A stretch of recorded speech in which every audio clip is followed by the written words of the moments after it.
Bom dia. Good morning, everyone. Welcome to all of you to the second day of the 8th Global Forum of the Milan Urban Food Policy Pact in Rio de Janeiro. And we have the panel on climate change and governance, local experiences in urban food systems. The inspiration for the organization of this panel was the first Latin American forum of the signatory cities of the Milan Pact carried out in 2019, also held here in Rio de Janeiro. With the event, we had the signature of the Rio Declaration by 12 cities. And the declaration deals with the commitments of Latin American cities for the implementation of urban, sustainable, and inclusive food systems. And it created the Latin American Alliance for the Milan Pact. Therefore, 3 years later, here we are with the objective of strengthening that alliance, promoting the sharing of experiences amongst Brazilian cities. I'd like to thank the municipalities for engaging and also to the focal points who helped us so much in building this proposal. I'd like to thank, namely, Alessandra Mendes from Curitiba, Bernardo Farias from Belo Horizonte, Bruno Beltrame from Porto Alegre, Karina Bege from São Paulo, and Elke Bitar from Rio de Janeiro. I'd like to give the floor now.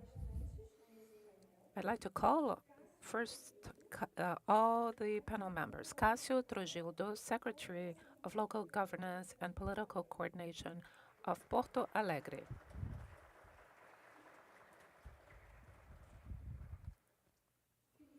Felipe de Jesus, Director of the Department for Food and Nutritional Security Strategies from Curitiba. Mateus Lopes, Project Manager with the Department of Agriculture from the Municipal Secretariat of Economical Development from São Paulo City. Chiara Pereira, Associate Secretary from the Economical Development Department of Belo Horizonte. Ana Maria Pereira, Assistant for Planning and Management with the Subsecretariat of Food Security, Belo Horizonte.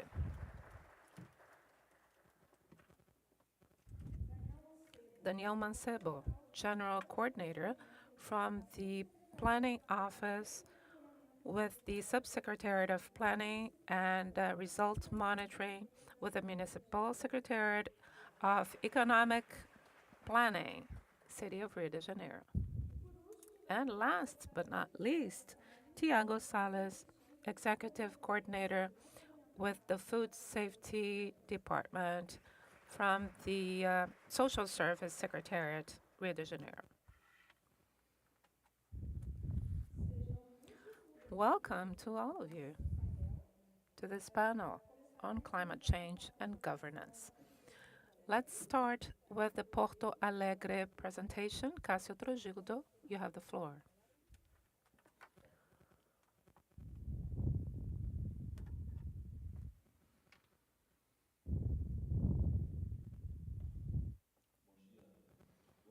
Good morning, everyone.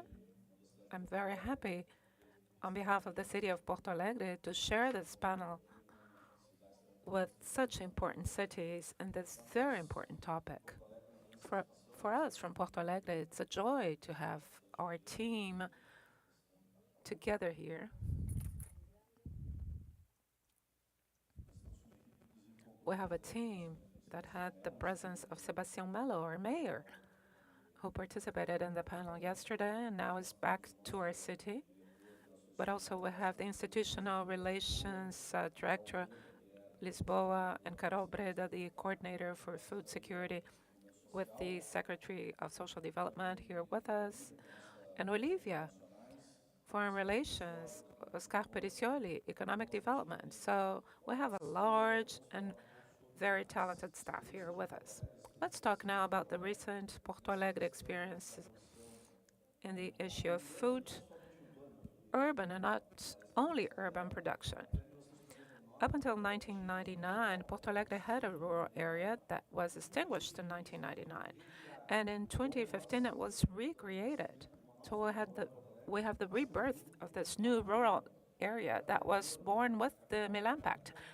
I was a local representative. I presided the official committee in the local chamber that sanctioned the law. And then we went to the Expo Milan.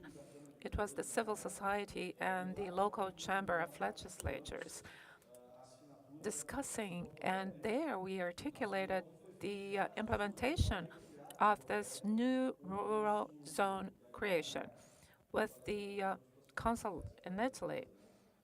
Porto Alegre was one of the very first Brazilian cities that signed the pact. So the rural zone was created in 2015.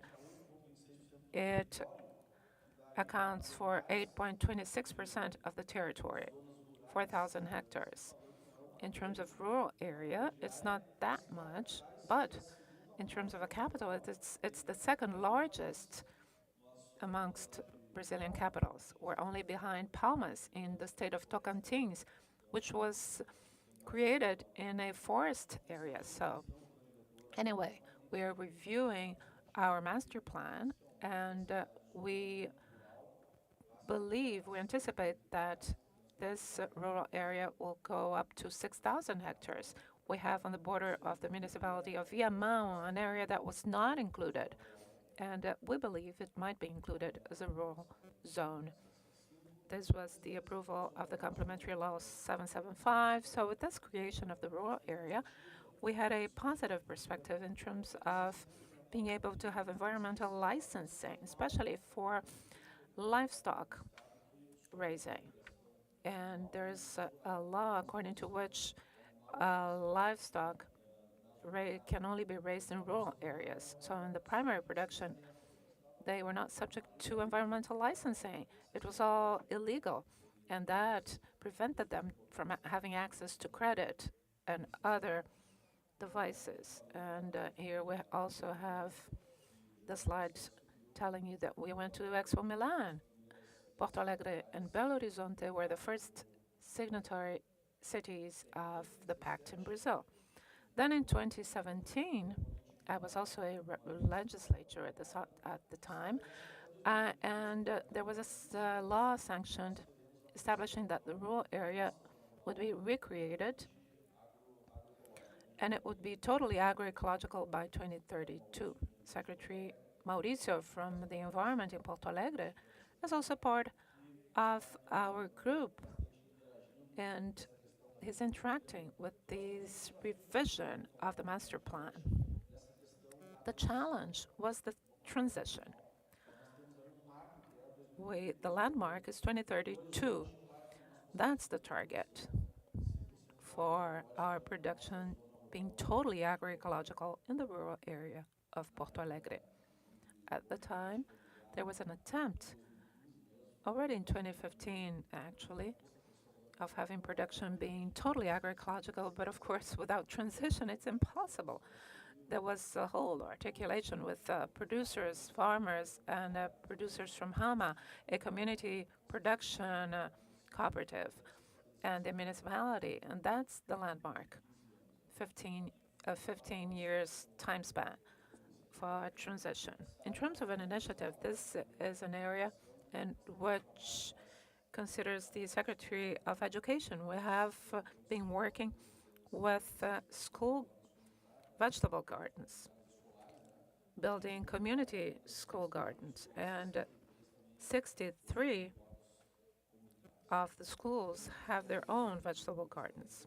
We also have the community popular restaurants under the Social Development Secretariat.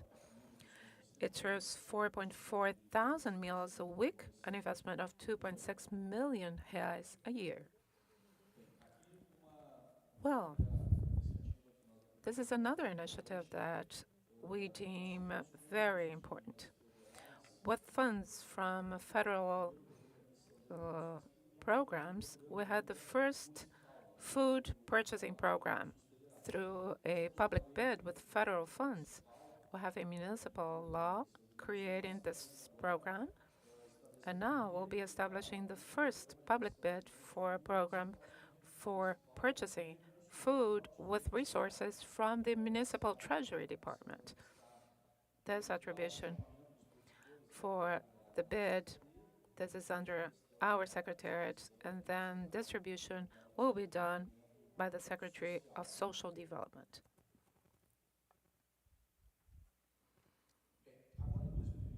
In 2022, we saw the migration of primary production attributions in the municipality. They were under the Economic Development Secretariats, and now it's been passed on to our secretariat, which is a political secretariat. It is a political and governance secretariat, as the name says. But we coordinated a working group with the civil society promoting activities in the rural area.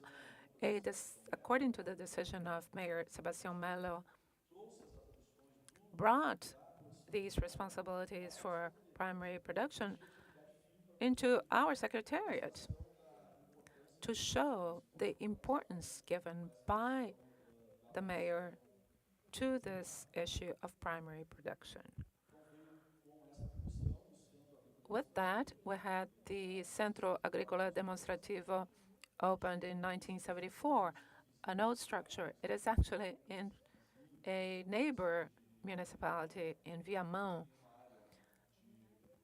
The area is 33 hectares, has 33 hectares. We have the buildings, a preservation area of 19 hectares, and a plantable area of 22 hectares. That's where we have the production of seedlings that we then provide to our agroecological farmers in the region. We're trying to recreate the agricultural monitoring.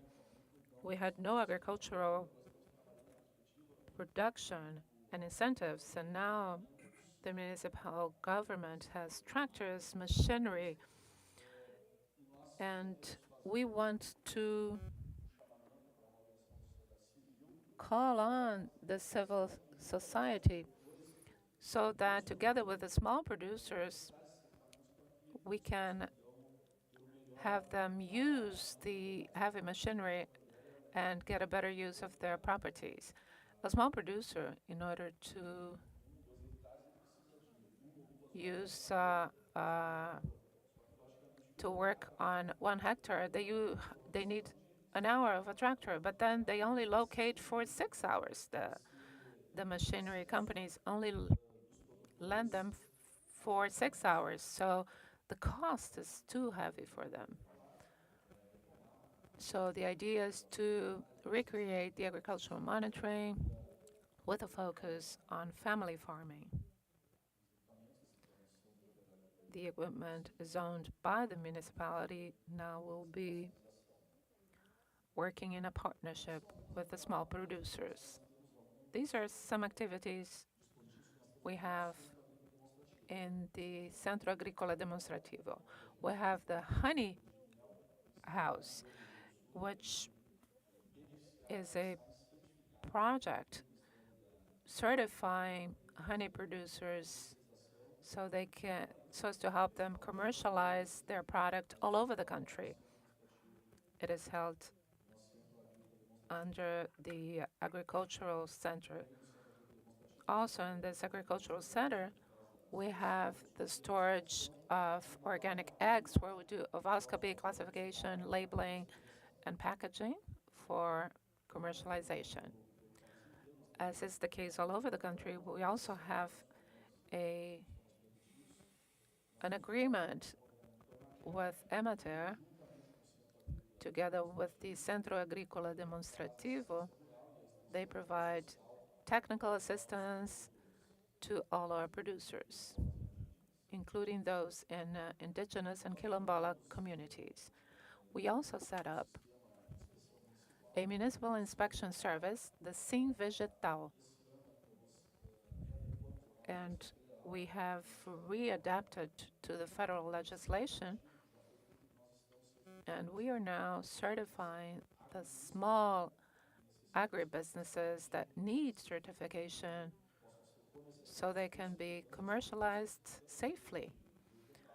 The plant-based products as well as the animal-based products. We are now being accredited according to CISB, so these products will be able to be sold all over the country. Ecological street markets. This has been a reality for 33 years. Last Saturday, the oldest ecological street market located in Bonfim closed its 33rd birthday.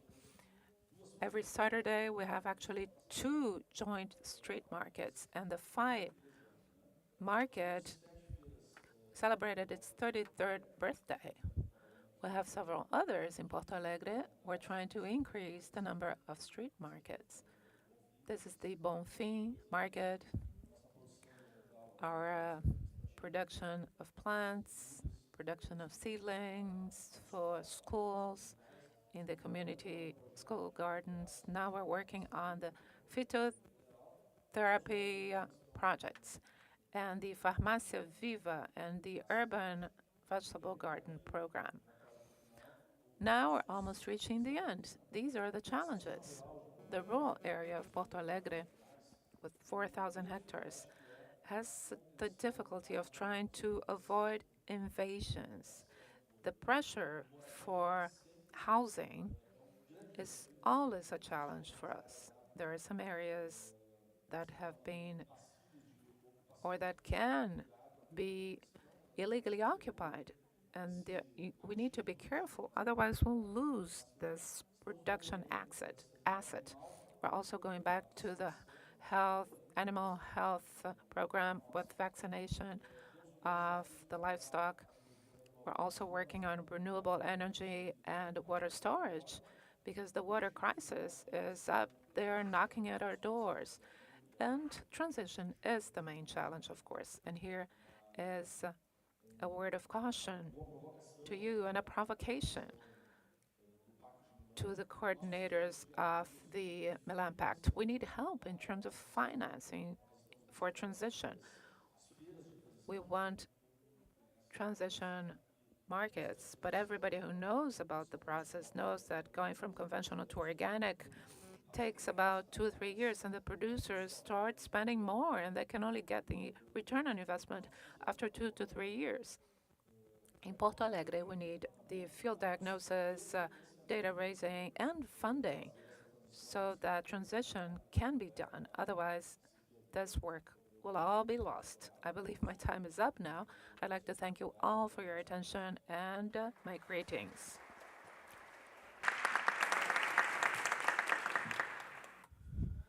We want to thank you, Secretary. We would like to ask a lot of questions, but we don't have enough time, so to move on with the program. The second speaker is from Curitiba Municipality, Felipe Jesus, Director of the Department of Food Security and Food and Nutritional Security Strategies from Curitiba in the state of Paraná, Brazil. Good morning, everyone. It's an honor to be here with you all representing the municipality of Curitiba, the team from our municipal government. Rafael Greco is in Buenos Aires at a meeting of mayors discussing mitigation of climate changes, and we have the commitment to represent our strategies for sustainable food systems in our municipality. In this panel discussion, the proposal is governance, nothing better than to begin with the mayor, where he understood and he's communicating to the collaborators that it's a millenary, 1,000-year-old planting awareness of healthy and sustainable food in the city. Curitiba, our city, is a city originated. Curituba means the peão is a pine nut that grows there. It was planted by the indigenous peoples as pine nuts, and thanks to this abundant supply of pine nuts and pure water and protein, a number of ethnic groups that came to the area and cultures from various different. Curitiba has more than 30 different ethnic groups, and this variety of cultures is what makes this city interesting and attractive for us to learn more about it. Curitiba in 1986 began the work of organizing the farmers markets, the municipal market, and the productive change of the green belt. Today, Curitiba is starting since 2019. It changed the former supply secretariat. It's a current Food and Nutritional Security Secretariat, expanding our vision with a metropolitan view and attacking the main problems: hunger, waste, and then non-sustainable systems. So Curitiba has 2 million inhabitants today, more than 2 million in the other 29 municipalities in the metropolitan area. It has a very interesting governance system, which is Pro Metropolis. That's the name of it. Pro Metropolis is an organization, a non-profit organization without a legal status, but it's a group of mayors, institutions, and public agents, and joining efforts for positive agendas in the sphere of some strategies for metropolitan development. And one of them is the agro-food working group, the various different divisions in the 29 municipalities. There are 39,000 farmers in the green belt. There are 12 different cooperatives that are part of this initiative. They're part of the context where we have the springs of clean water. Recently, we approved in the city council the guidelines for the metropolitan market, which created legal conditions for partnerships and proposes all the way from support for farm production to consumer, from farmer to consumer, supporting the mayors to work jointly and collaborating in this sense. This is a photograph when we launched a product, a byproduct of this effort amongst the institutions, where the main protagonist is not the deputy governor or the mayor, it's the president of the cooperative, actually. And with the result of this, we were able to move from 7% and the best rate in Curitiba for purchase of family farming for the school meal programs, reaching this year 47% of the school meal program is supplied by the family farming. The green belt has existed for 30 years already. It's connected directly to the farmers in the metropolitan area, where the population exchanges recycled material for real food. The family storehouse, a warehouse, it's a market school for the farmers from the metropolitan area, has existed for 30 years, where they're also selling and marketing these products, the farm produce. In addition to strengthening family farming, they regulate prices of the primary farm products for the city.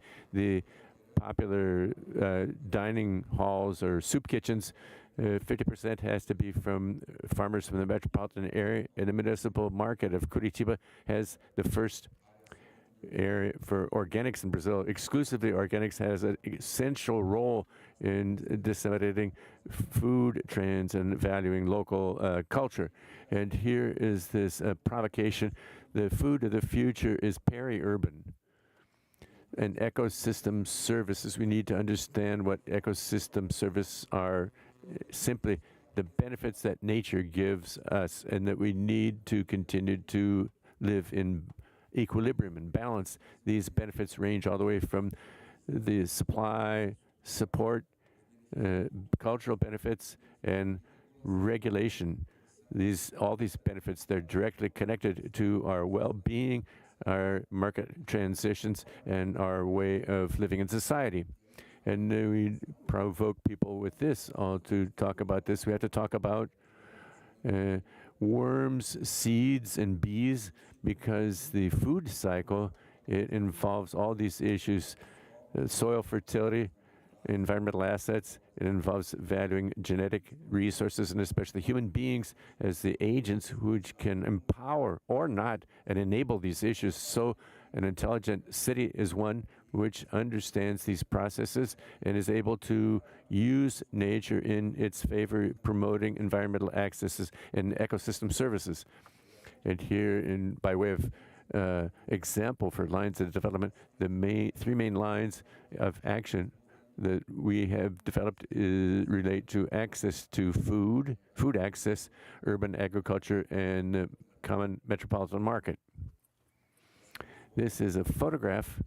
We've won an award for it. This is one of the vegetable gardens. There are 145 vegetable gardens already, more than 1,300 families connected directly, benefiting more than 10,000 people.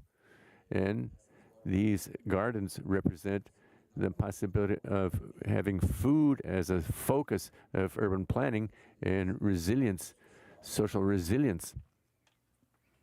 Here we can see the bees that are part of this role, because we know the role that bees play in the sustainable food production model. The issue of organic foods and agroecological foods, the relationship between the benefit from bees for plants and plants for bees, vice versa. So it's a playful form, but a real form of making this connection and awakening ecosystems for us to be able to understand the entire cycle and to also cover the fauna and the pollinators and cover water and include them. So we've seen in practice that it raises awareness and changes attitudes to this awareness raising. This is a drawing and a schematic in Curitiba, which we're building a city where with renewable energy, composting and green verandas, vegetable gardens and orchards. This is a mandarine bee. This has a resin here from bee pollen from the Araucaria pine tree. The metropolitan Mandurituba, because of this bee, but Brazil now has 300 of the 400 species in the world. So it's up to us to value this treasury of biodiversity and connect this to our action. And from this perspective, within these ideas and this proposal, there emerges a demand, the first urban demand in Brazil, which for urban farm to promote and disseminate practices and technologies with this urban farm to replicate not only in urban agriculture and households, but also amongst farmers themselves. Today, we have startups allocated in the urban farm with technologies which are being, one of them has just received an award. It was approved as a short list in herb habitat for composting, automatic irrigation, understanding the need for effective process of irrigation in agriculture, so we can see that the city can produce technology for the countryside and respond to the challenges. This is an aerial view, a bird's eye view, in the Milan Pact acknowledged this, but we are also moving towards a second urban farm with a rainfall, solar energy, food bank, school kitchen, different crops, native bees, the orchard, the Cajuru market in that yellow building you can see in the background is a center for distribution for the family farm produce, which I commented at the beginning, which has the role of price regulation. It's serving 350,000 families in Curitiba. They're served by this warehouse. These are some bird's eye views by way of curiosity. You're all invited to visit us. And this is a spoiler. We're working on this project here. It is an urban farm inside a park to demonstrate that it is possible to ally conservation and production, ally technology and community development, and to be able to indeed replicate models for sustainable production involving grafted Araucaria pine trees, agroforestry techniques for new varieties, new crop varieties, and pasture, post-harvest, and added value, processing these products to be a school, not just for farm production, but also for training consumers in this space. It's going to have a community kitchen In a school, this is a bird's eye view, so renewable energy, a strong connection to energy is separate from the municipality itself. The headquarters uses solar energy itself, so it's the Kashimba in the city that is committed to plant 100,000 fruit trees per year, so there's several things happening. This is a photograph of the mayor with native bees with no stingers, and it's a culture we call the honey gardens, and the schools for food security. We believe that to combat waste and hunger is a priority, but it's not the end of the road. And we need to work on financial education, training for emancipation to generate work, income, and this is our focus for our work through the meal table with solidarity. This is a class of people. They were homeless people who now have a trade and work through gastronomic and cooking skills. These are former homeless people. This is the mayor giving people their certificate, people in extreme financial vulnerability. They're employed now. The guy with the ski cap on was just employed last week and got a new job. So the solidarity table is served. Hunger is in a hurry.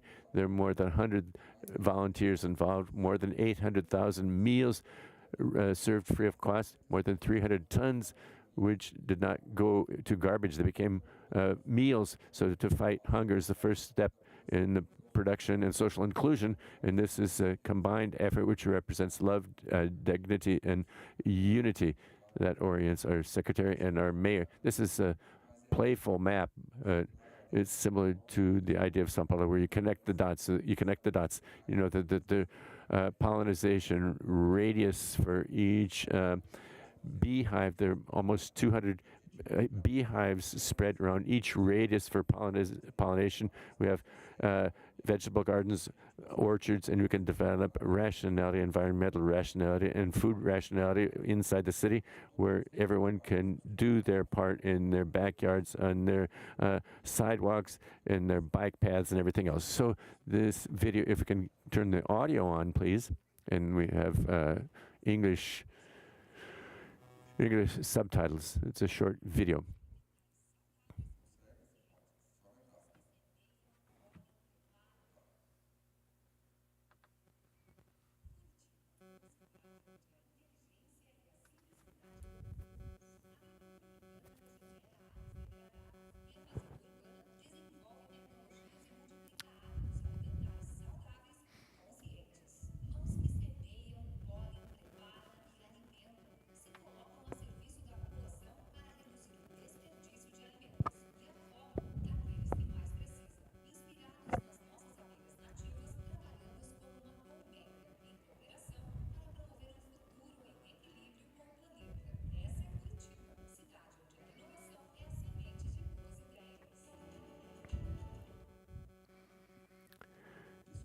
Okay, I want to thank you for the opportunity, and my time is up. Please visit Curitiba. We'll be there with open arms to welcome you, to strengthen the cooperation with partner cities, and other cities should join this effort. We believe that food security and sustainable food systems are the strength and tool for transformation of our planet and our cities. So this is our expression of gratitude to all of you for sharing in this endeavor. Thank you very much, Felipe. I will definitely visit Curitiba. I want to visit this project close up. Our next speaker is Mateus Lopes. Mateus Lopes is the projects manager for the Agriculture Division of the Municipal Secretariat of Economic Development and Labor from the São Paulo municipality. So Mateo, you have the floor. Good morning, everyone. Good morning. Sorry, said good afternoon. Corrects himself. Good morning. To talk about the city of São Paulo is a challenge. Again, to begin by talking about how the city of São Paulo is concerned over the issue of climate change and urban food systems. And this, the first moment of this process, the first thing that we should need to say here is that these systems, they are part of the strategic agenda of the municipality. This is important in the master plan and the pluriannual plan, which sets the budget. The master plan includes a territorial vision, and it's extremely important because we're talking about transportation, the rural zone, reestablishment of the rural zone, and as in Porto Alegre, in a climate plan, and for meeting the Sustainable Development Goals, and have the strategic plans, but also the thematic plans, where all of these concerns appear in a cross-cutting way in agroecology and rural, sustainable rural development plan, a plan for food and nutritional security, economic development, arborization, solid waste, and the Atlantic forest, environmental services areas, health and transportation. So it's a cross-cutting effort with the committee by the City of São Paulo, the Secretariat of Health and Social Assistance, International Relations. We're all here. So a brief overview of the systems, how they're part of our prioritization. The first target is to include people in income transfers and nutritional support.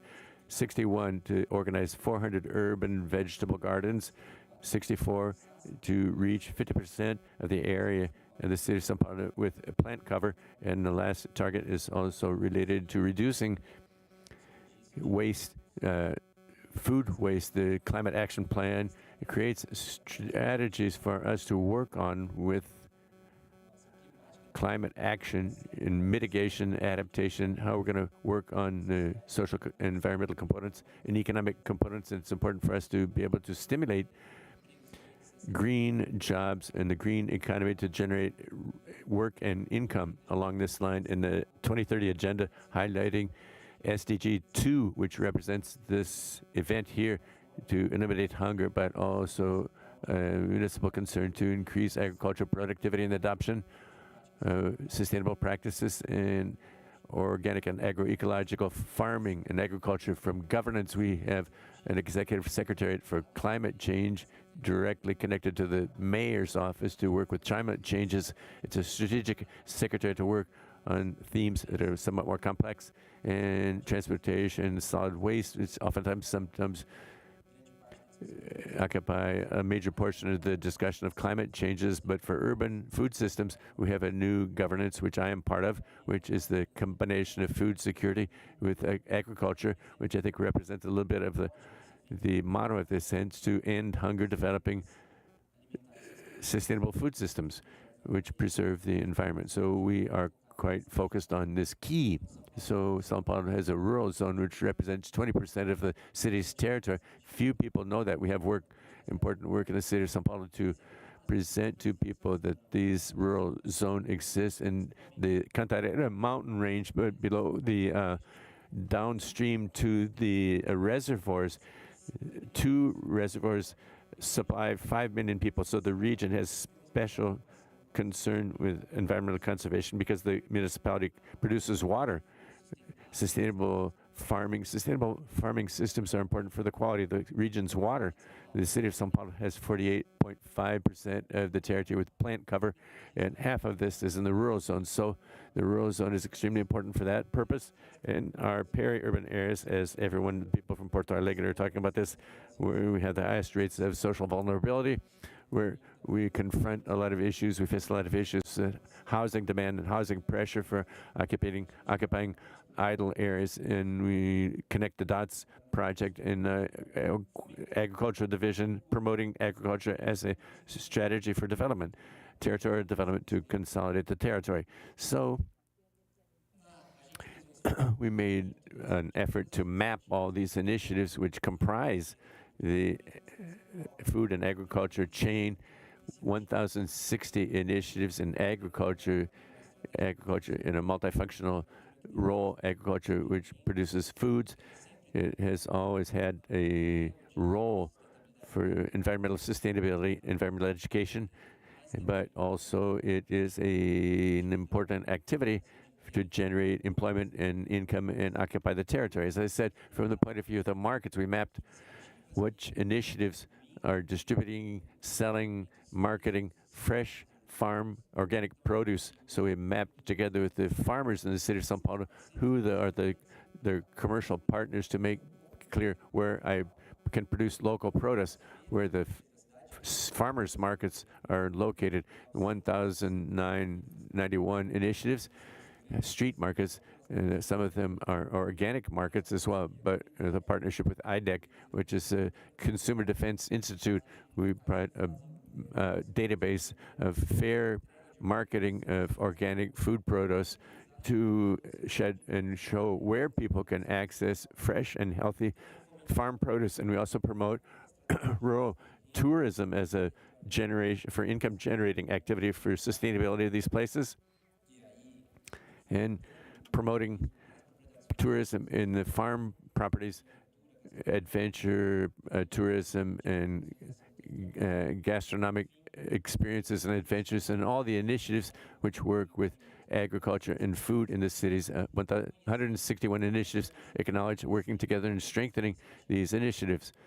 So our point of departure and the legacy from Connect the Dots was this project funded by the Bloomberg Foundation in São Paulo to look at public policy through the players and the stakeholders in the city. We have a network of 2,410 initiatives in São Paulo, based on which we working together with them to find effective solutions based on a decentralized strategy as well, and prioritizing people that need the most first.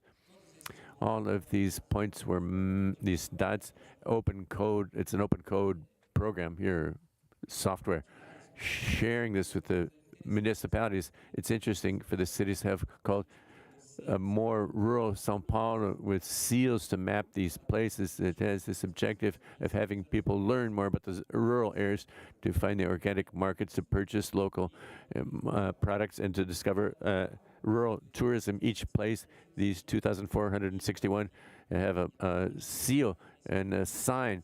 It's acknowledge and recognition, and the sign is a port of entry for public policies.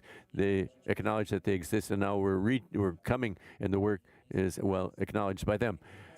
Agriculture in the city of São Paulo, and these 1,061 dots were productive areas, which had the main focus is in the work and generation of income and employment in the census surveys, which is a family management predominantly, and family farming. We have the community vegetable gardens in public areas, in environmental engagement, in community engagement and education. The vegetable gardens in community areas in social assistance, which play an important role. They complement the work that they do. And we have 2 Guarani indigenous villages, which is a kind of ancestral agriculture which we work with as well. So our work is to work in networking in this food chain, in agriculture and food chain, and the circular economy, consolidation and expansion of urban and rural agriculture. We can see that we have these 2 vectors which are extremely important to strengthen what already exists, but to create the conditions of the city for this agriculture to expand and amplify. We have an economic discussion which is important, because if we create the conditions for it to exist, we're able to have it expand and amplify in our work in the municipalities to create these conditions with food security and adaptation to climate changes. And we're going to cover this in the activities that we have been developing in this sense, in this direction. So the line of entry, which we think is indispensable, is technical assistance and rural extension. From 2018 to 2022, there were more than 4,000 field visits, and we focus heavily on serving the agricultural places to understand their work. Today, we do a triage with the areas, so we need to look at public policy, well-structured, like social assistance. You have a triage these places with agriculture, which are their dreams and difficulties, what kind of programs and services that they can access from the municipality. We have 3 different ecological agricultural houses, which are as equipment. We want to turn them into urban farms as well. 10 field technicians, and our target is to reach 400 different agricultural units or farm units. So we have an important front in adopting sustainable technologies, increasing productivity, because we believe that technology is extremely important, especially for farmers, family farmers in the rural area who have larger production volumes. But in the urban area as well, we were able to increase by 50% the number of organic farmers, and discovered as well that we need to advance the technological side to convert the non-converts. We launched the first demonstration units of liquid bio input. So it's a great work, because the conventional inputs and chemical inputs. Farmers use them because that's their only solution that they have. So we provide free of cost this. It is a path for transition, and it's extremely important for us to be able to solve objectively the problems which appear there in production, farm production, and to demonstrate that agroecology and organic production is feasible for their production. And also we are working with the dissemination of technologies that are adapted to urban agriculture and protected crops and climate change adaptation in conversations with farmers. It's already a reality. So we also have an agroecological patrol, which is indispensable because rural farmers without credits can't purchase their own tractors, and they wouldn't even need one because the amount of demand they have in the patrol for urban agriculture. You have the mini tractors, these small tractors that can work to produce and hoe and so forth.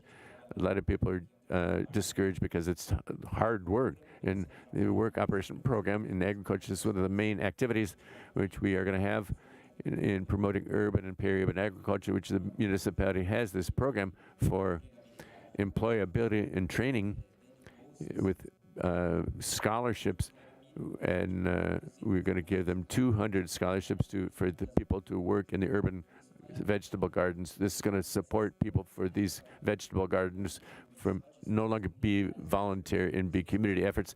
You can have people that are actually working there and to make their living, and always with people in social vulnerability, and to help to structure urban and peri-urban agriculture and advancing in the allocation of unused land or idle land for urban agriculture in partnerships with concessions of right-of-way and furnishing water, tractors, and public lands.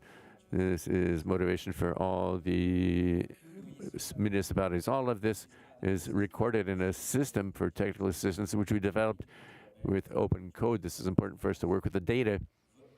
And we are resuming work with greenhouse schools or engagement of and training for citizens in general to be engaged in urban agriculture, but to produce seedlings and saplings for agriculture.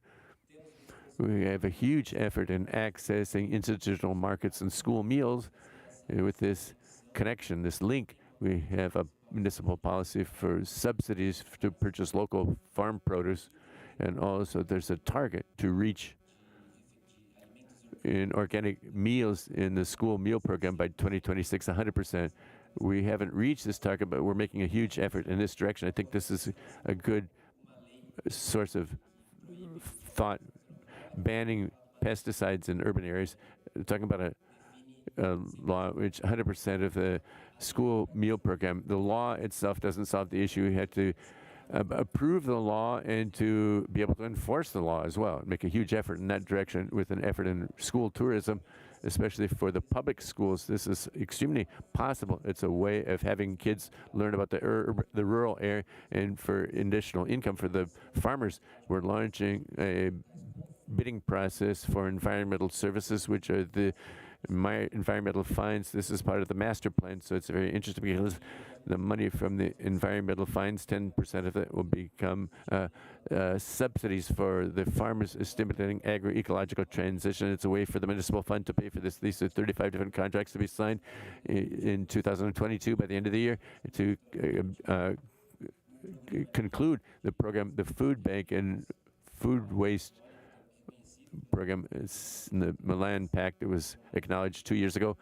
More than 9,000 tons of food were donated. So the food bank, which receives these foods and fighting waste as well, more than 1.6 million people were benefited in the reference centers in food and nutritional security.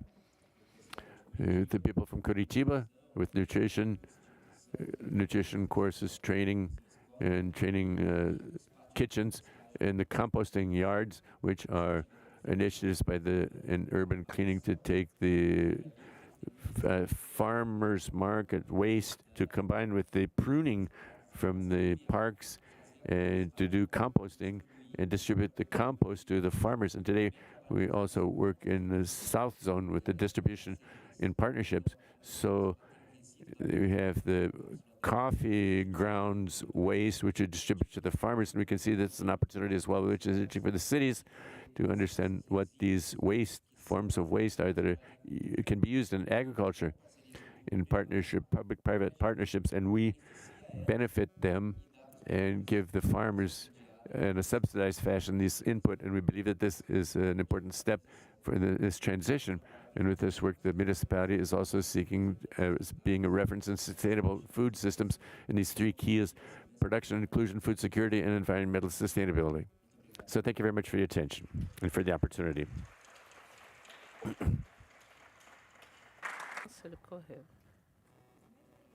Thank you so much, Mateus.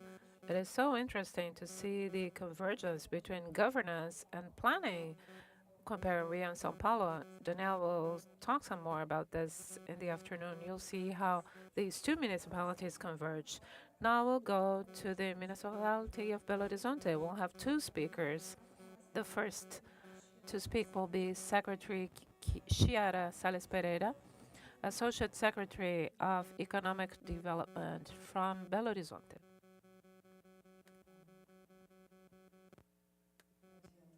Hello, everyone. Good morning. Repeating once again what has been said and my contribution yesterday, seeing such sound public policies, as is the case in Curitiba, Porto Alegre, São Paulo cities, is the show of the grand role of the Milan Pact. So my address now will focus on the challenge of multi-sectoriality and the convergence amongst different agendas, the guidelines from the global agenda, and the demands of our civil society, and how this can guide towards the assertiveness of public policies. And the second provocation is the sustainability of it all. In face of that, the major challenge of the municipality of Belo Horizonte today is to set up the conditions so that we can comply with this new way of living, something which is knocking at our door. If we reflect upon it, 50 years ago, when we had the first conference to discuss climate change in Stockholm, that was the first time in which all authorities sat down round the table to rethink the relationship man-nature. So that agenda was looking into the need for the future, but did not talk about preservation or peaceful coexistence between human beings and nature. It only said that at that point in time, there was a development model that was very progressive, substituting trees for asphalt instead of gardens having buildings. And then there is a concern. A few years later, with the Brundtland report in '87, there was the inclusion of the concept of sustainability and the action of development, raising the concern that development was important, economic growth was important, industrialization and urbanization were all important. However, we needed to think about a sustainable way in the terms of social equity and climate justice to equate for all that. This rationale in 2003 posed some actions that would mediate public policies in regard to society and the environment.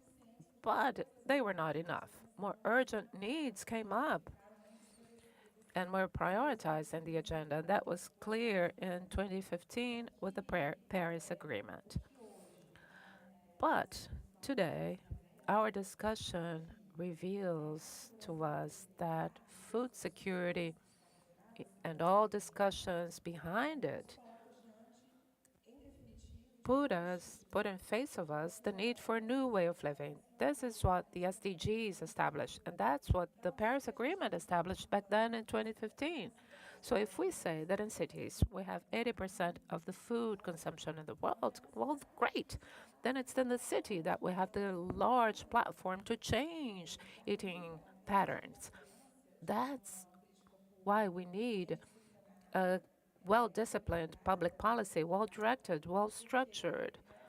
Because, well, if we reflect upon this and if we pay attention to all these discussions, we would have never imagined that this time would have come. Food security teaches us that coexistence,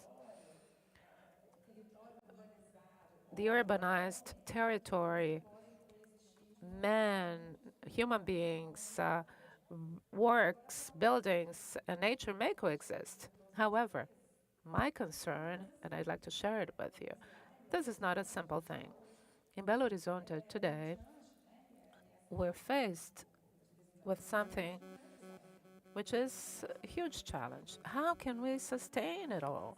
How can we combine that with the urgent need for development? The development that's still in the global south is based on traditional development. We still hear politicians saying we need to attract industries. We need to think about new possibilities of creating jobs.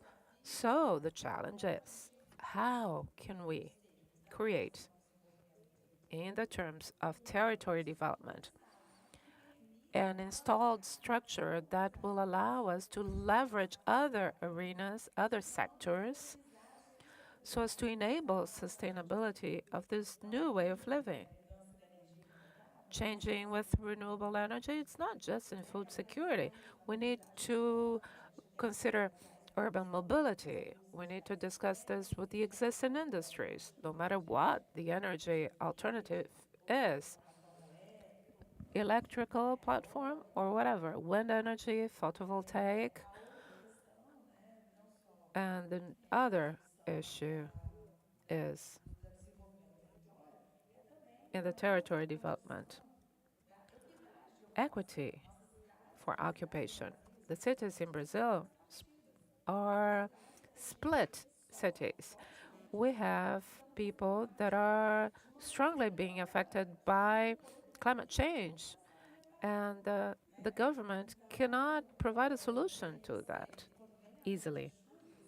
And when you have the strong rains, and Belo Horizonte is subject to that, we all are, all our cities are subject to torrential rains.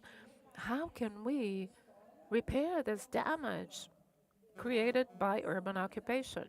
So we have too many agendas at the same time. And all these agendas ensure intersectoriality. This is the challenge. In Belo Horizonte, we don't know whether this is going to work, but we have an initiative with a focal point now based on economic development. That's where the international area is.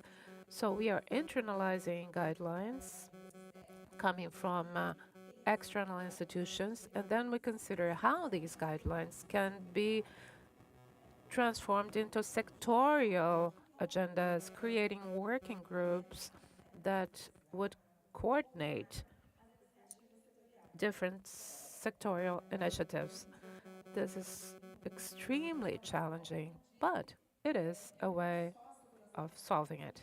It's not just food security that mitigates climate change, it is the action of every individual, every secretariat in their own silos.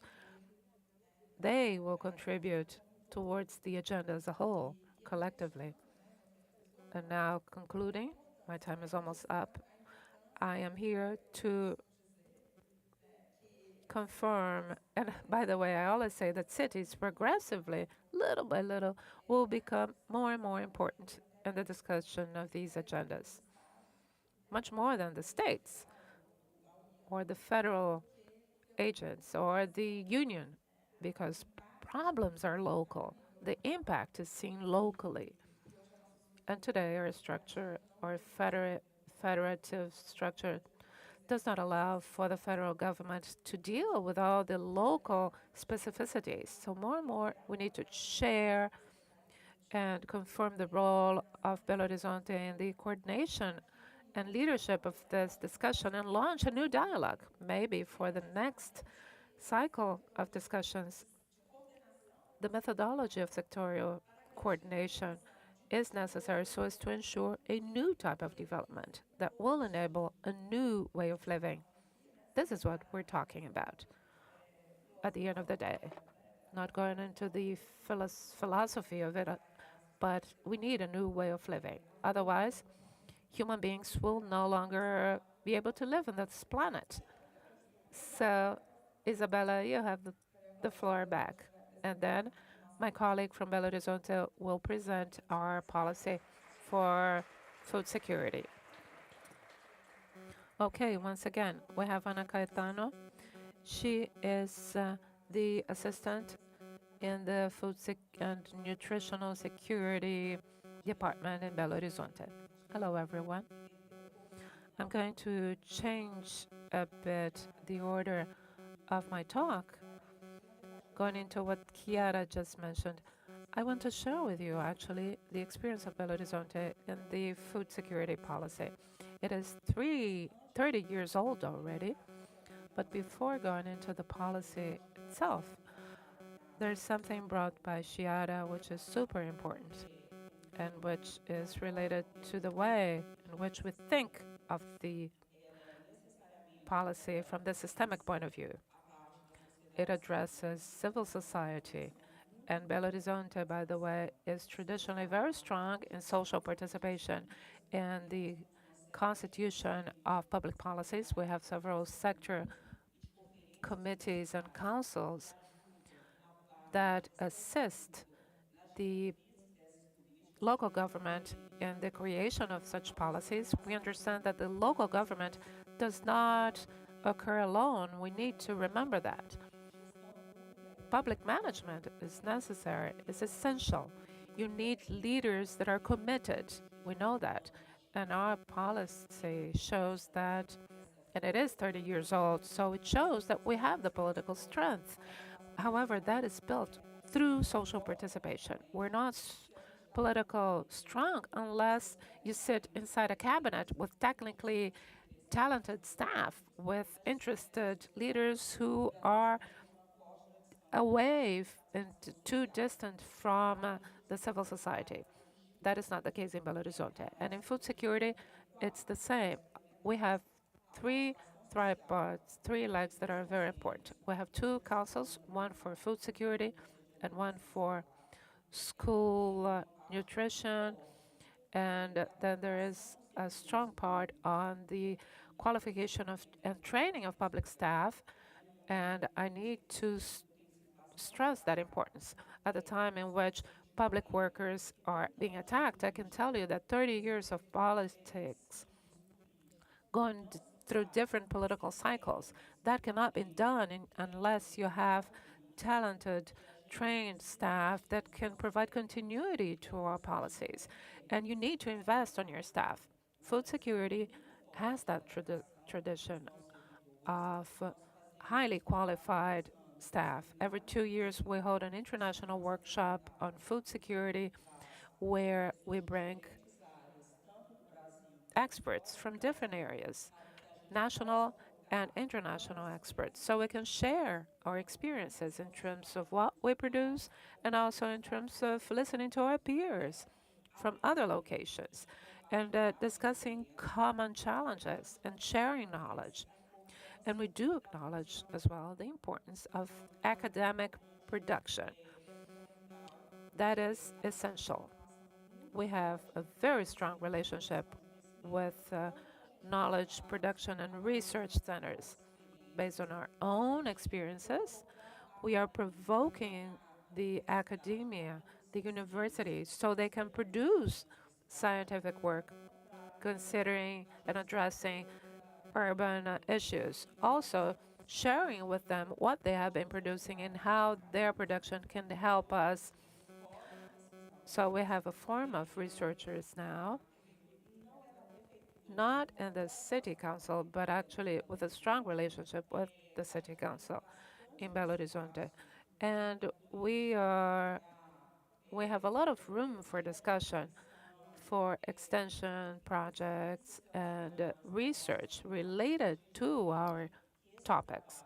because we do understand this is all uh, into a feedback loop. We are strongly related to them. And we know that international cooperation does add value. That's why we are in the committee, the steering committee of the Pact of Milan. We're part of the Barcelona Challenge. That's since 1993. Belo Horizonte is a signatory of the ICLE. 5 minutes for my introduction. You see, I apologize, but this is just to show that we need to be reminded of all that. A leader does not work alone. You need to have staff behind you. Something else that we should tell you and should be stressed, Mateus and Chiara spoke about this, is planning. This is my area of action, but we should remember that policies need to be strongly rooted locally based on planning. If you're talking about the systemic part of policies, food security involves systems, multi-level systems. You have the local, the subnational, and the federal levels. And here I would like to provoke you on this. We have a strong issue, a strong gap in co-funding. You need to discuss this. For the next pact, we should have specific sessions to discuss this. I agree with Chiara when she says that more and more the responsibility is being dropped into our hands. It is locally that we discuss this. We understand the challenges of citizenship much more concretely because people live in municipalities, but the city will not be able to do it alone. It's expensive to do politics well. Thinking about it from a multi-level point of view is essential. Also, from the multi-sectoral point of view, and in the case of Belo Horizonte, we know that the landmarks of development are things that are guiding us. Our multi-year plan has been considering the SDG agenda as a guideline. We have all the goals mapped inside our government plans. Our budgetary planning considers achieving each one of the SDGs. Since 2000, we have the Millennium Observatory, which after the Millennium Agenda since 2015 includes the SDGs, and it does have an observatory and a panel for indicators that provides the monitoring and follow-up for every goal. And we need to think about this. How are we monitoring results? And in the case of food security policies, we know that goal number 2, overcoming hunger and food security and achieving sustainable agriculture. And based on that, we guide our government plan and our budget, trying to focus on that goal. We also understand that we need to institutionalize. A law in itself is not enough, but having a piece of legislation is important. So we're paying attention to this. Formalization of policies. We have a policy for urban agriculture and a decree that is regulating it now. And we're always thinking, what are the tools, the devices that will allow us to enforce the policy, to monitor it, and make it advance? And in my last 5 minutes, I'm going to tell you what our policy is all about. It's born in the concrete, in the challenge of hunger in 1993. The mayor that thought about this policy for food and nutritional security that started with supply. Ananias, actually, that was the man. He started it in the federal government and then did the same in Belo Horizonte. When he came to be a mayor, we had the challenge of facing hunger. How could we do this? We understood that we needed to do that systemically. And since then, we understood that we needed to take care of the urgent. If you're hungry, you're in a hurry. That's what Betinho used to say. So we provided food baskets as an emergency solution. We also established a policy that has been maintained, a strong one for school meals. Our policy provides 21 million meals a year. We have a team that is very robust with trained nutritionists taking care of the school menu. It considers different school brackets, different age brackets, and it considers the resolution of FNA, resolution number 6, that establishes new criteria regarding nutrition, diet, reduction of sodium and sugar, facing obesity, reduction of ultra-processed foods. So the meals are split in accordance with the child's age. That's for children, adolescents, and adults as well, because we have education for all. We have different meals for all age brackets in the school, from children to adults, and they can eat from 1 to 3 meals, 1 to 3 years of age, 3 to 5, and so on. Everything is well balanced. People who are handling the food is also being trained. We believe that those people that are working in the school do not necessarily know how they can handle or should handle food. We have training also regarding food storage, and we are very careful in terms of food sovereignty. We always consider eating habits of different locations. And Belo Horizonte traditionally is a place where people like to eat and like to eat well. So we consider the crop and their eating habits, and we try to articulate produce production and habits. We are a city council. We're a city. If I was here to talk about policies, I could sit here and talk about it for hours.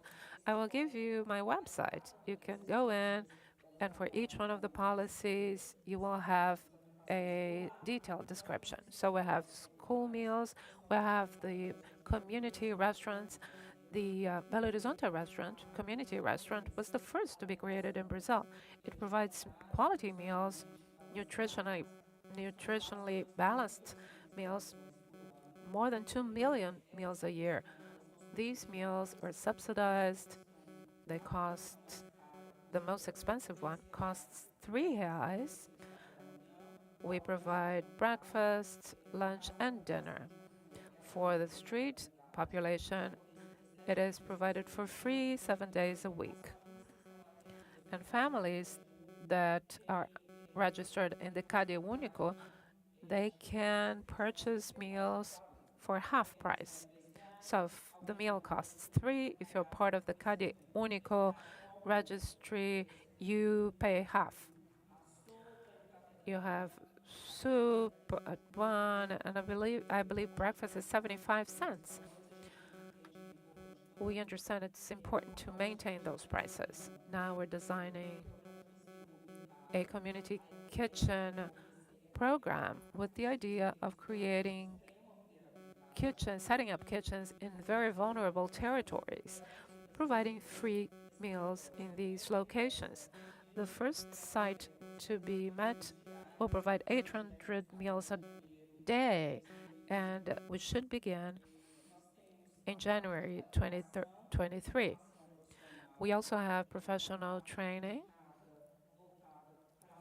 aimed at the people at risk, those that are in Asia, the street population,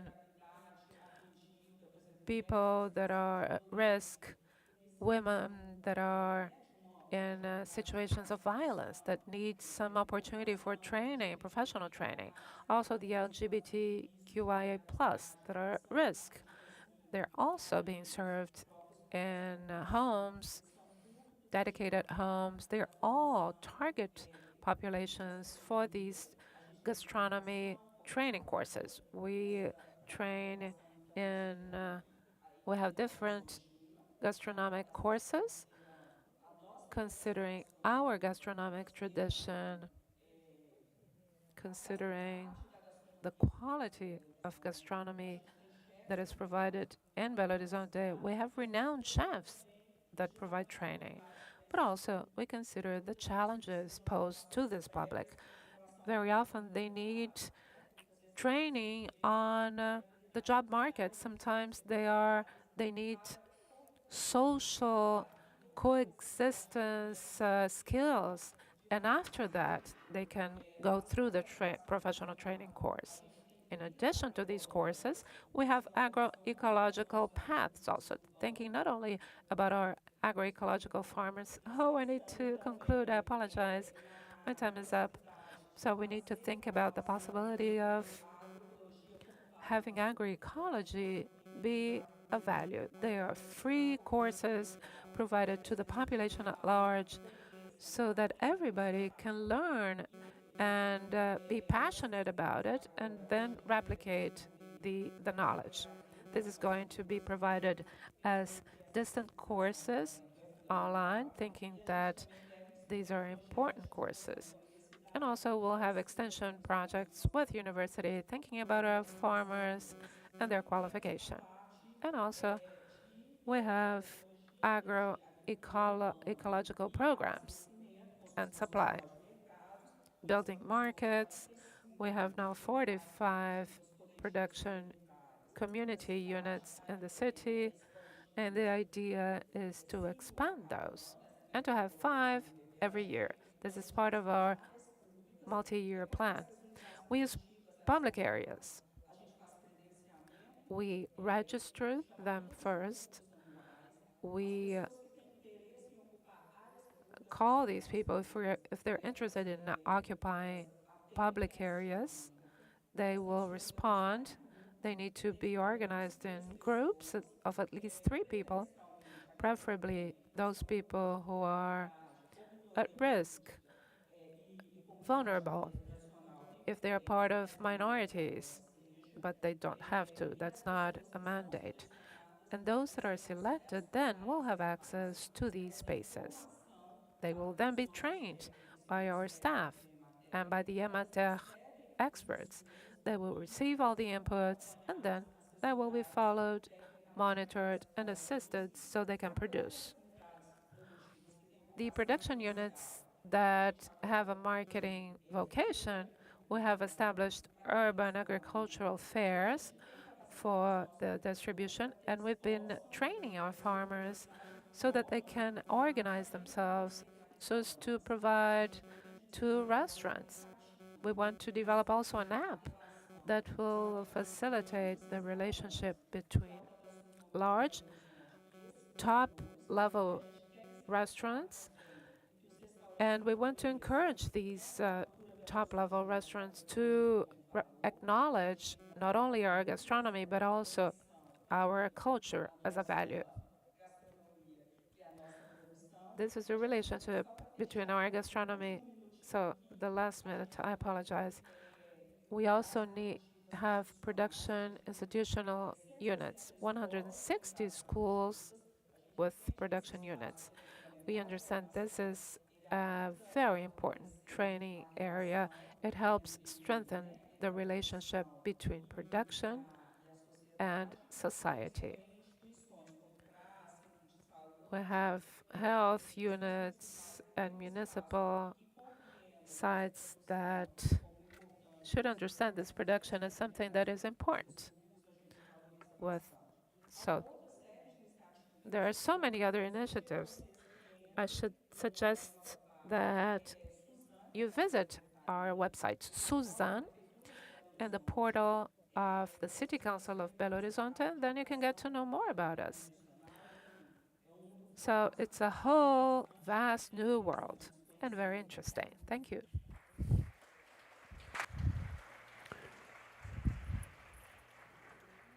Thank you indeed, Chara and Anna. Anna, didn't you want to talk about Anna? An inside joke there. Okay, that was great, Anna.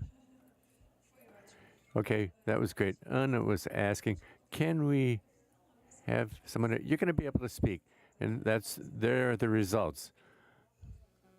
This is off microphone now. Okay, that was great what you shared with us. So, what you shared with us was fabulous, Anna. Okay, I'm emphasizing what Shada said. Talk about the challenges in terms of climate changes, and we as public stakeholders and agents, public players, love challenges. It's an additional challenge for us as public stakeholders. And Anna talked about the importance of permanent good practices and the permanence, and they can only be maintained by maintaining a technical team, skilled and permanent technical team. So now we'll have the end. We're going to be hearing from the host from the city of Rio de Janeiro. Daniel Mancebo will speak for the Division of Planning under Secretariat of Planning. Danielle, you have 10 minutes. Please stick to your time limit, after whom, as well, when we finish this panel, we'll have Thiago Salles go directly to Thiago already. Thiago Salles presenting again. He's the executive coordinator of the Division of Food Security. You have 10 minutes as well, and you'll be the last speaker in our panel discussion now. Good morning, one and all. It's a huge pleasure as host here from the city of Rio de Janeiro to welcome all of you. I would like to thank here our colleagues from other Brazilian cities who promptly accepted our invitation to share in this panel, discussing probably projects, proposals related to this important theme for the cities.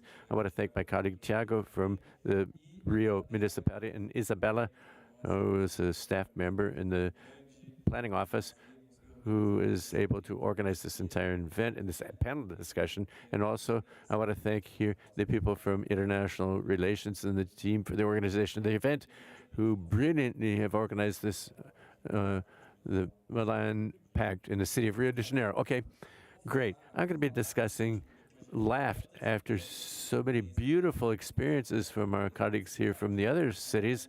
It's a huge responsibility, but it's also a great opportunity for us to be able to tie together some of the major themes that were discussed here.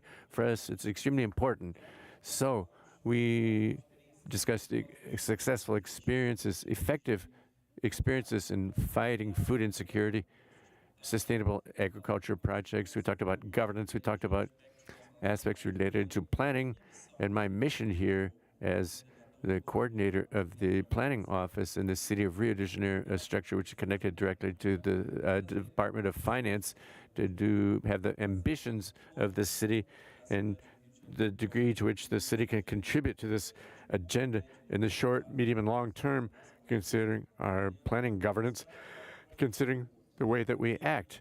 I see myself in what my colleagues said on this issue of the agenda for the food agenda as an intersector agenda, and that's how we view it in the city of Rio de Janeiro. So we, as the planning office, I'm speaking for the Division of Planning under the Secretariat of Finance. We're a middle-level agency connected to the Secretariat of Social Assistance, for example, who works with us, and together with the Secretariat of Health through health surveillance.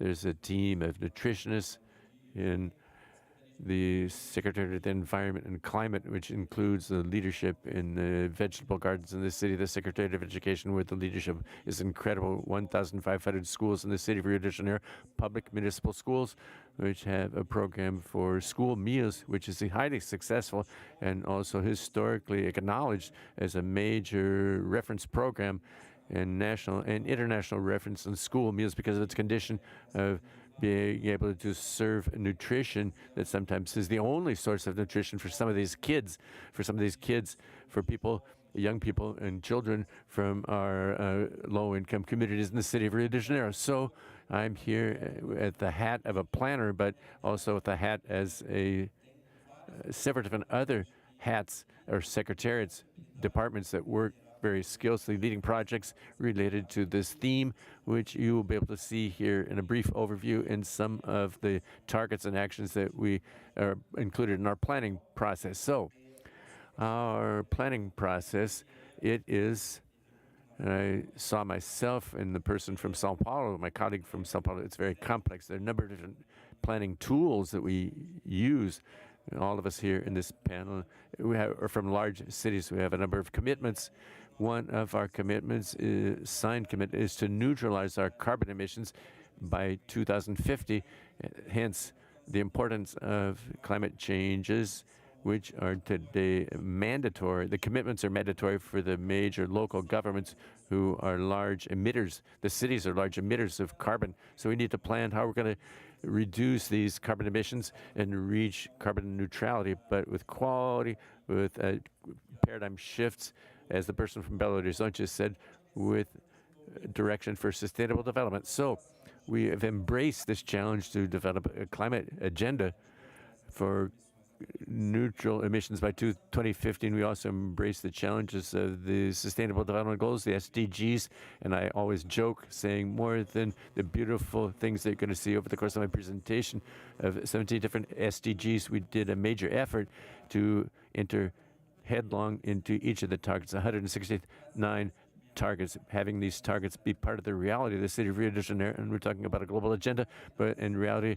it's made possible at the local agenda. And what is the reality of the city of Rio de Janeiro in this context of 169 targets in the SDGs? So therefore, we have reached the Sustainable Development Plan and Climate Action Plan, which had a number of sources of international support and domestic support, which provided the backing for this project, this proposal, and which include a collective vision, a shared vision of this city by 2050 of objective targets connected directly to the SDGs by 2030.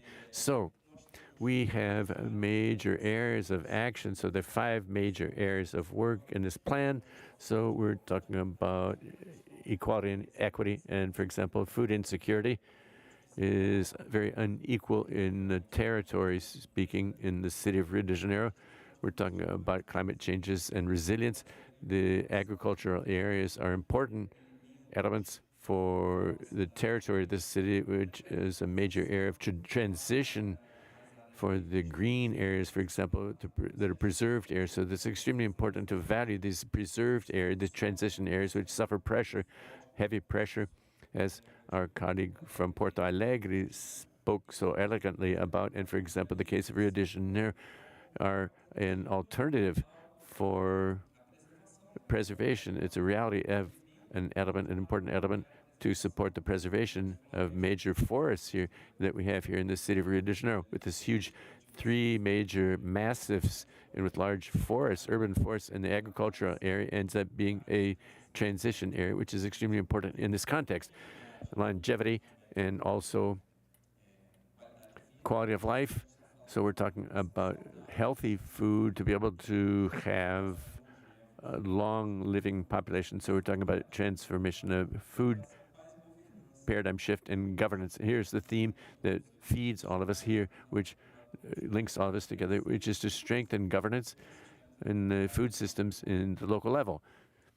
Great. We did this plan with extensive collaboration. We held discussions, regionalized discussions in a number of aspects and with a number of public stakeholders, and we listened to the children and young people in partnership with the municipal school department in the objective of promoting the transformation, the paradigm shift all the way from the basic level of our young people and our children for us to be able to promote healthier food and healthier nutrition, sustainable habits, and we're promoting actually paradigm shift. So I'm going to rush a little bit more because I'm short on time.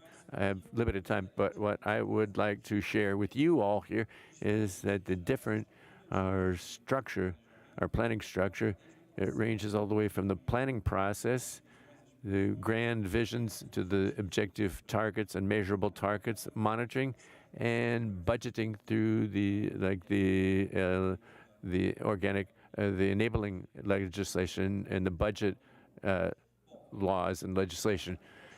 Moving on to a specific aspect now of food security. I'm not going to discuss here. This material is going to be available to you for everyone who wishes to take a greater interest, so it's totally available here. But this gives us briefly an overview of the plan, the divisions in the plan. You can see here that we have the boxes for the SDGs in a cross-cutting way. The SDG agenda is very cross-cutting in this sense. So in each of these major cross-cutting areas, you can see different boxes. The SDGs related to them, where we have one or some targets in pertaining to the agenda. So we have cooperation, peace, equality and equity, longevity and well-being, wellness. So we discuss an aspect here which you are not going to be able to, we won't be able to go into details here in the fine print here, but when we're talking about longevity and wellness, for example, there is a basis there, a strategy related to sustainable food and nutrition, where we include, for example, that we should double the number of establishments that retail healthy food outlets. And this base, the base of this study is a fantastic study done by FIOCRUZ relating and correlating and mapping the food deserts in the city of Rio de Janeiro. So these food deserts, they were the basis for us to be able to stipulate what are the priority areas for this development of promoting new retail food, healthy food outlets. And it could not be otherwise that the major inequality is also reflected in this agenda. When we see the food desert areas in the city of Rio, we can see that they are the peripheral areas, the areas where we already have the largest vulnerabilities, social and also economic vulnerabilities in the city. So once again, this is another challenge for us, another major challenge. We also have the issue of obesity and reduction of the obesity rates in the city of Rio. This is an extremely worrisome situation. People discussed in the opening roundtable yesterday, people discussed this yesterday, so it's highly important for us to be able to discuss this aspect. There are a number of guidelines here and activities and recommendations and targets and forecasts for 10 years for us to also be able to address this issue of obesity. But nevertheless, once again, with an interfederative aspect, it's important to have dialogue with other spheres. Federal, state, and municipal governments oftentimes are the ones who regulate the issues relating to taxes and tariffs and so forth. So we further have the issue of increase in local agricultural production. And it's important to state that Rio de Janeiro, the state of Rio de Janeiro, doesn't have, it's not known because of its agricultural calling, but meanwhile, the city of Rio de Janeiro, inside the state of Rio de Janeiro, is the one that employs the most farmers, people connected to farm production. So this is extremely relevant to understand how the city of Rio de Janeiro leads in terms of employability in the farm industry. So it's important for us to be able to expand this agricultural area, for the agricultural areas to be able to serve as an aspect for transition, an important transition area for preserving the ecosystems in the buffer zones, but also to value them economically, these spaces that are normally very peripheral areas. So we have here a number of other aspects of climate changes and resilience, where we talk about, for example, neutralizing emissions and ecosystem protection. And we have here another point, which is organic waste. This is highly important. One of the main sectors for emitters in the city of Rio de Janeiro is the waste industry, waste recycling industry. So we need to address both waste from pruning and also waste, organic waste in general, which are the largest portion of our waste that goes to the landfill. And to conclude, talking about the aspect of governance, it's important to remember that we need to refound municipal public governance in this aspect. This is the issue of intersectorality, is a fundamental aspect without which we will not be able to move forward adequately with the agenda. and advance the agenda, obviously it has to have monitoring and control and oversight of the proposals, projects, and targets for us to be able to have permanent action in employees, career civil servants for training, retraining as well, and continuing education is extremely important for us to be able to produce a permanent process. I'm going to close now because my colleague Tiago, I'll turn the floor over to him. He's going to be discussing the specific project in the city of Rio de Janeiro has led today with regard to food security. I recall, by way of conclusion, that as I mentioned at the beginning, this municipality has a number of other successful initiatives, school meals, and I would imagine that we'll have a panel at the end of the day on this aspect, the school meal programs, the Carioca vegetable gardens, and a number of other successful projects in the city as well known for. I'll turn the floor over to Tiago because I've used part of his time as well. Thank you very much, all of you. Good morning, everyone. I'll go to my topic straight away. I'm afraid of the stopwatch. Everybody's talking, and the stopwatch was ticking, and countdown. Okay. I'm going to try to stick to my 10 minutes. Okay. Good morning, one and all. Danielle has already greeted everyone here in the panel and welcomed everybody, so I'll dispense with that. He represented the city, so I'll save time on that point. I have an approach from the Department of Social Assistance in the city of Rio de Janeiro, and this is just to frame the issue. We should always recall why we're here and the reason for our work and dedication. So, unfortunately, 31.1 million Brazilians are still going hungry. During the pandemic, more than half of Brazilian families did not have full access to food. From 2020 to 2022, the number of households with members going hungry took a huge leap from 15 to 23%. There are 14 million new Brazilians in situations of hunger in a little more than a year. And looking at hunger reminds us, with each word, with each statistic, with each number, that we should always remember that for each absolute number that we quote, represented here in the picture, they represent a life. So more than numbers and statistics, all our work reflects human life. This is a graph of how Brazil has gone back onto the map of hunger. We had succeeded in decreasing hunger in the country from 2013. This is represented clearly there.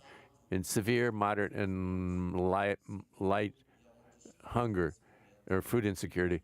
This is our situation in 2022, based on which the policy, the municipality, and the social assistance department, that's where it plays in. At the beginning of the new term in our mayor, Eduardo Paes, we created the Department of Food Security, the Food Security Department under the Social Assistance Division. It was treated as a small structure initially.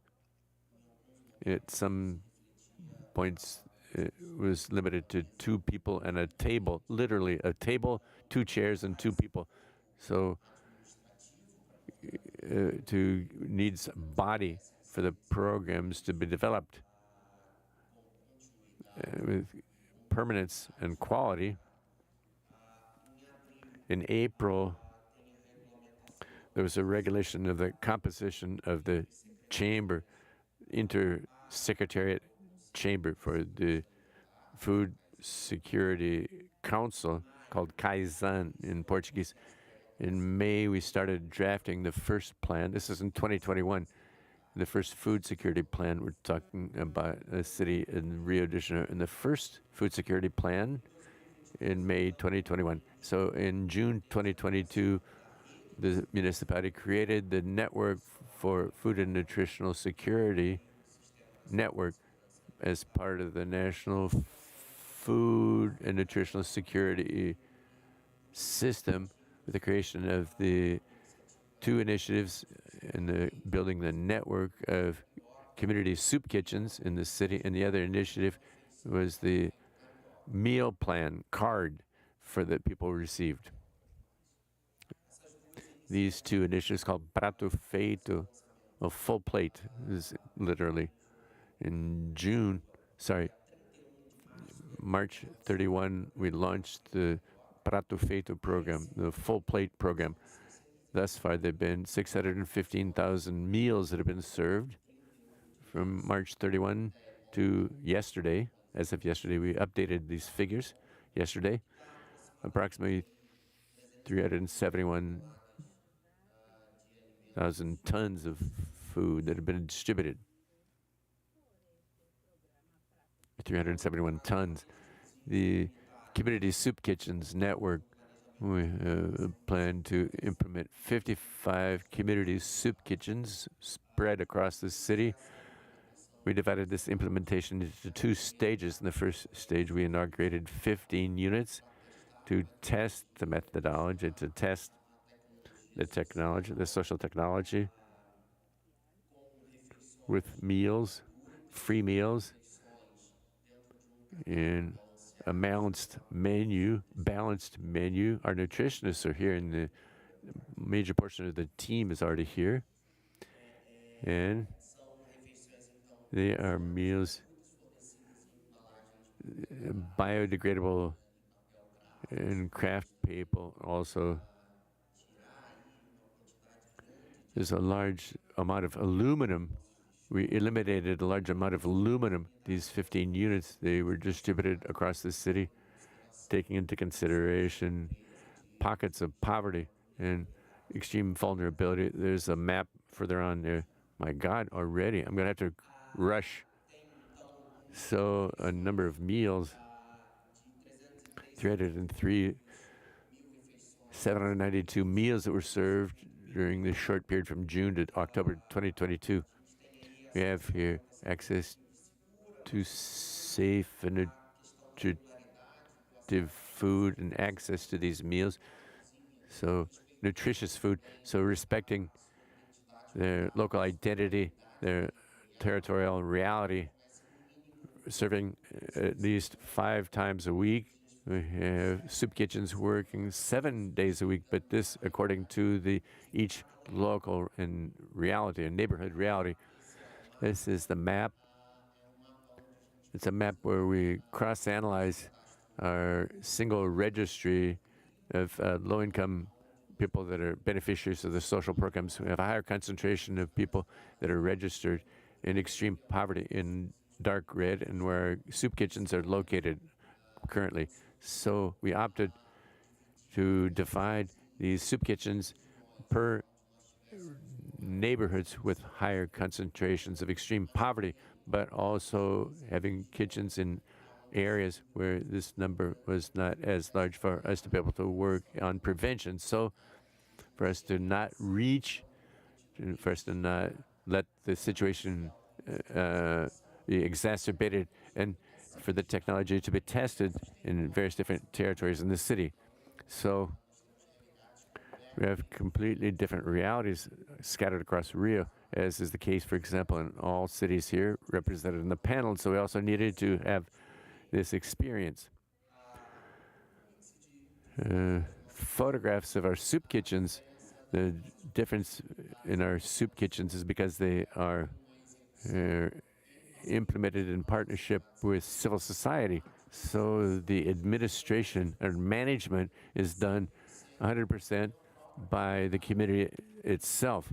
The government, it provides the subsidies, the resources. We purchase the meals produced by these community soup kitchens, provide the training, technical follow-up with our nutritionists, with our social workers, and all the service itself and management of the soup kitchen is done by the community itself through action that already existed in these communities. So we have job generation, distribution, and heating up the local business establishments because the resources are kept in the communities themselves. Many of these actions already worked sporadically, especially during the pandemic.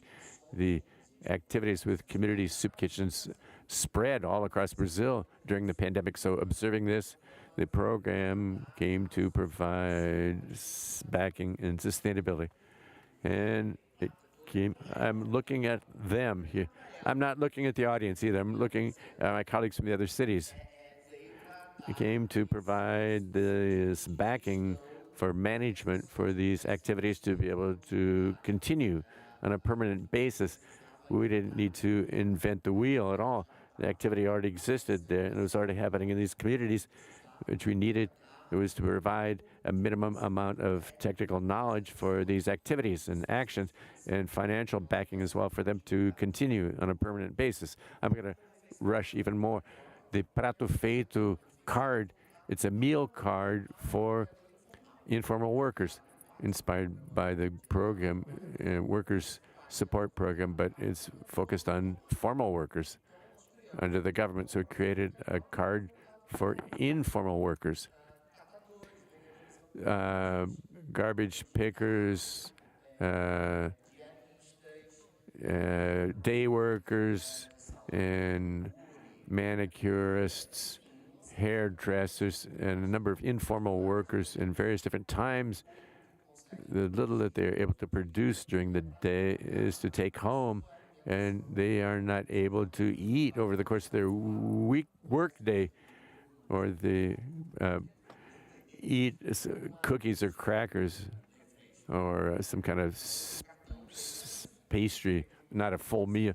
We did a bidding process where we selected the card company and the food, subsidized food program, where these informal workers can have access to their meals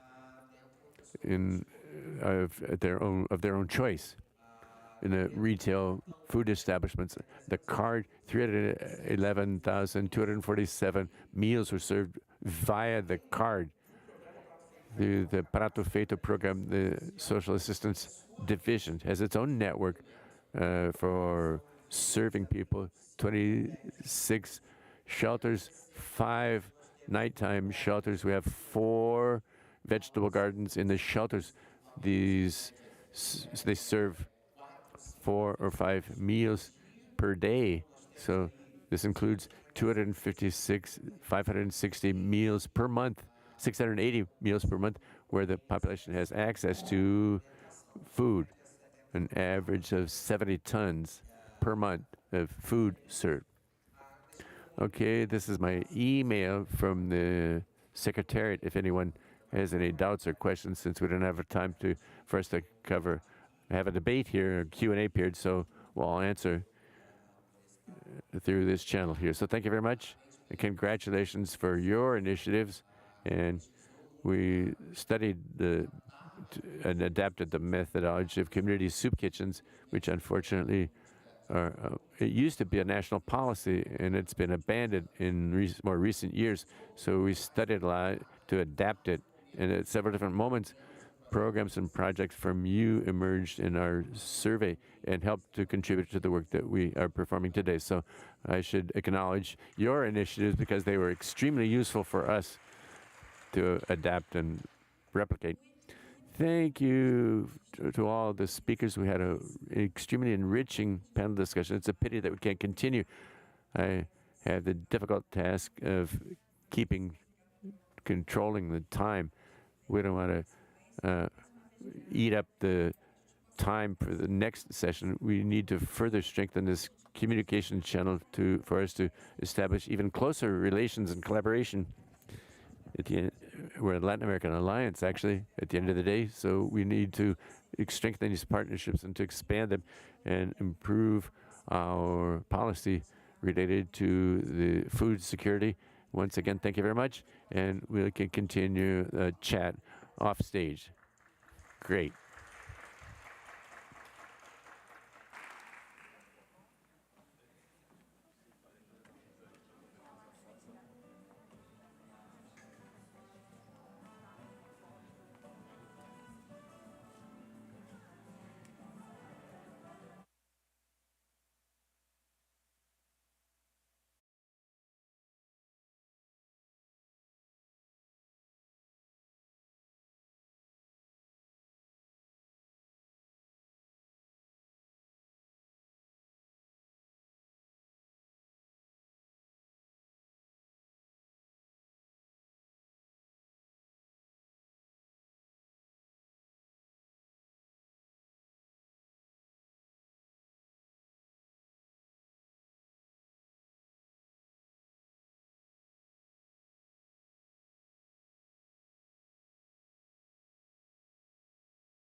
Bom dia a todos. Nós vamos dar início à nossa plenária.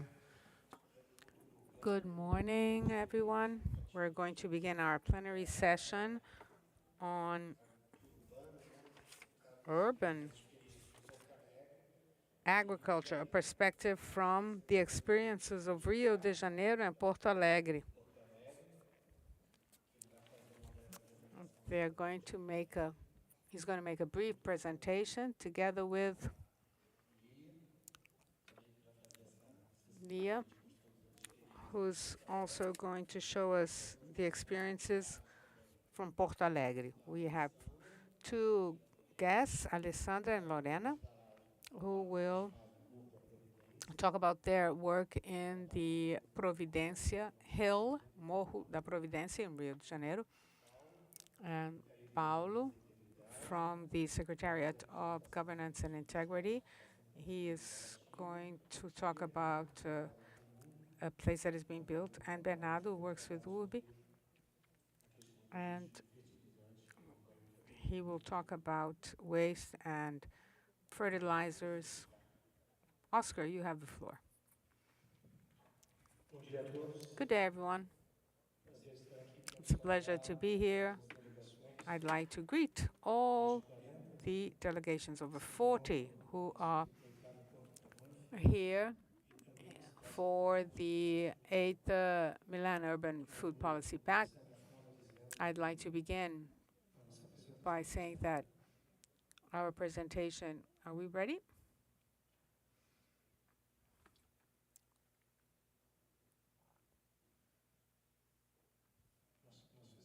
Okay, there it is.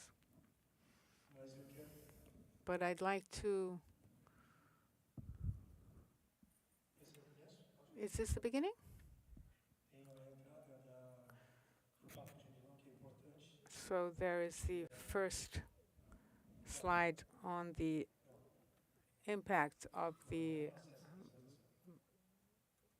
Milan Pact.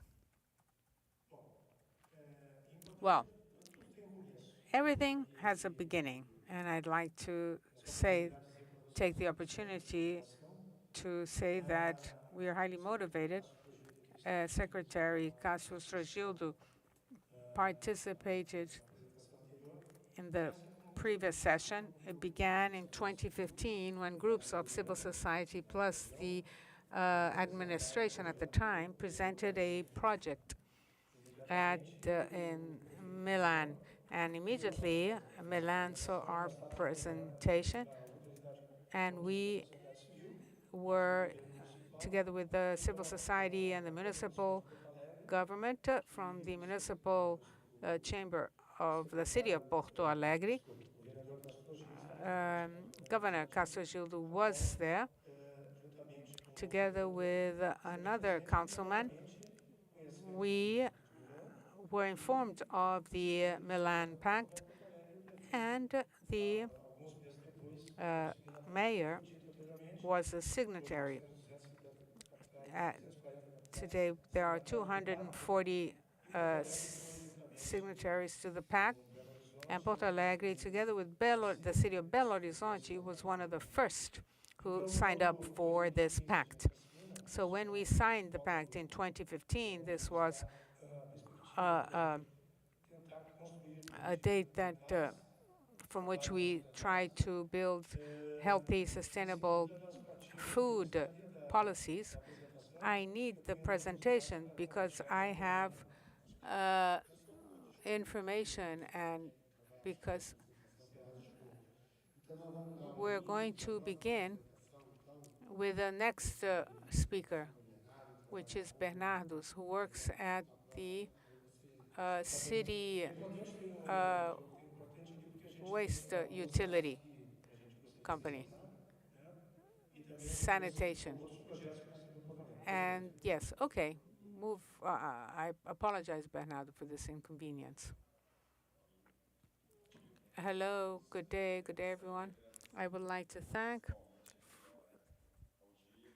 Diego and the International Affairs folks for having given Conlubi the opportunity to talk to you. Let me see how I can, okay. It's an enormous pleasure. I don't know whether we're at the end of the line thinking about solid waste. Conlube has developed different strategies, especially geared toward treating organic matter in the municipalities. So there are 27 million tons a year of food waste, enough to fill up the Maracanã Stadium, and that make up a good share of urban solid waste. 50% of our solid waste are made up of organic matter. And so there are many strategies to reduce the landfilling of this organic matter. And the biological treatment, the main place is Eco Park in the neighborhood of Caju. There are 5 stations scattered around the city. Eco Park Caju gets about 3.5 million tons of scrap per day, more than 3 times the Christ the Redeemer statue piled up. And so 160 kilometers per trip. In the end of the year, if we calculate, we can go around the earth 150 times just transporting the waste to the Eco Park Caju. Rio de Janeiro is one of the cities in Brazil that produces most solid waste. And 50% is organic, and we have developed strategies, this inverted pyramid, to work on prevention, reduction, on feeding people, and namely biological treatment, which is the main star of our Eco Park in Caju. So organic matter, when it is buried, produces a lot of methane gas. And so instead of sending this to the landfill, we we do this process here called biomethanization. And so biogas is produced, and we produce organic matter, our lube, which is donated to vegetable gardens, namely in the state of Rio de Janeiro. Biomethanization, this is the big recipient, and our lube. So we donate this to vegetable gardens in Rio de Janeiro, and it's wonderful material to regenerate the soil. It also helps urban family agriculture and helps to sequester carbon, since the plants grow more quickly after this is applied to the soil. And another important contract that Conlurb signed this year together with the city of Cologne, trying to support the Milan Pact, the circular economy for food and organic waste in Rio de Janeiro. And that has 4 main pillars, especially in municipal schools. The appreciation of this organic waste, and food distribution center, and also actions for environmental education and training, which is important to teach our children. So this is the Center for Applied Research, Conlurb's Center for Applied Research. And so they make this selection of organic scrap or waste, and 50% of this waste is organic. So CONLUB is going to initiate a collection program of all this organic matter, organic waste, and take it to the Caju Eco Park. This year we had a training program for these people who deal with the food in municipal schools. We did this training course to teach them how to avoid waste and also how to separate organic matter, organic food, and then be able to take this to the biomethanization unit. With the Cologne agreement that we signed in 2018, we got this equipment that helps our composting to increase our amount of organic compost to meet the needs of the city, given the activities with the Carioca vegetable gardens. And when we talk of waste, poverty comes together with this, and in the neighborhood of Caju, it is one of the neighborhoods with the lowest human development index in Rio, and a lot of food insecurity. And so part of these organic wastes were still packaged. And so we started researching, investigating in supermarkets and supermarket associations and our partners. We tried to understand how these food were separated. What is waste and what is still food? And so we identified a point that we had in this, the Caju's Eco Park, that was transformed into a distribution center. And this is where the municipal sanitation, with the support of the Federal University, to renovate this canteen and to apply the food donation to partner supermarkets. So we are now in the phase in trying to, decide on these partnerships. They have a very well implemented logistics. CONLUB will be the infrastructure, will operate this with the support of the Federal University of Rio de Janeiro, which will then set up kits, food kits for donations. And there are already 500 families that have been registered, included. And we hope to have a partnership also with the Community Action Secretariat and social work to have this as a continuous program in the city of Rio de Janeiro. Those were the main points for Caju Eco Park. I'm going to close now and give my colleagues a chance to present. And thank you. And now we're going to have Paulo's presentation about the Guaratiba market.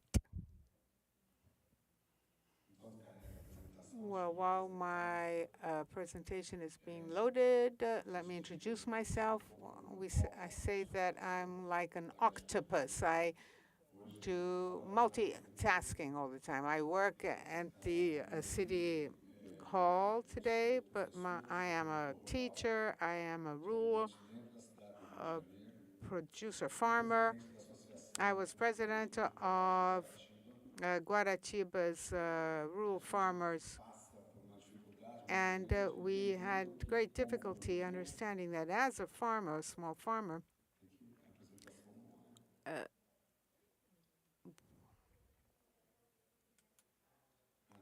okay. So, as a small farmer, our greatest difficulty is to distribute what we produce. So it is hard for us to understand that a city needs to actually foster rural production, but if it does not have how to distribute that, things get really difficult. So CADEG is a distribution center, 100,000 square meters inside the city of Rio de Janeiro in the neighborhood of Benfica. It began to be built in 57 and it was opened in 1962. 60 years of the existence of a distribution policy. After CADEG, we had COBAL. In 71, there were 4 units in Humaitá, in Leblon, in Mayor, and in Campinho. Mayor and Campinho no longer exist.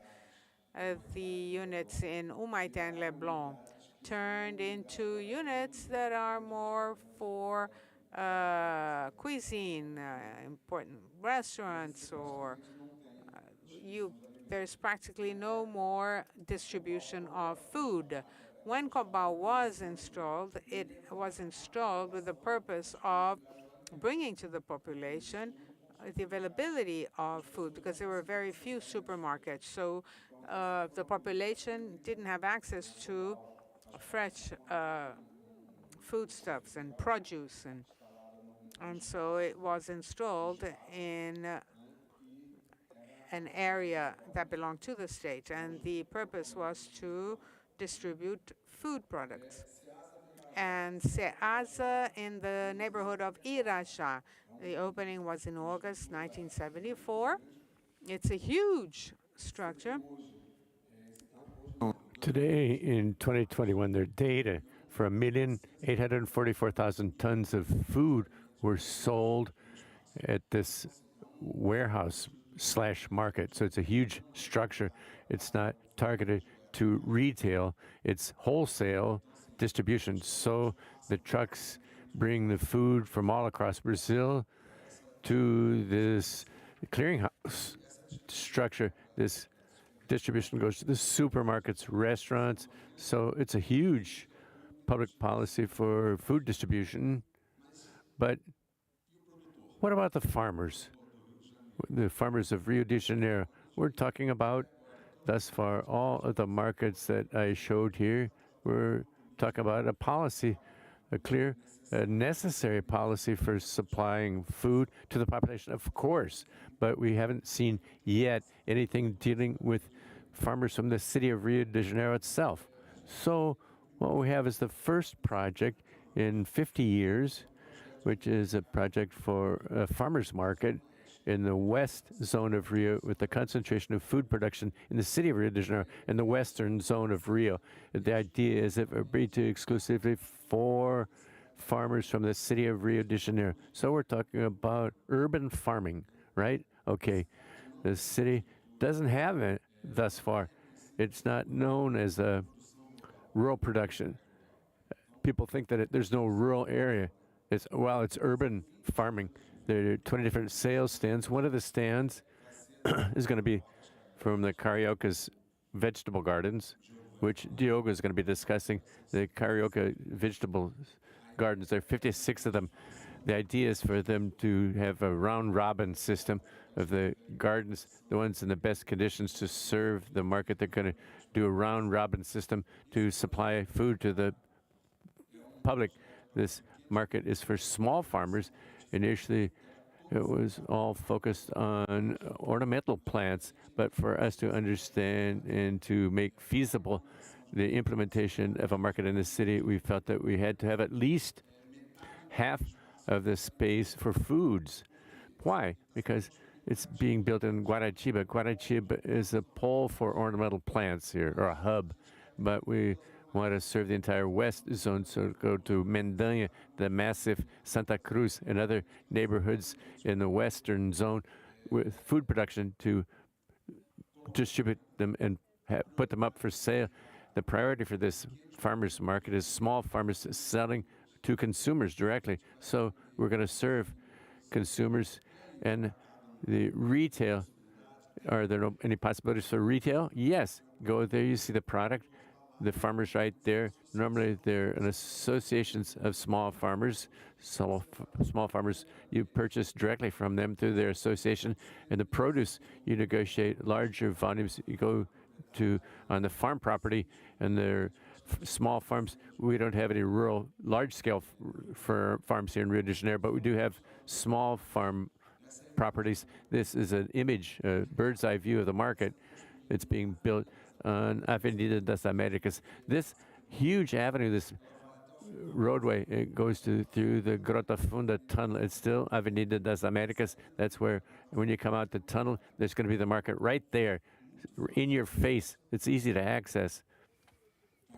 Here's the Guarachiba market, and the idea is to have a well-aired area and ventilated. You have 10 stands on each side, where you're going to be able to sell and market the products. I don't know if you can see it here, right? There's in the first structure, there's a second structure that's planned later. This is a public policy under the state, rather corrected himself, the municipality of Rio de Janeiro, to encourage production, farm production from the city. So this is the idea, I think, that we're able to promote development of farm production. Let's see how farmers react to it. The market, it's not a promise. The market is already under construction. The forecast was to inaugurate it this year because of the rainfall. We had some delays in the construction, so we believe that we'll launch the market in January 2023. Okay, so these are my contacts. If anyone wants any further information, it's all available to you. So thank you very much.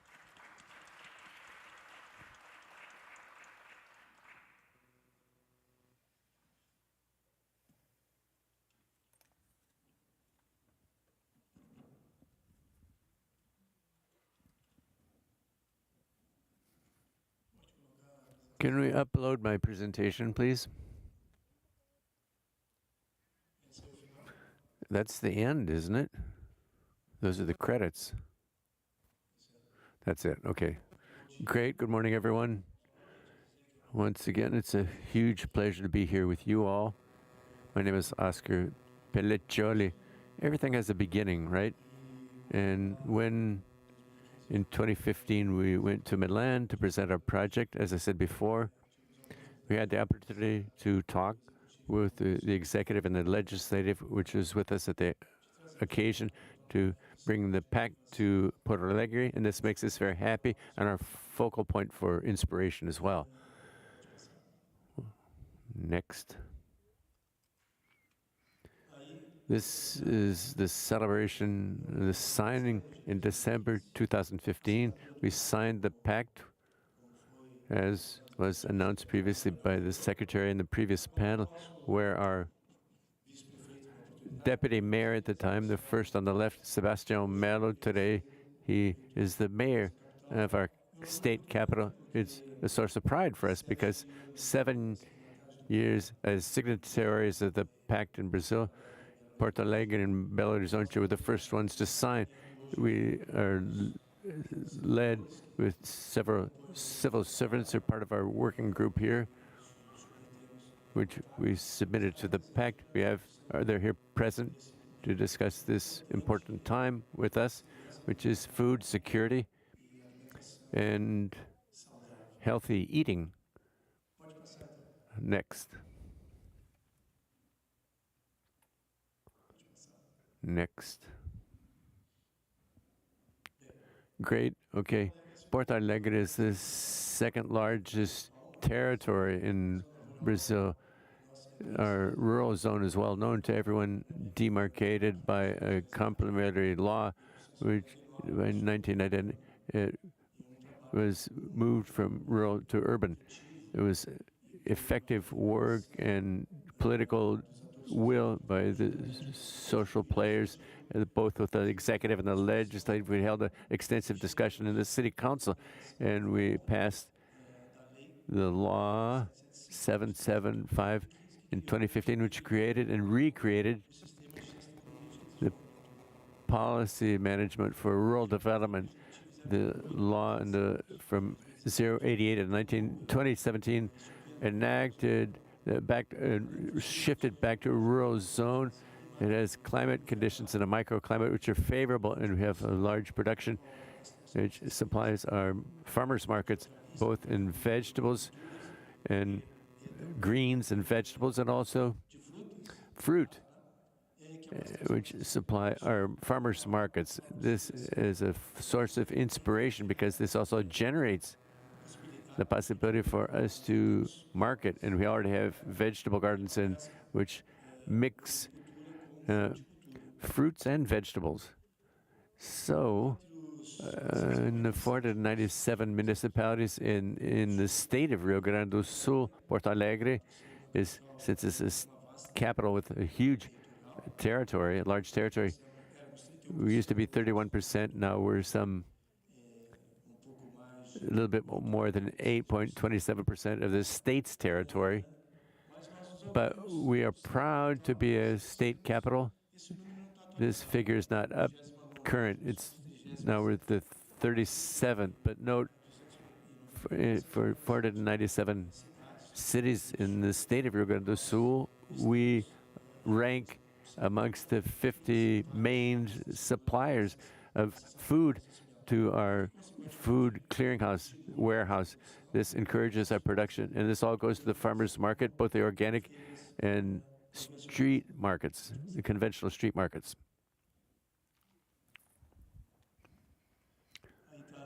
Here we can see the size of our rural area in the city, 41,000 square kilometers, 88.26% of the territory. Okay, fine. We've reached the vegetable gardens now. In the school and community vegetable gardens with gardening activities involving the main, especially education, environmental education, use of waste, reuse of waste, involving the school community, a project for sustainable diet and sustainable development. In our municipal network, 214 different schools, community schools, and for preschool education, 63 of them have vegetable gardens in the schools. The municipal school department has 98 schools.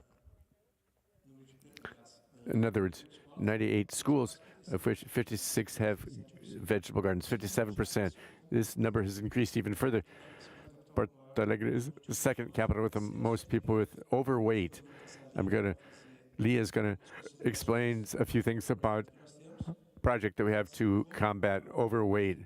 But since most people have overweight with greater weekly consumption of sodas, it's probably no different in your cities, and ultra-processed foods, and with a higher diabetes rate, which is extremely worrisome, having the second most leading city for the diabetes prevalence. Urban and peri-urban vegetable gardens, but basically with school vegetable gardens and community vegetable gardens, we have about 236. Actually, we don't have the precise figure because after the pandemic, during the pandemic, actually, people began to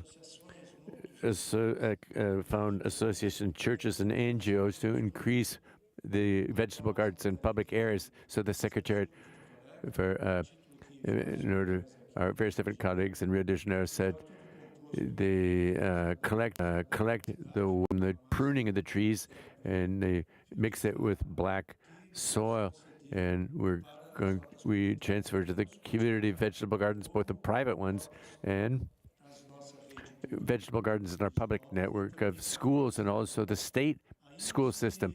And we don't have total control of the number of vegetable gardens in schools, the state schools. I saw here, it's not a criticism, but an observation that many of the governments don't dialogue with each other, don't talk to each other. It's no different in my state capital. We don't have a fine-tuned dialogue with the state government, unfortunately, because certainly these policies need to be cross-cutting. We have to have a diagnosis, a precise diagnosis, so it's extremely important for us to know in order to determine what we were and what we've done and where we're going. Okay, next.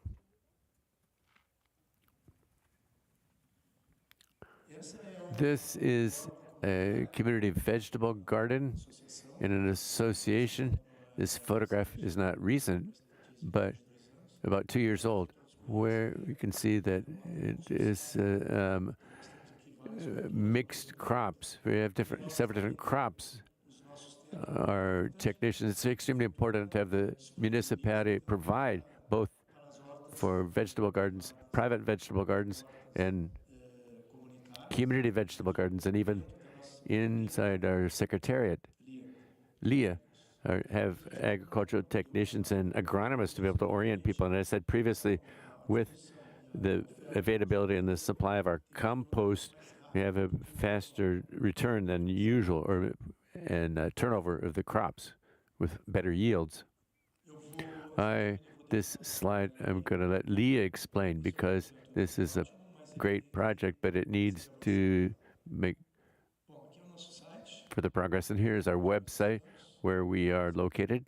You can forward that. Here is our Secretariat, and I'll turn the floor over to my colleague Leah. I don't know if we're going to have a round of Q&A. I think it's important, but if we have enough time, I'll turn it over to Leah for her remarks.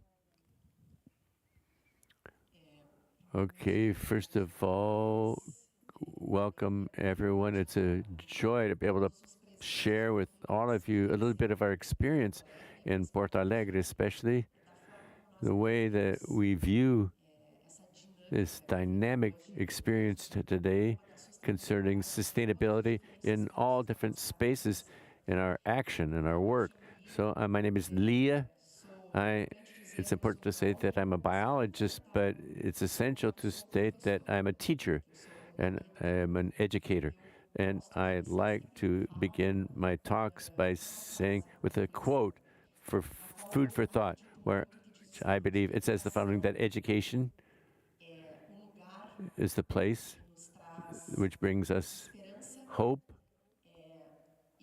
and it shows us that there's a possibility for transformation. It's education that puts us in this place of hope to be able to, the transformative power, the power of change in our actions together with the school department, that we should plan and present a project, a program, which glimpses sustainable development. We want to be able to expand beyond working on the issue of environmental education and to glimpse sustainability in its multiple dimensions, sustainability, which is environmental, but it's social sustainability, cultural and political sustainability, and it leads to economic development. So in this program, the vegetable gardens, which are our topic here for this space here, this roundtable, vegetable gardens have to be viewed and seen and perceived in its multiple dimensions and possibilities.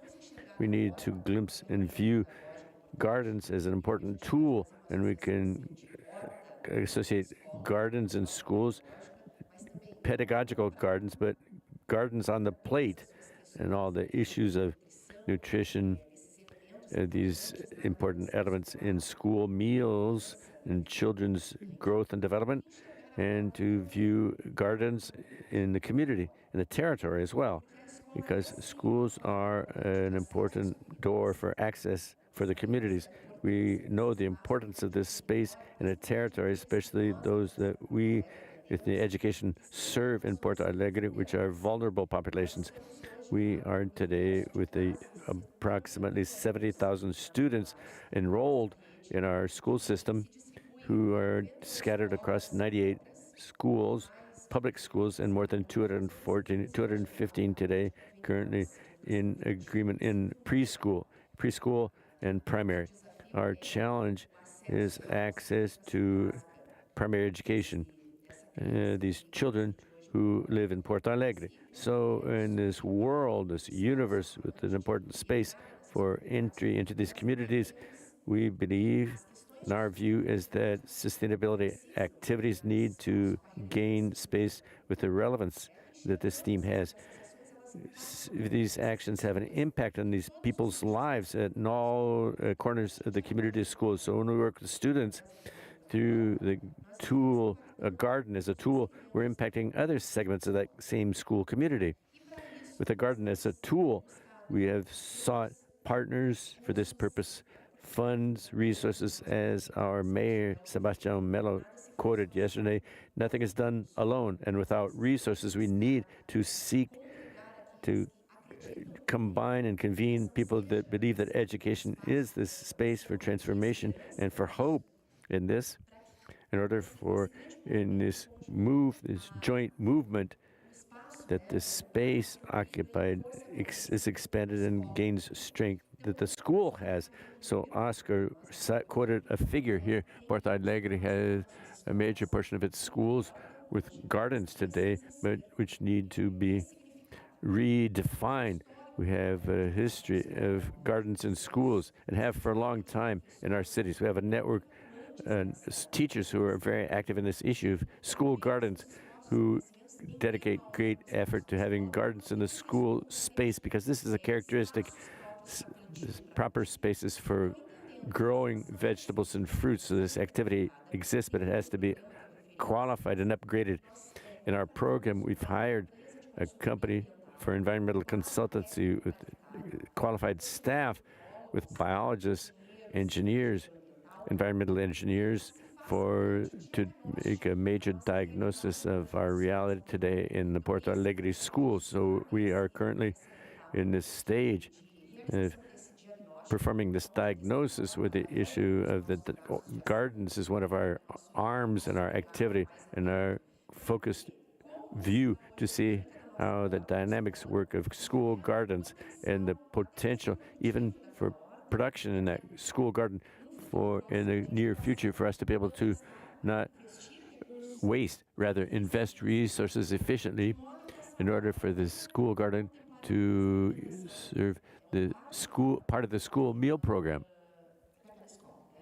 in that school, to be able to employ in the school kitchen that produces food daily for the children, and for this to leave this space, the school itself, and extend outside the school itself, extramural in that sense. We have a continuous search for partners who also believe that this is a possible and feasible and efficient path. This movement here is extremely significant because it is a space for sharing that we can publicize for everyone. And today, we have a significant number of gardens, but we can and want to expand the number. And just to conclude, people also mentioned our example in Porto Alegre of purchasing biodigesters. I don't know if everyone was able to access this information, but we'll be the first municipality to have in all its own network in the 96 of the 98 schools to have this mechanical biodigester equipment. Basically, it turns organic waste into two byproducts, which is biofertilizers and biogas. This equipment has autonomy of 2 to 4 hours of gas per day, and which feeds the kitchen stoves in the school kitchen. So we believe, and also it's important to state, and people have said a lot, that this equipment, the proper use of this equipment serves 13 of the 17 SDGs in the 2030 agenda. So this commitment, ethical commitment with socio-environmental responsibility, shared socio-environmental responsibility, we have to see the responsibilities of all the different stakeholders involved in this process that we want, based on installing equipment, which is very simple in terms of its dynamics and its mechanics, to be able to bring issues of circular economy, environmental citizenship, reduction of greenhouse gas emissions. In Porto Alegre has a recent inventory that's been recently published, the second inventory of greenhouse gas emissions. Rich material that I encourage you all to consult, and giving backing for Porto Alegre to reduce its environmental footprint, and has indicators for this to give us this information, which are significant. So it's a movement for network action, linked in network format, and Porto Alegre views this, and it's heavily committed to acting in this format, in this mechanism of action amongst all the departments, understanding that it's an isolated project in the school department. It's not from the mayor, it's by all of us. And if that's the case, we believe that it will be highly successful. So it's a challenge for a teacher to talk in a few minutes, so I'll stop now, and I'll turn the floor over to Oscar. He wants to say goodbye, and thank you very much for your kind attention.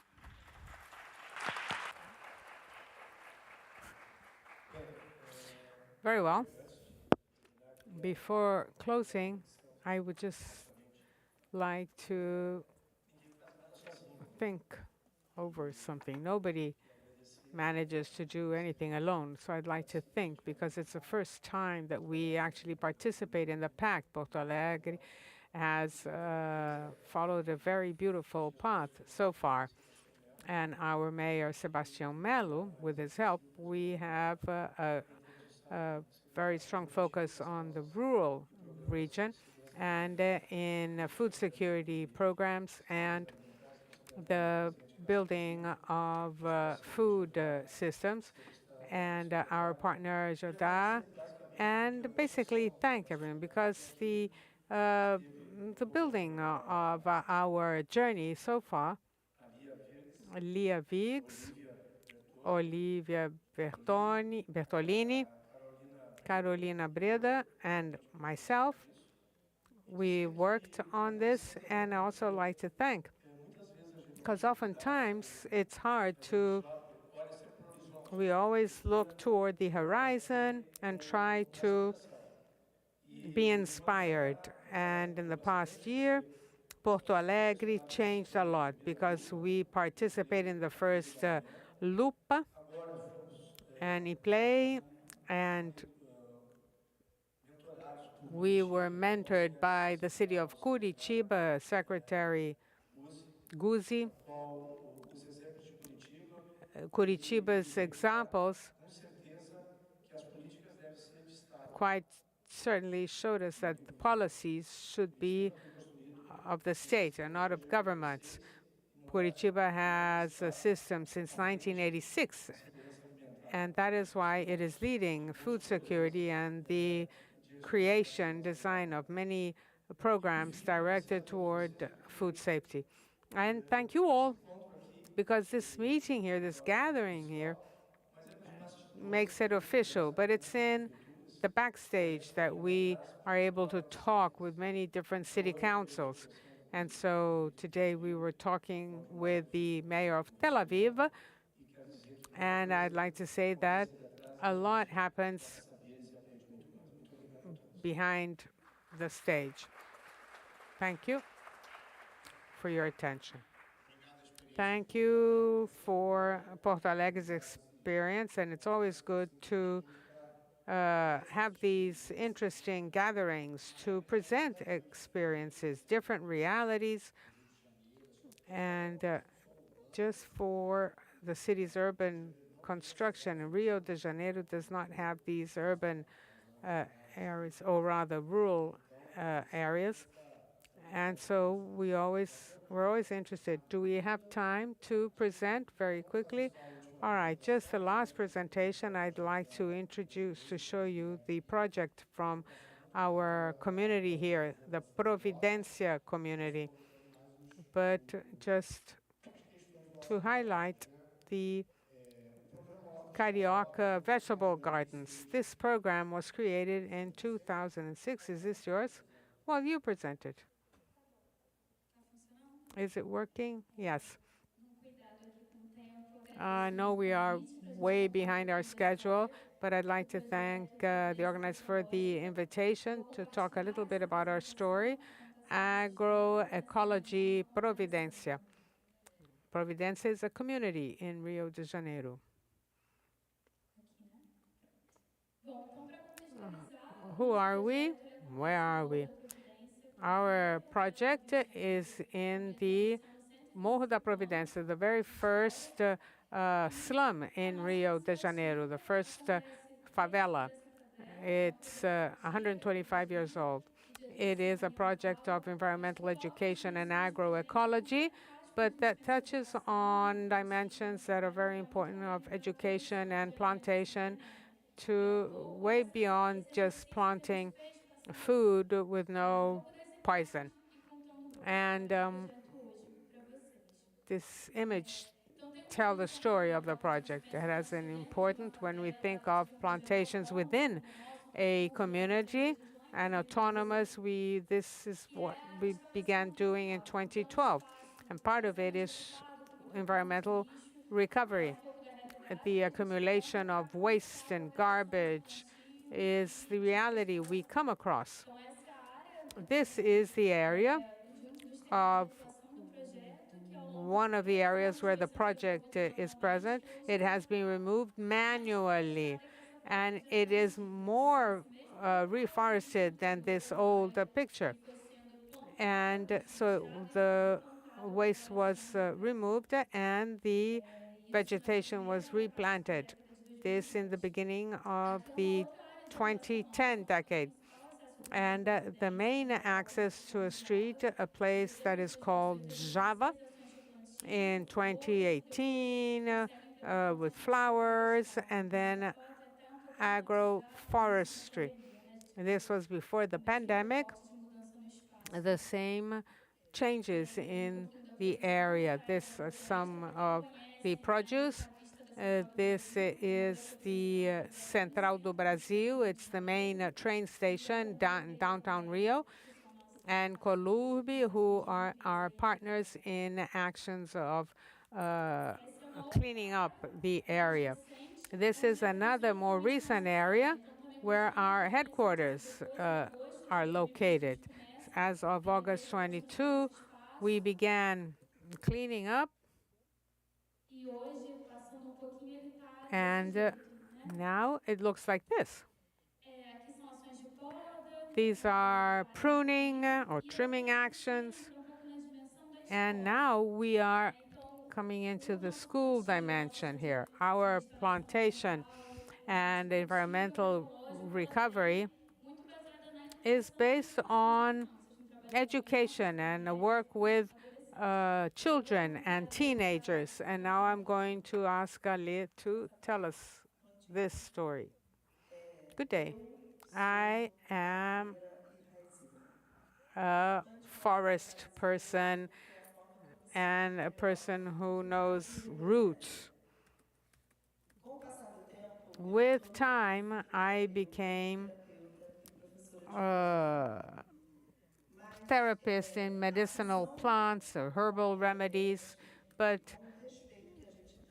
the environment and the respect that we treat the place where we live, that is what moves me and what brought me here today. The pictures that Lorena showed us, all the garbage, was taken by my old mobile phone. That is where I live, the red circle. All that place was just one big dump I used to remove before. That's my house today. You see, you can't take this picture anymore because this tree is on top of my house.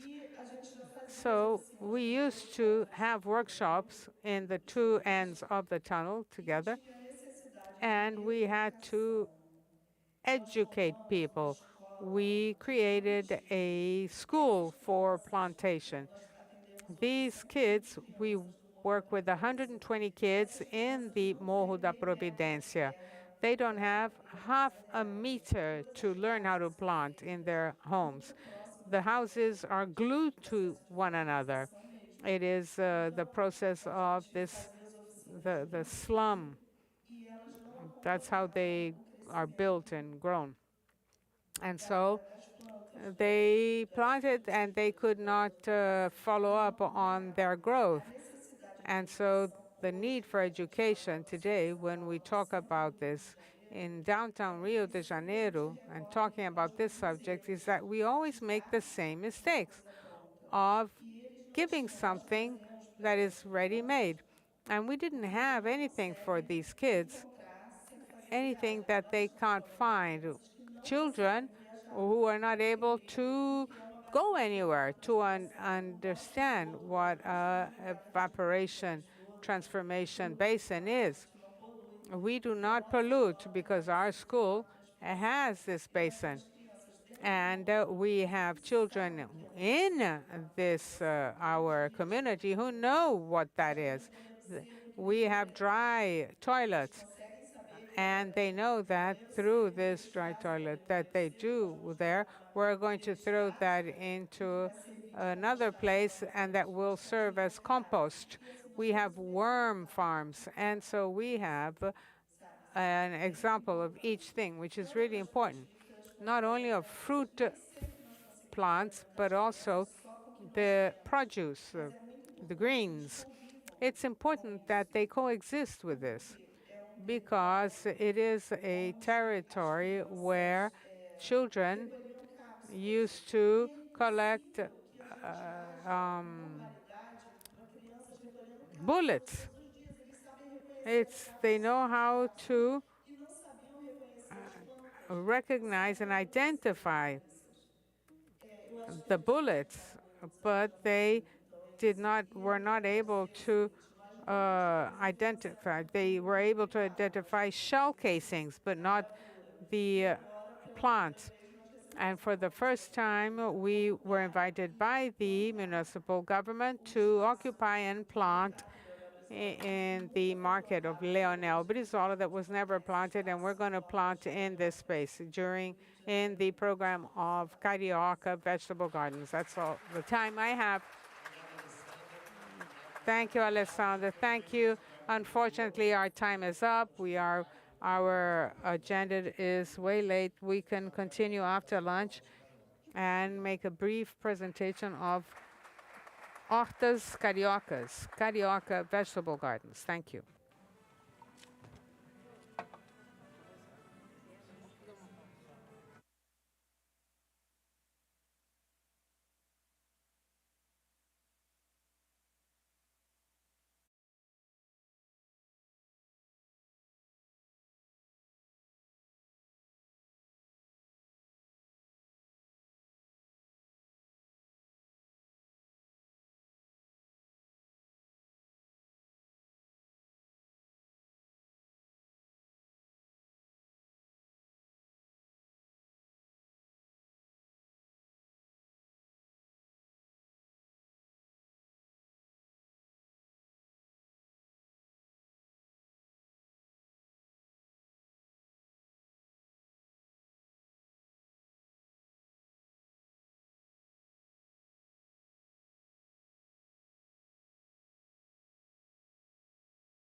italiano já?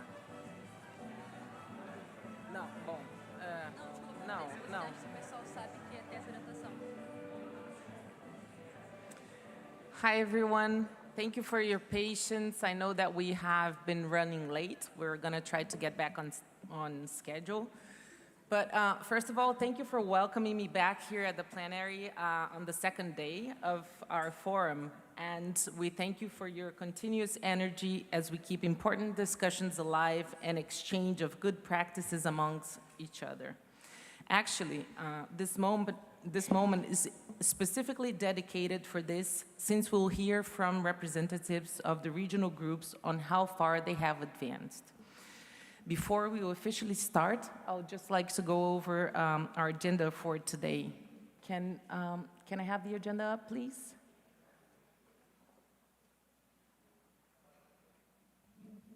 In just a moment. Well, until we have the agenda, I'll just go over it for a little bit. So the day will be divided into several sessions, ranging from the municipal actions led by Rio City Hall on health, safe, and sustainable food, working with indicators for climate on resilient and sustainable food systems with the Milan Pact representatives, FAO and HUAF, and others, such as public policies of food security and health, a vision from FIOCRUZ. This is just to cite a few. You can see the agenda above that will have many fruitful discussions.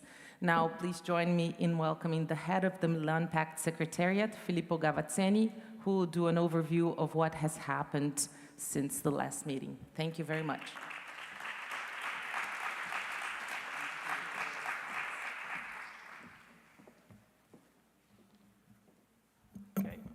Thank you, Teresa. Thank you so much, and also thank you for your patience. I'll try to do it as short as possible.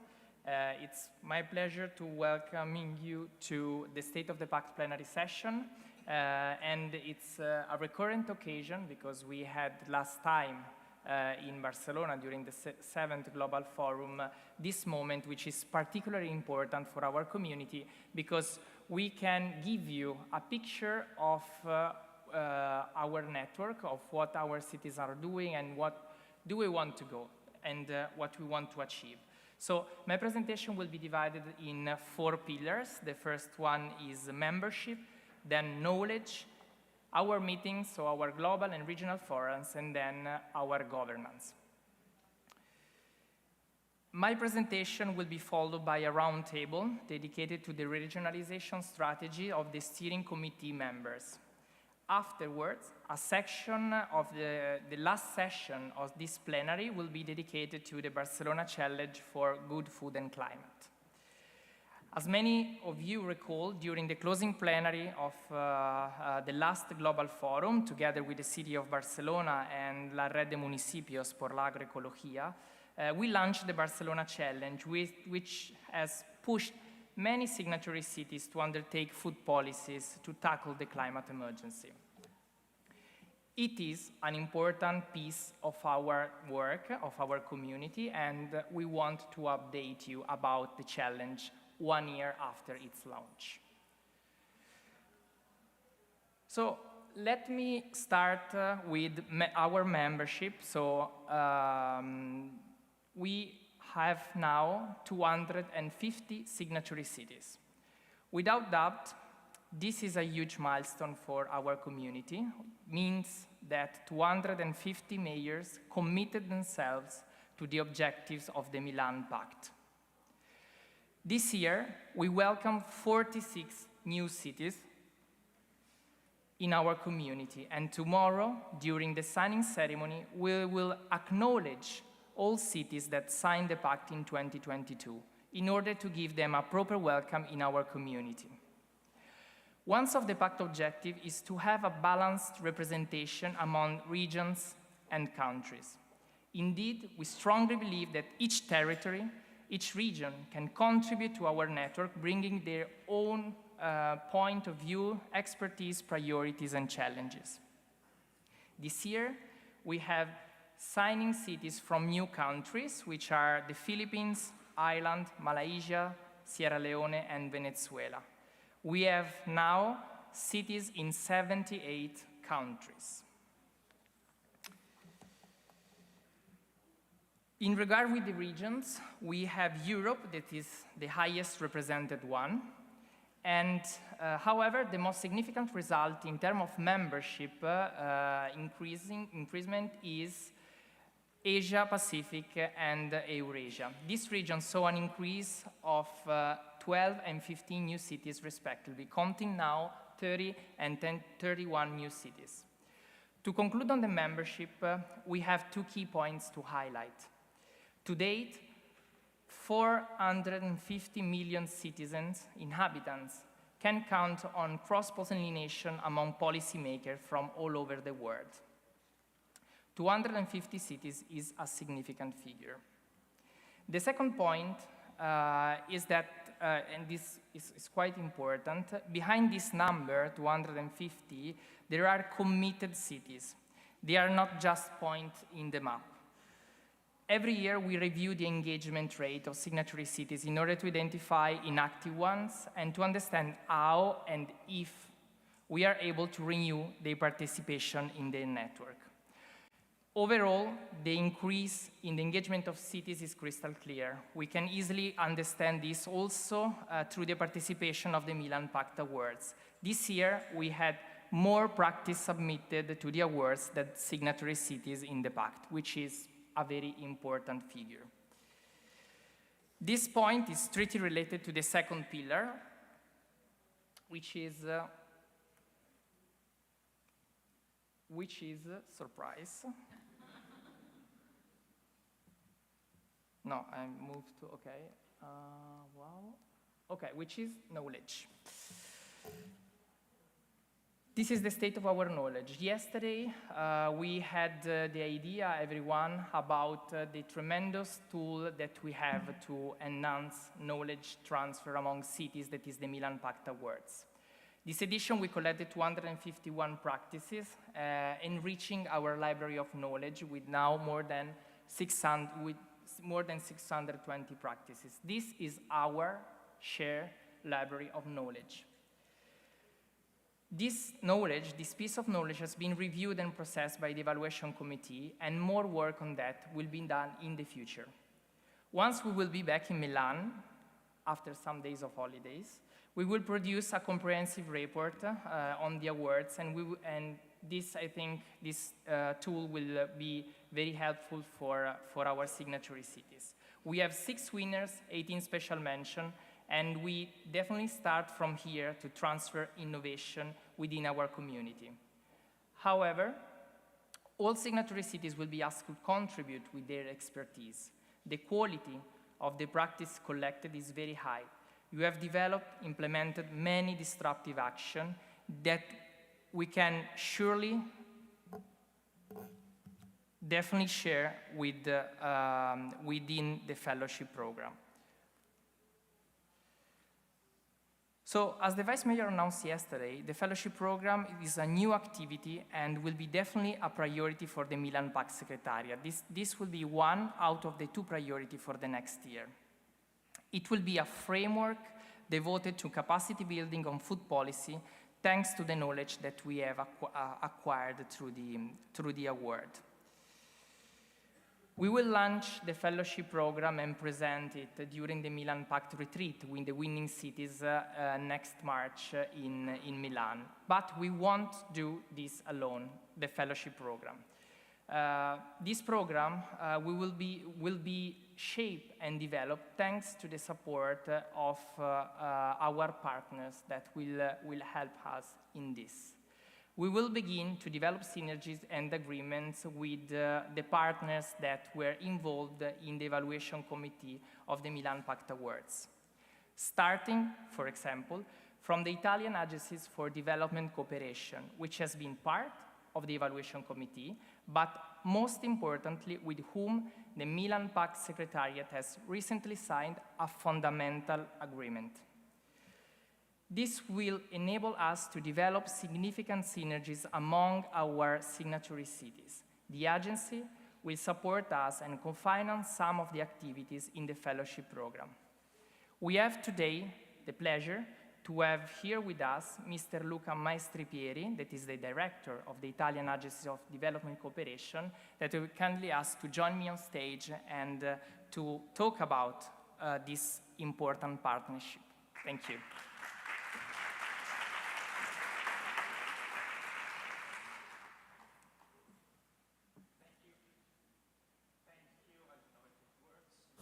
It may be yes, now it works.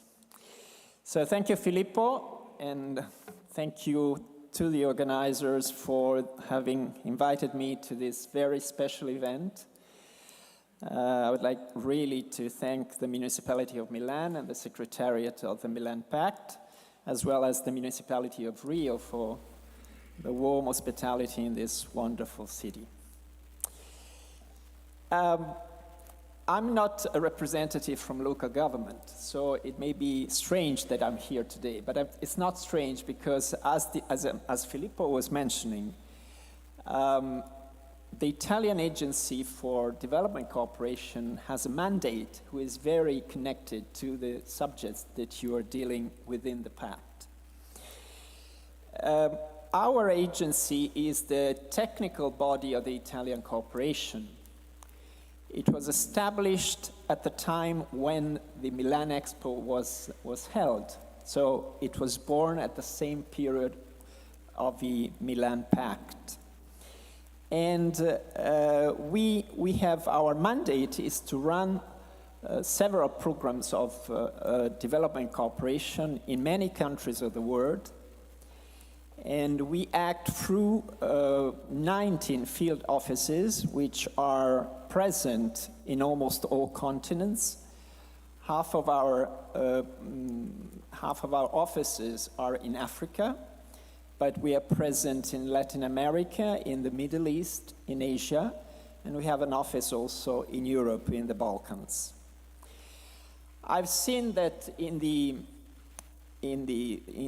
screen always mention the word partnership.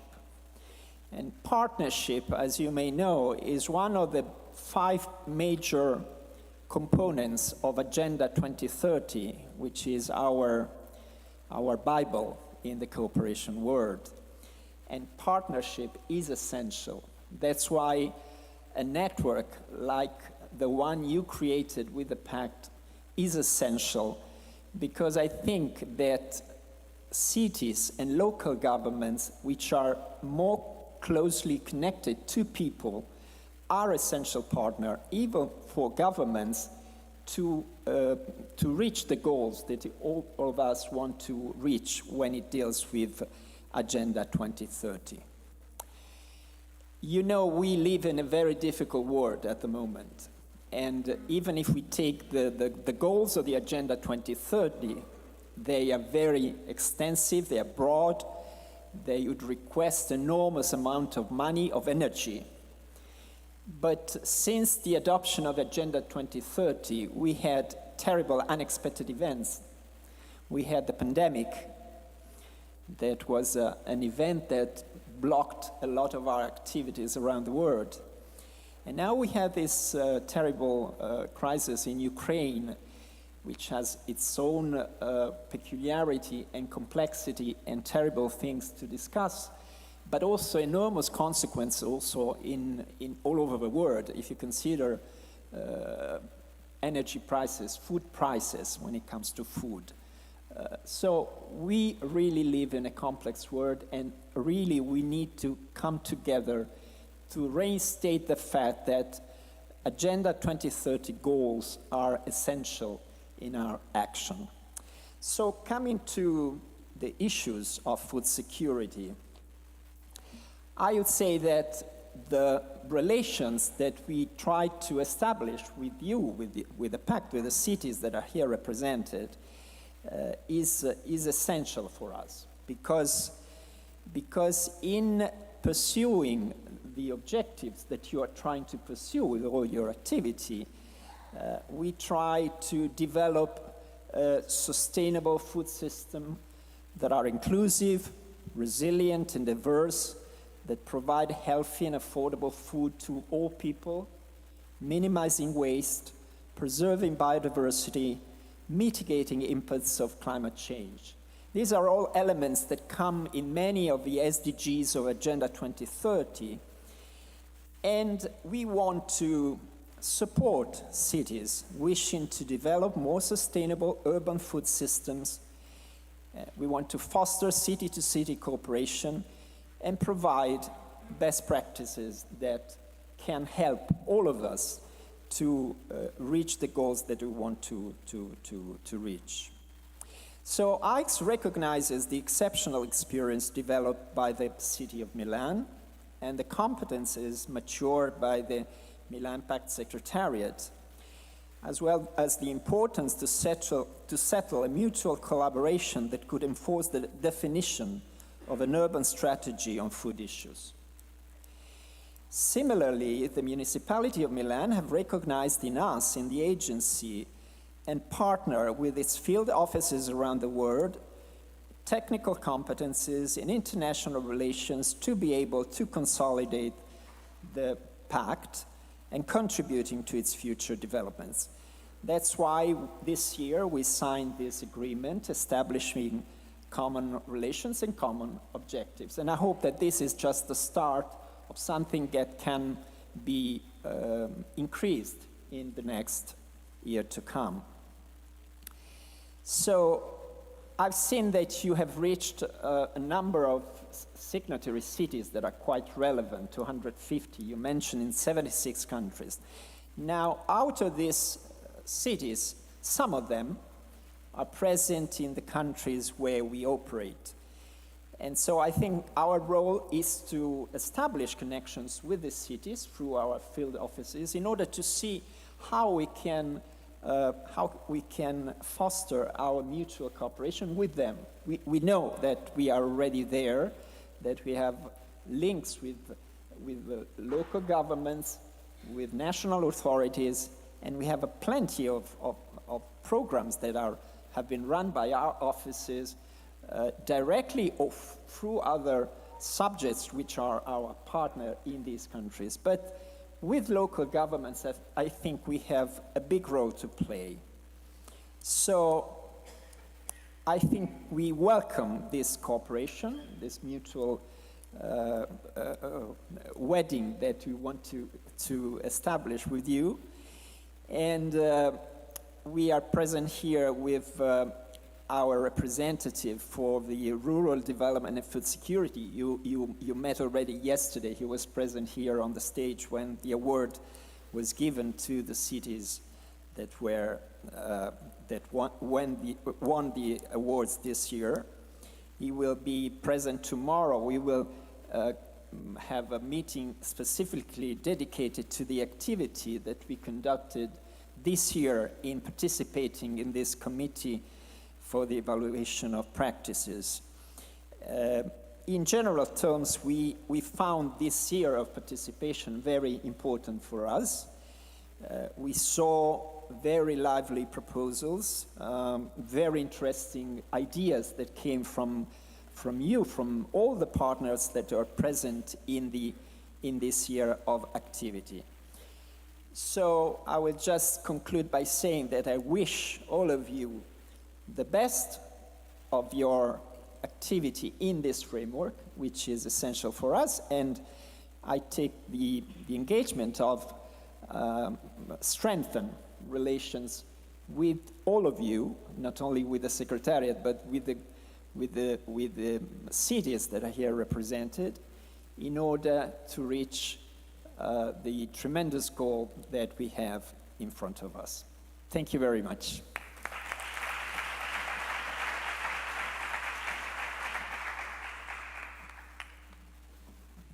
Thank you very much, Director Maestrepieri. It's an honor to have you here in this global forum.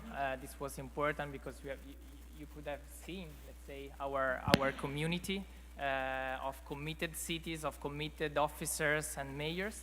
So thank you also for the contribution on behalf of the entire community. I would like now to move to another organization, another partner with whom we hope soon to create a partnership, which is the Committee on World Food Security. Unfortunately, they couldn't be here today with us, but we are happy to share a video message from Ambassador Gabriel Ferrero de Loma Osorio, who is the chairperson of the CFS. Mr. Ferrero will briefly introduce the important work of the CFS. I think all of you are familiar with the committee, and explain how our partnership can further assist and guide the work of cities in food system transformation. Can I ask the director to show the video? Honorable Majors, Excellencies, colleagues, ladies and gentlemen, I am delighted to address you today as the chairperson of the UN Committee on World Food Security. Hunger and malnutrition in all its forms are major challenges that all countries and people are facing. The interlinked shocks of the COVID-19 pandemic, climate change, and of conflicts, including the war in Ukraine, are worsening an already dire situation. As a result, people's right to food is in jeopardy, and we are not on track to achieving the 2030 development goals, including SDG 2 on zero hunger. Addressing these challenges calls for a transformation of our food systems to one that is sustainable and that delivers food security, adequate nutrition, and healthy diets for all people, while providing decent jobs and incomes to family farmers, food producers, workers, and rural prosperity in our territories. A food system that is carbon neutral, reverses biodiversity loss, and restores landscapes and ecosystems. This will require policies, programs, and interventions that take into account all relevant actors and sectors. I commend the work of the Milano Urban Food Policy Pact and of the cities it represents. In line with the 2030 Agenda and the new urban agenda, you helped to deconstruct the rural-urban dichotomy. You reframed the policy environment around a more holistic and integrated approach. A lot more still needs to be done. The UN Committee on World Food Security stands ready to support you. The CFS serves as the global food governance body of the United Nations, hosted in FAO, where 137 member states of the UN, including most of your countries, are joined by civil society, private sector, research and academia, UN agencies and programs, international financial institutions, foundations, and others to deliberate upon and drive agreement on global policies that address systemic and structural causes of hunger and malnutrition in support of the efforts led by countries, national, regional, and local governments. Over the years, the CFS has negotiated and agreed upon policies that can guide cities and urban leaders as well as rural territories to design programs, policies, and investments for sustainable food systems. For example, the CFS voluntary guidelines on food systems and nutrition that were adopted in 2021 urge governments to integrate urban and peri-urban agriculture into national and local food systems and nutrition strategies. At the CFS plenary held last week, our members requested the high-level panel of experts on food security and nutrition, the scientific arm of the CFS, to produce a report in 2024 on strengthening urban and peri-urban food systems in the context of urbanization and rural transformation. This report will inform and shape policy agreement at the CFS, resulting in policy guidance for your use. I'm happy to offer you the CFS platform and its support and its partnership. It is time for the committee and the Pact, together with cities, work together for a food secure, nutritious, and prosperous society. I thank you.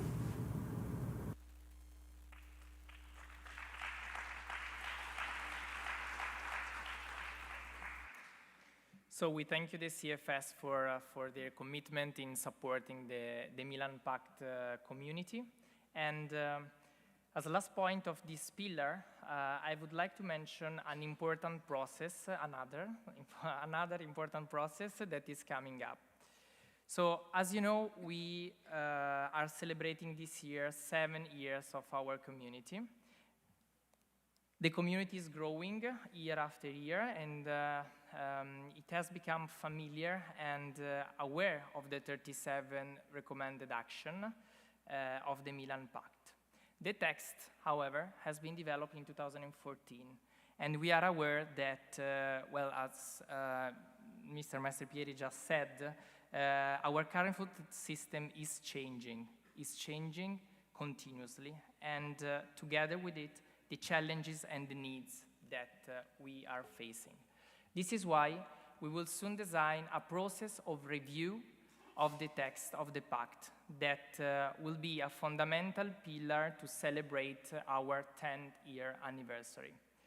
We will start this process from your inputs, from the input of our signatory cities through the practice collected and from the input of our partners. Moving to the third pillar, it's the state of our meeting, the state of our global and regional forum. This is the 8th time that we gather at a global level. And for the first time, again, it's worth mentioning that we are meeting really outside Europe, enriching the event and the entire network by providing new perspective and insights from the South American continent. We have here represented 600 participants from around 100 cities, more than 30 speakers that are enriching us, and around 20 sessions. I take the opportunity to thank from the deepest of my heart the city of Rio de Janeiro for the incredible work that has been doing in the last year together with us. So I will not call them one by one because otherwise I will miss someone. So thank you so much to the city of Rio de Janeiro for the great, I see some of them here, for organizing this amazing event. I think it's, an applause is needed.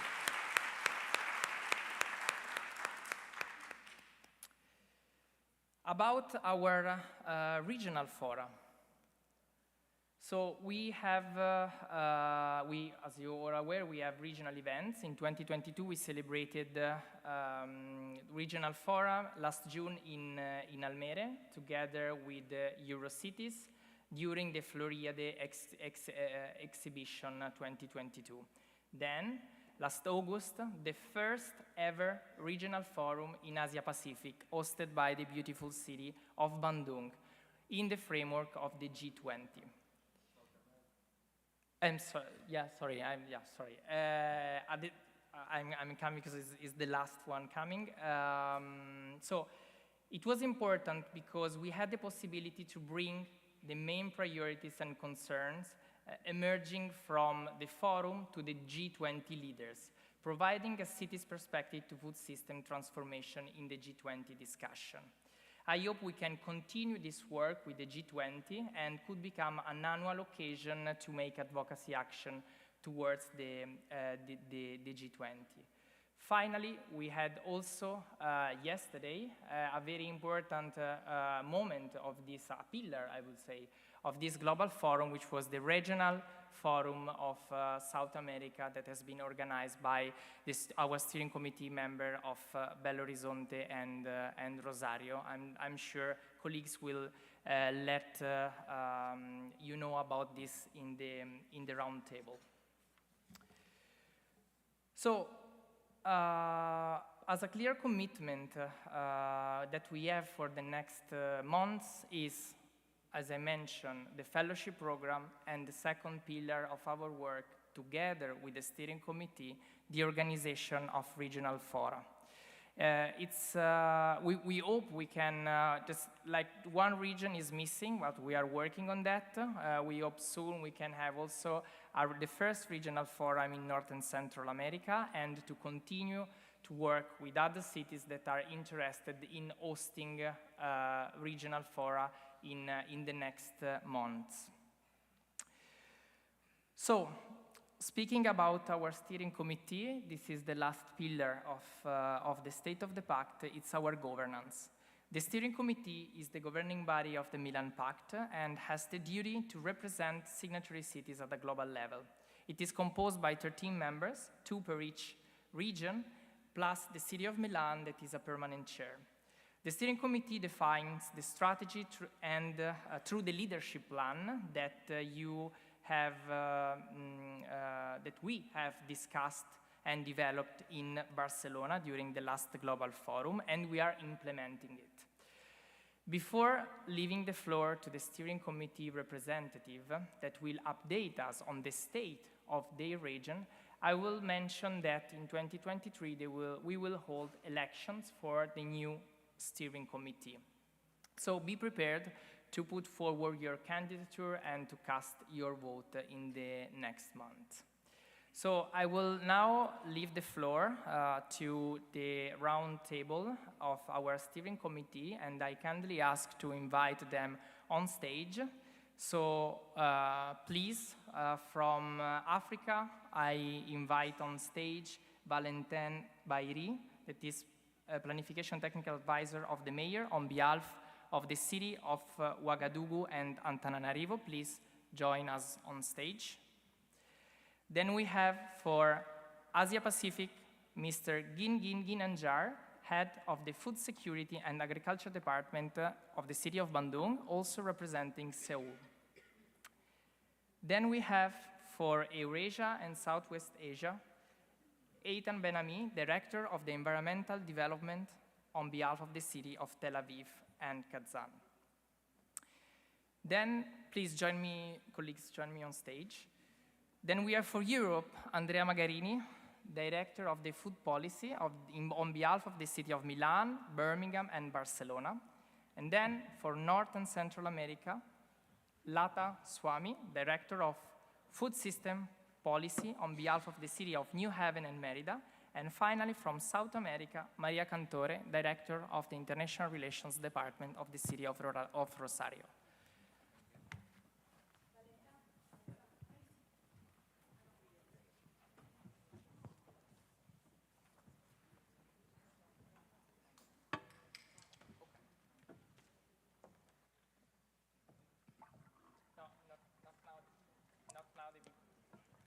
So can we, okay, perfect. So let's start with a great round of applause with our steering committee representatives.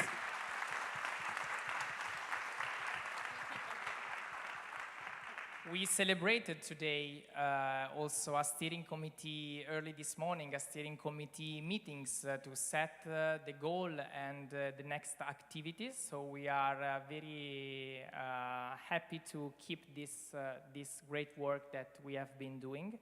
And I would like to start with Asia Pacific, with Pact Gin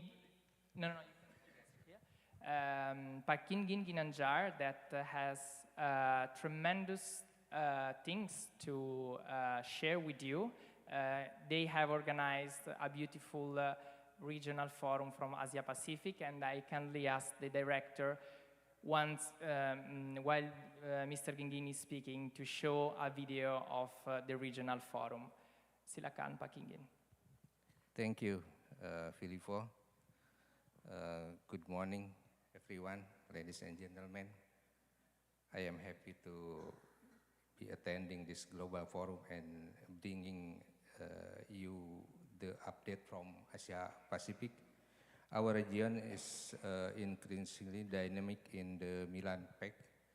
I am proud to say that we have achieved together with the city of Seoul, South of Korea, the objective set out in the leadership plan. First of all, the city of Bandung hosts the first ever regional forum last August. We confirmed signatory cities together with our regional partner under the term improving city food security and creating food through urban farming based on culture and technology. We organized this forum with the MUFPP Secretariat and with the support of many partners such as Catholic Parahyangan University, the RURC program of the EU Commission, also in Rikolto. We had 300 participants, 20 speakers, and one full day of field visit to discover the Bandung Urban Farming Project, Seburuan Sai. What is more, this regional forum was also a side event of the G20 Indonesia. This is very important because they had the possibility to advocate the G20 leaders through dedicated recommendation on the role of cities in transforming the food system. To conclude on this point, I can say that organization of the regional forum as stated in the following program has been fully achieved. Moving the membership in 2022, we welcome 12 new cities, out of which 6 I need during the regional forum. The Philippines and Malaysia are now represented in our community. For 2023, we will work hard to bring cities from countries still not represented, such as Vietnam, Laos, and Cambodia. Moving on to the knowledge exchange, we together with Catholic Parahyangan University and Rikolto, which is available for signatory cities. Our region contributed to the Milan Pact Award with 18 practices, 17 was our target. This is very important because we can build from this knowledge for implementing the policy program in our region. Let me add that Bandung will be happy to contribute to it also with the urban farming program that won yesterday a special mention. To close on knowledge transfer, the cities in our region have been enriched along 2022 by the Asia Pacific Food Policy Training organized by the MUFPP Secretariat and the RURC program. Hundreds of officers took place to the training that will end in December. I take the opportunity to tell you that Seoul is organizing on 2nd of November 2022 the Seoul International Food Policy Conference under the title Sustainable and Just Urban Food System in Response to the Global Food Crisis. I invite you to attend this important moment of exchange for our region.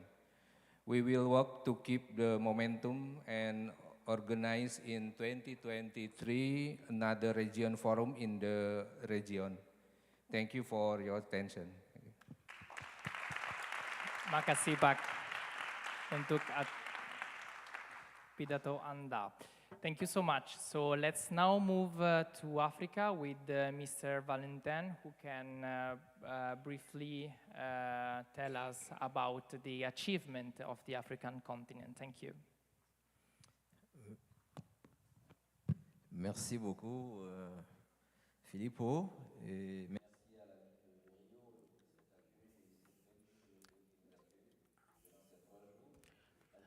Thank you.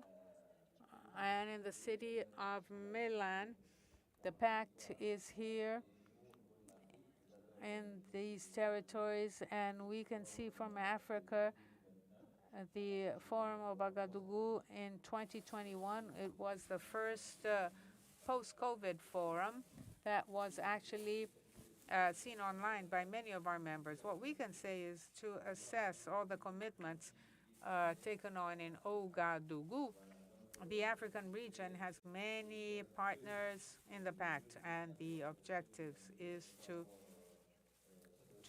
prepare new projects for 2022. Our objectives haven't been reached yet, but we will. And the city of Freetown is the new project for 2022, and there are 4 practices for Millennium Practices that was presented for the African region. We had 25 to be able to run in 2022. This was achieved, an extraordinary starting point for all the region, and we would like to begin this exchange, this transfer among African cities. Once we are very happy that a city in our region was the Addis Ababa, city of Addis Ababa, in one of the categories, and this encourages other cities to do better for years to come, in the years to come. Our objective to have 2 webinars was not fully achieved. We only organized 1 webinar with the Eco-Lancet Committee, and the idea is to organize with the Pact a new webinar very soon. And another issue has to do with the planning and organization of the new forum. We had to organize a new forum, but the candidates were not fully disseminated, in short. But those that we contact were not very favorable, but we would like to launch a new call so cities can become candidates.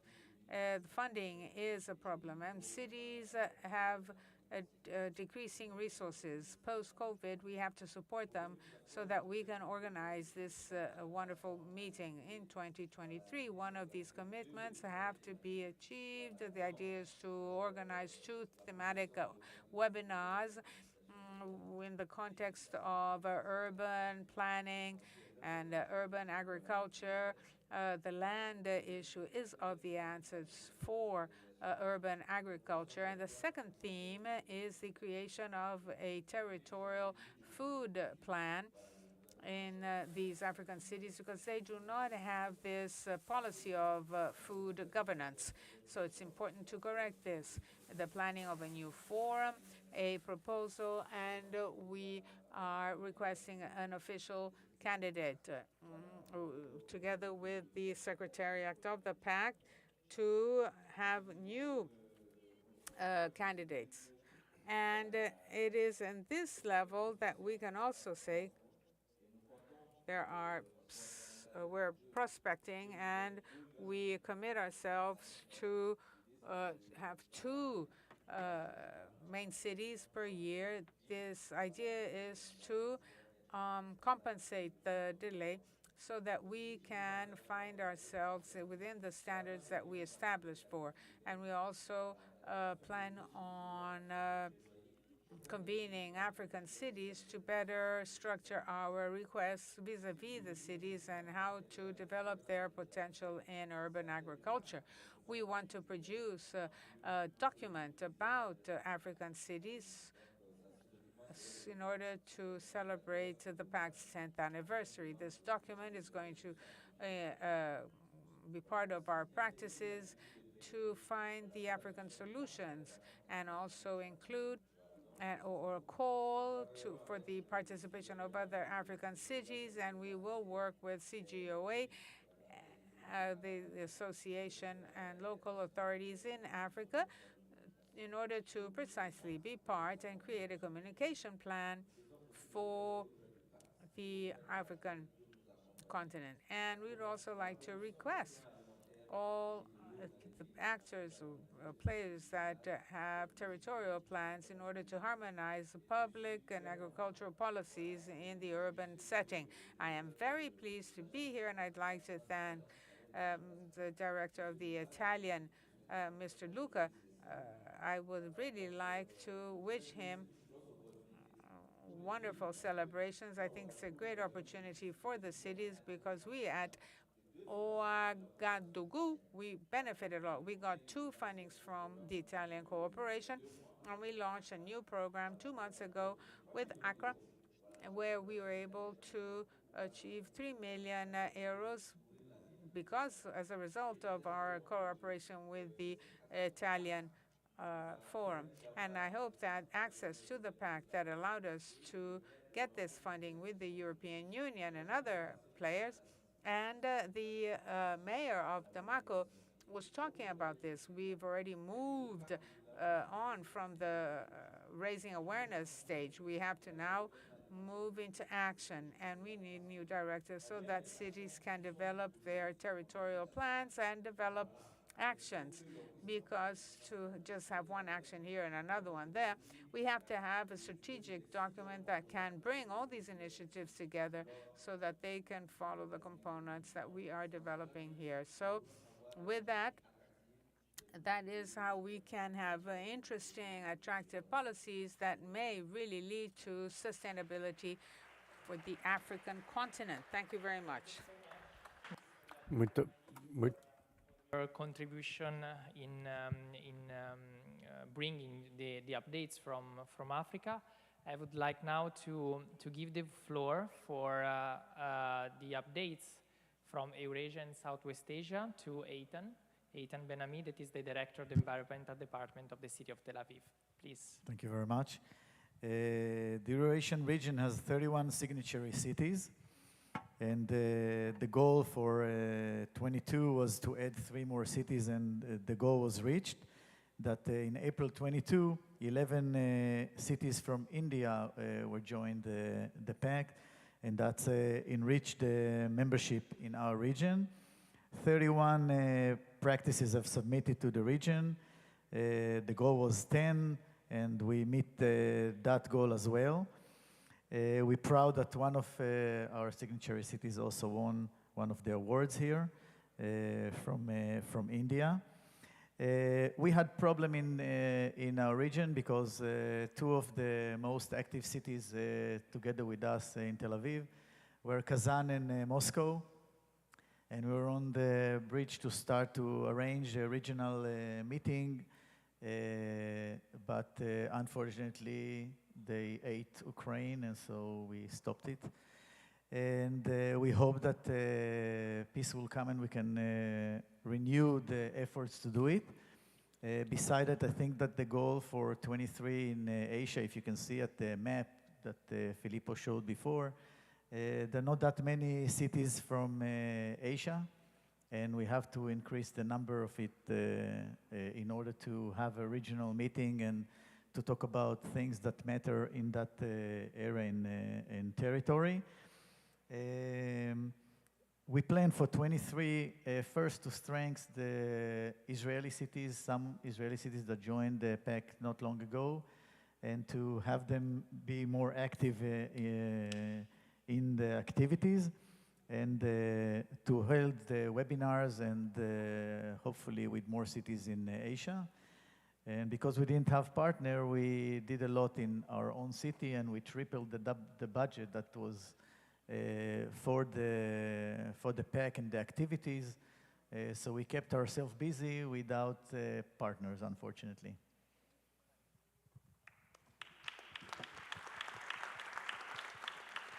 Thank you, Eitan, for your update. I would like now to move to Europe with Andrea Magarini, who is the Director of the Policy of Milan, on behalf of Birmingham and Barcelona as well.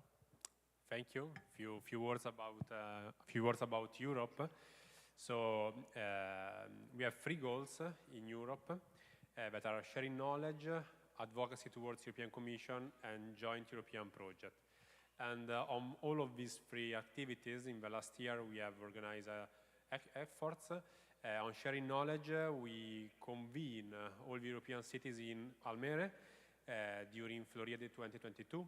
That is an international exhibition, and through workshop, training, and activities, we try to share our best practices among European cities, plus the sharing knowledge among 5 European projects that are now active in Europe on the topic of food policy. So we try to have this double level of integration.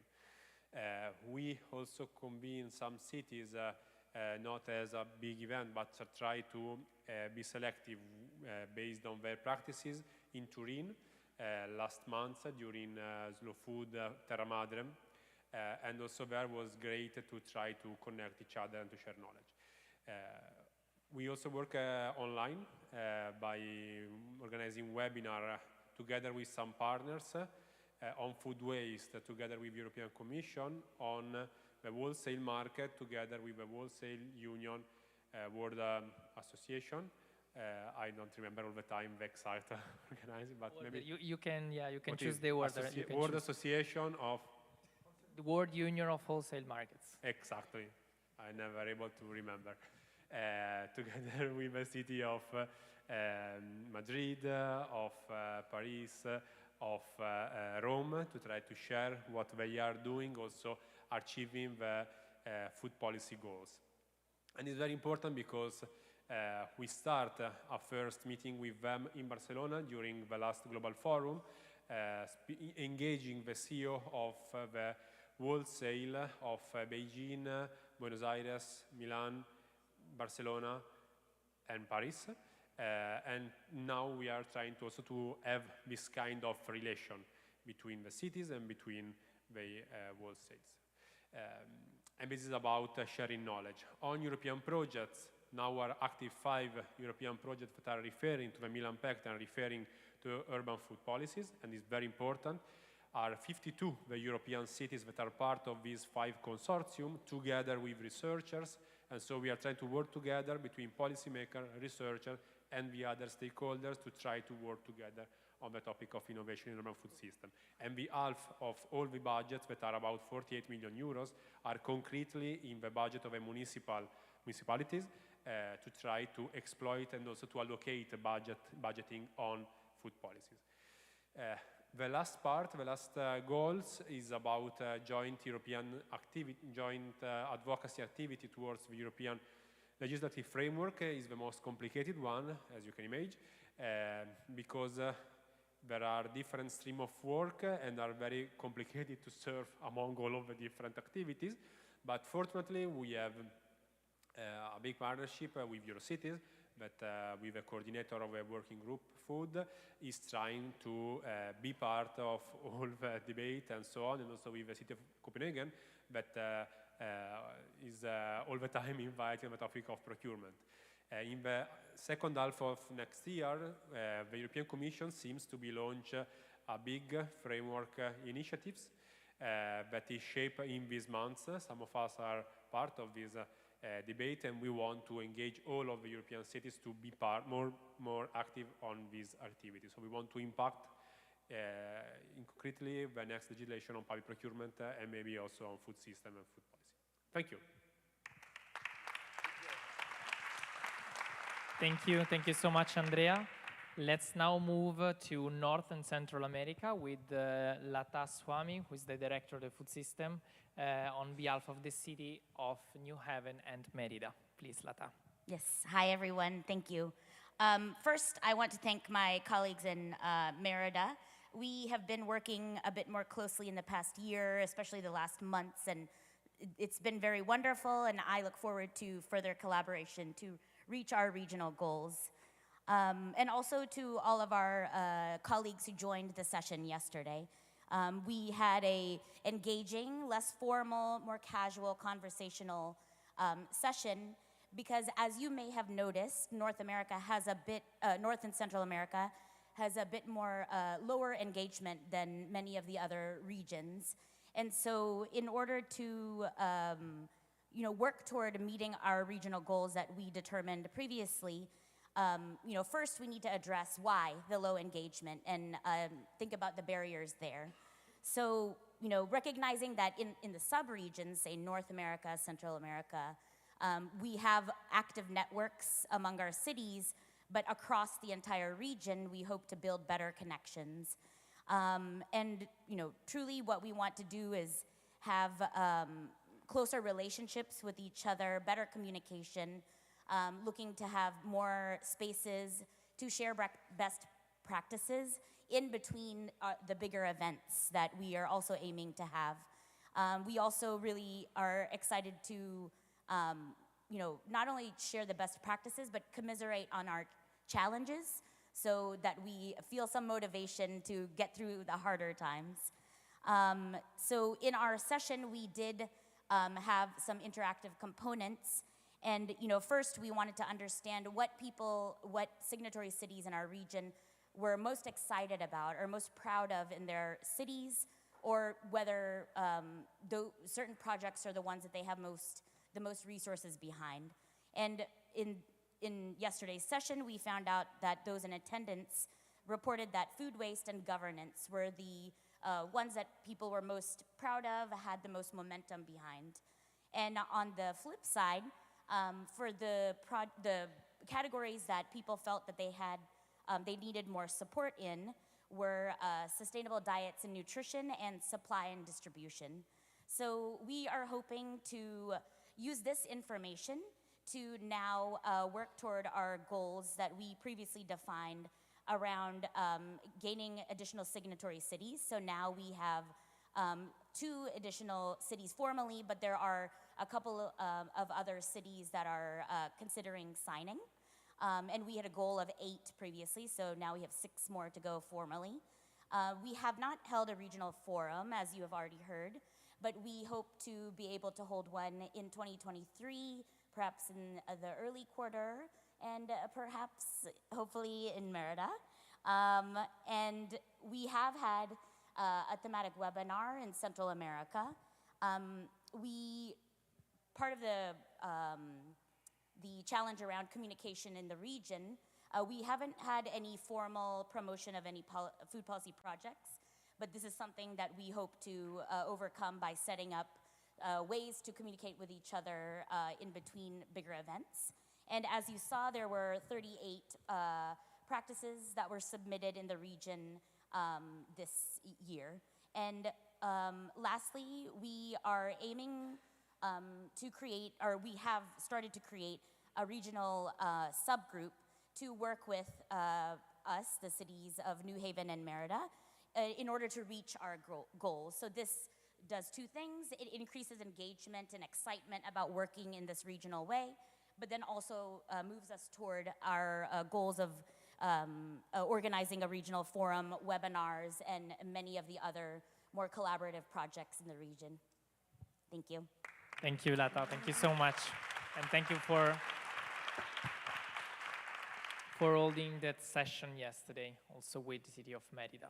So let's now move to, well, our hosting region, that is South America, with Maria Cantore, also representing the city, from the city of Rosario, representing also the city of Belo Horizonte. Thank you very much. Thank you to the city of Rio de Janeiro, to the city of Milan, to the Secretariat of the Milan Pact, and also for the wonderful work we've done with the city of Belo Horizonte. We are really happy to have this partner with us.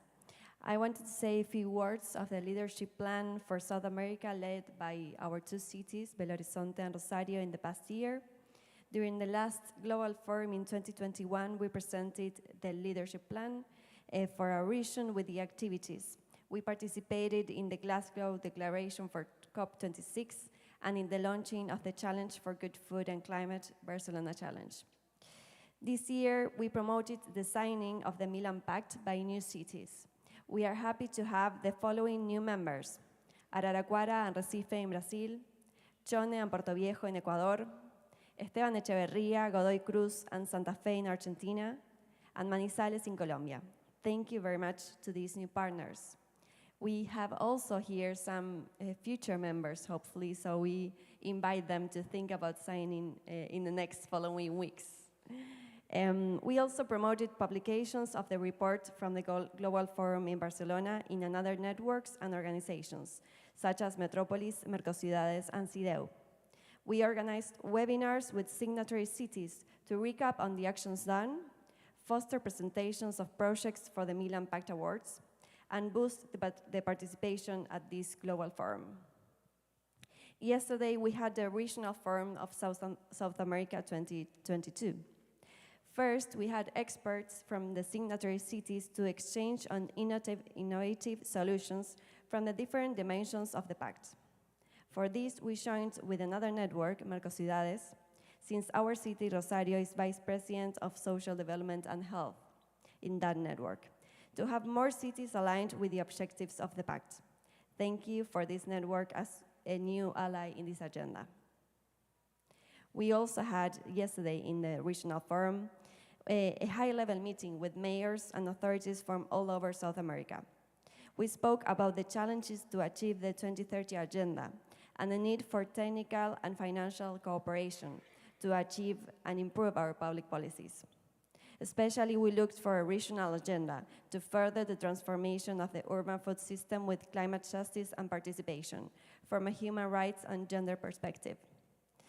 Also, we had the participation of the Red de Municipios por la Agroecología and FAO Brasil, so thank you very much for that. We are doing a document with the results of the regional forum to be able to use that document for the work in the Milan Pact and in meetings and forums such as COP27. Also, based on the importance of the agenda of the Milan Pact for our region and for our city, and with the objective of furthering the collaboration between our governments to fight food inequalities and improve our mitigation, resilience, and adaptation to climate change, we want to invite you to the next regional forum of South America to be held in our city of Rosario. It will be a pleasure to have you all in our city.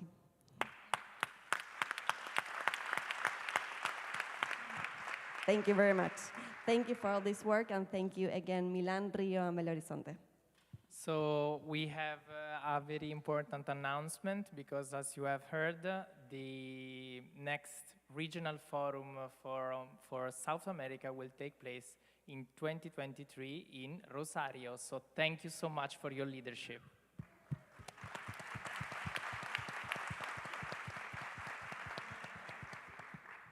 Okay, so we have finished this roundtable. Thank you very much to the representative of the steering committee that are here on stage, and also to the one that are on the audience.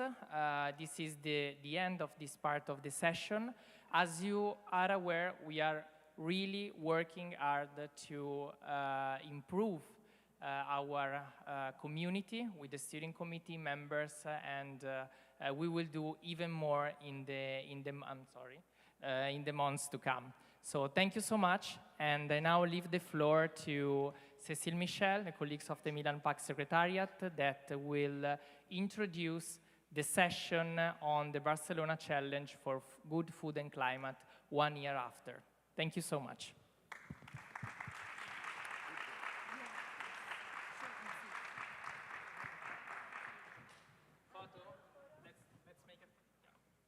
Also with other representatives of the steering committee, if they are here. Belo Horizonte.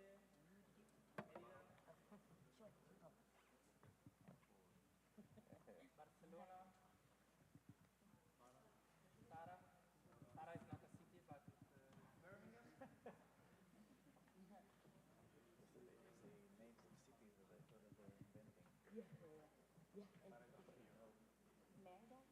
Sara is coming, okay.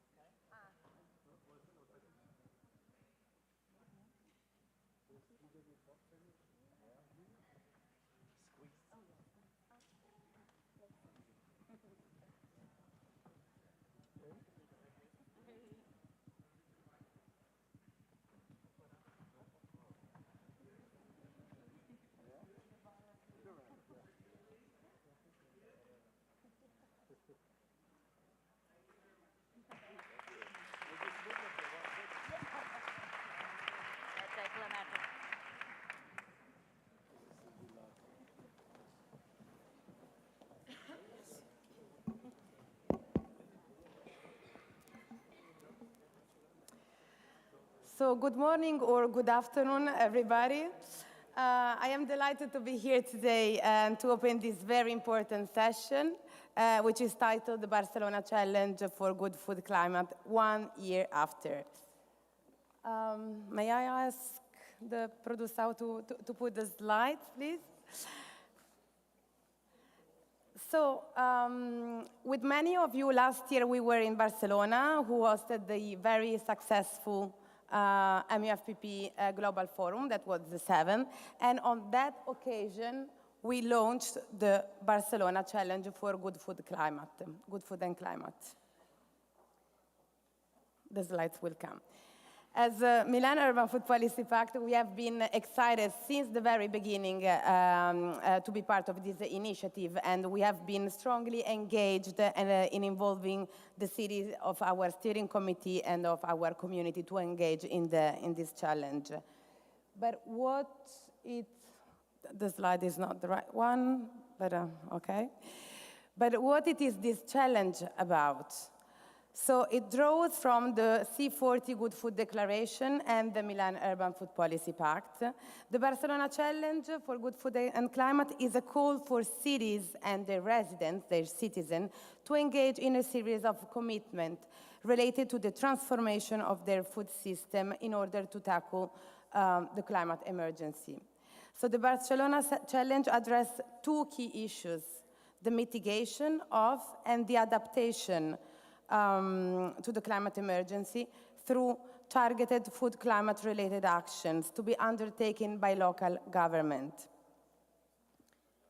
So we have 24 cities from 12 different countries that took up the challenge and decided to focus on those targeted food climate-related actions. Cities have been not alone in this process because the promoters of the challenge have been accompanied by many partners and supporters. Some of them are here with us today. So I am delighted to open this session and to call on stage the main promoters of the Barcelona Challenge. We have Alvaro Porro, Commissioner for Social Economy, Local Development and Food Policy of the Barcelona City Council. Alvaro, please join me on stage. Then we have Maria Carrascosa, of course, head of the Food and Climate for la Red de Municipios por la Agroecología. And then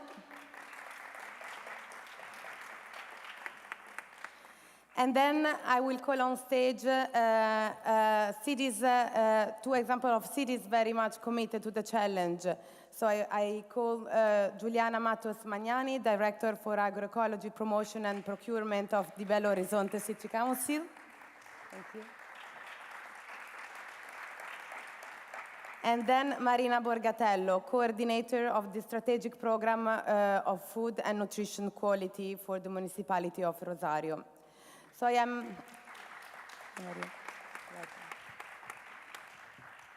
I am very happy to give you all the floor to know more about the challenge, why it has been launched, where do we stand 1 year after, and what are the main results achieved. So I will start with Alvaro. Why Barcelona decided to launch the Barcelona Challenge? Okay, hello. My first goal is going to be to wake you up, okay? We are tired. It's been the whole morning very intense, a lot of information. And today is the second day. Probably some of us will still have some jet lag. So first, I want just to get your answers on raising your hands. Who has felt this summer that perception in population about climate change is really changing? Is feeling like something is real in your cities? Who feels that? Okay, I cannot see your hands. Wake up. Okay. Again, who is feeling after this summer evolution of the weather and the different climate events, extreme climate events? Who has the feeling that something is going on among population in terms of perception, that this is for real? This is not just something from the UN. Who is having this feeling this summer, like something is going on? And who is having people around them in the daily life? I'm talking about your aunt, your neighbor, your, I don't know, the people who sell you the bread or something, who that they are starting to think, maybe I have to do something about this. And related to climate change, in personal terms, I mean, who is having the feeling that this is starting to happen? Okay, so I see hands and say you wake up. Who is an officer for food policy in your municipality? any kind of role. Okay, sounds normal, no? That we have this kind of people here. Have you ever feel when you want to talk about food and climate change, when you talk to you go and try to talk to other departments in the municipality, that they don't really pay so much attention? Like it's not so kind of, it's not like about cars, it's not about like energy production, it's about food and climate. So have you ever felt when you have been trying to talk to other departments, like they don't make the link so much between food and climate? Have you ever feel that? Okay. So then, so all the people that raise your hands, we are in the same boat. You have to join the boat of the Barcelona Challenge.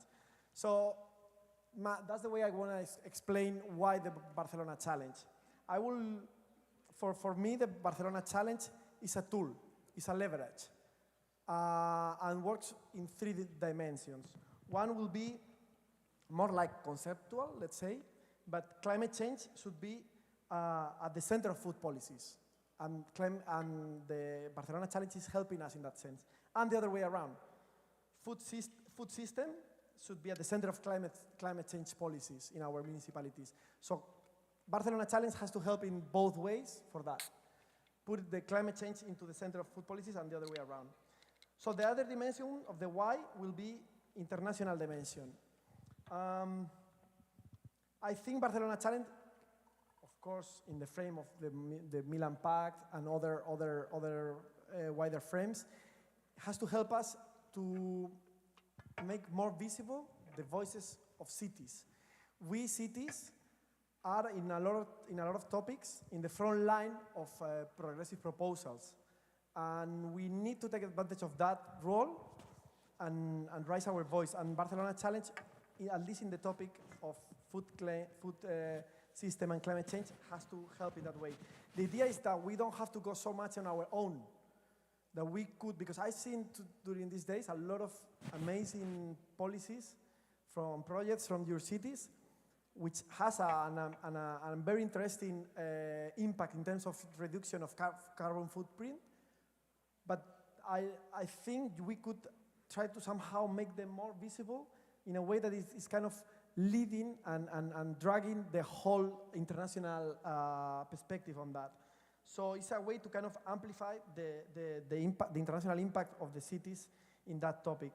And the third dimension will be local, very much local. And at the end of the day, we all need having concrete outcomes. If we make the effort to join whatever, and we are all very busy in our daily life in our municipalities, always probably more work than we can afford with the teams we have, with the budgets we have, with the people we have.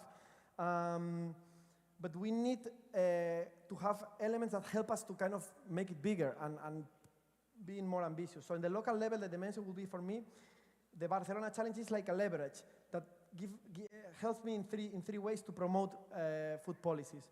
One will be, helps me to link our local actions, our local level actions related to climate change and food policies to the international level. And I don't know in your case, but in my case, that helps me to convince other departments, to convince other politicians, to talk to the opposition groups, because I'm not just doing on my own thing in Barcelona, I'm doing it linked to a wider international frame. Second one, in the local level, another positive outcome is that the approach of Barcelona Challenge is very much communicative friendly. So we have tried to think in a way that is going to be useful when you go to talk to the communication department, to the press department, and you can explain them what it's about. You can explain something that is concrete. It's about numbers, about impacts, about something you can understand, and of course, it's going to be easier to communicate, and it's going to help us to communicate not just the Barcelona Challenge, because at the end, the Barcelona Challenge is nothing. It's whatever you are doing in your city. And the third element that I think is a positive outcome for the local level is impact-orientated. And we need to do that for anything that we do related to climate change. We need to do impact-orientated. I mean, we've been 25, 30 years talking about the climate change, and now it's about creating impact. So Barcelona Challenge tries to put the focus, although cities, we've been now working so long in food policies and climate change, it's kind of new in a way, but we are, since the very beginning, focused on impact, numbers, how we're gonna create an impact. So one of the big elements of the Barcelona Challenge is this focus on the impact and being very concrete on that. And at the end of the day, and that's why I make these questions at the beginning, as officers or as politicians that we were working on food policy and climate change, we need to feel that the Barcelona Challenge is helping us and is somehow helping me to convince my other partners in the government that makes sense to support this project, to save some budget for this other project, to make this change in our procurement or whatever we need. And if I'm an officer, not a politician, I'm going to be more able to convince the politician about it, to convince other departments that we need them to help, to get involved. If it's not helping in that way, then I would say, forget about the Barcelona Challenge and use and look for something else. But that's, for me, the main why we are doing this. Very practical, I would say.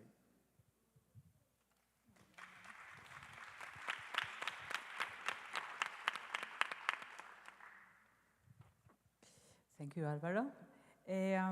Okay, I am going to share with you some of the data of the overall proposal of the 24 cities from 12 countries committed to the challenge. All this data that I am going to share with you is in this report that we are publishing today, that it's called the Barcelona Challenge 1 Year After Report. And all this data is there, and also you will find 15 innovative good practices that cities committed to the challenge are developing.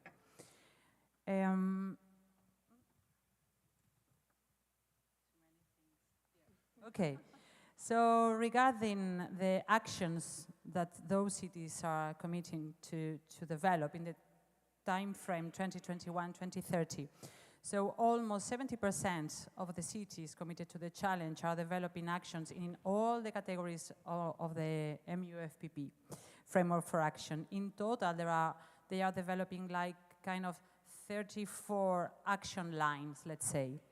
The majority of them, as you can see, belong to the governance category, and food waste, then food waste and food production, then sustainable diets and nutrition, and lastly, food supply and distribution, and social and economic equity.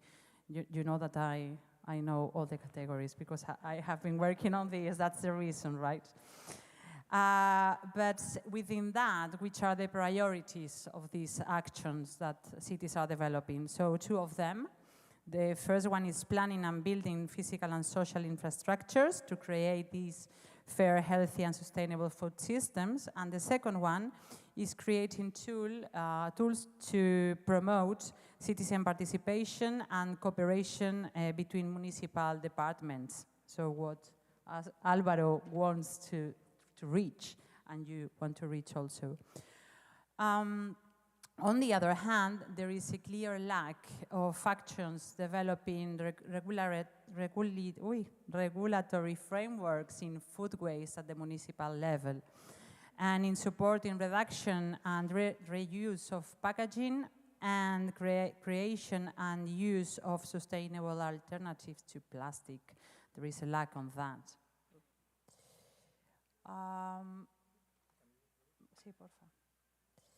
Okay, so here you can see the quantitative targets of the policies committed within the Barcelona Challenge. And as you can see in the graphic, the main one is related to the number of residents consuming food regionally and locally produced, with almost 31% of the total population of the 24 cities. That means more than 36 million inhabitants. The second one, the second position, is the promotion of the assumption of a planetary health diet, which with the 23% of the residents of those 36 million.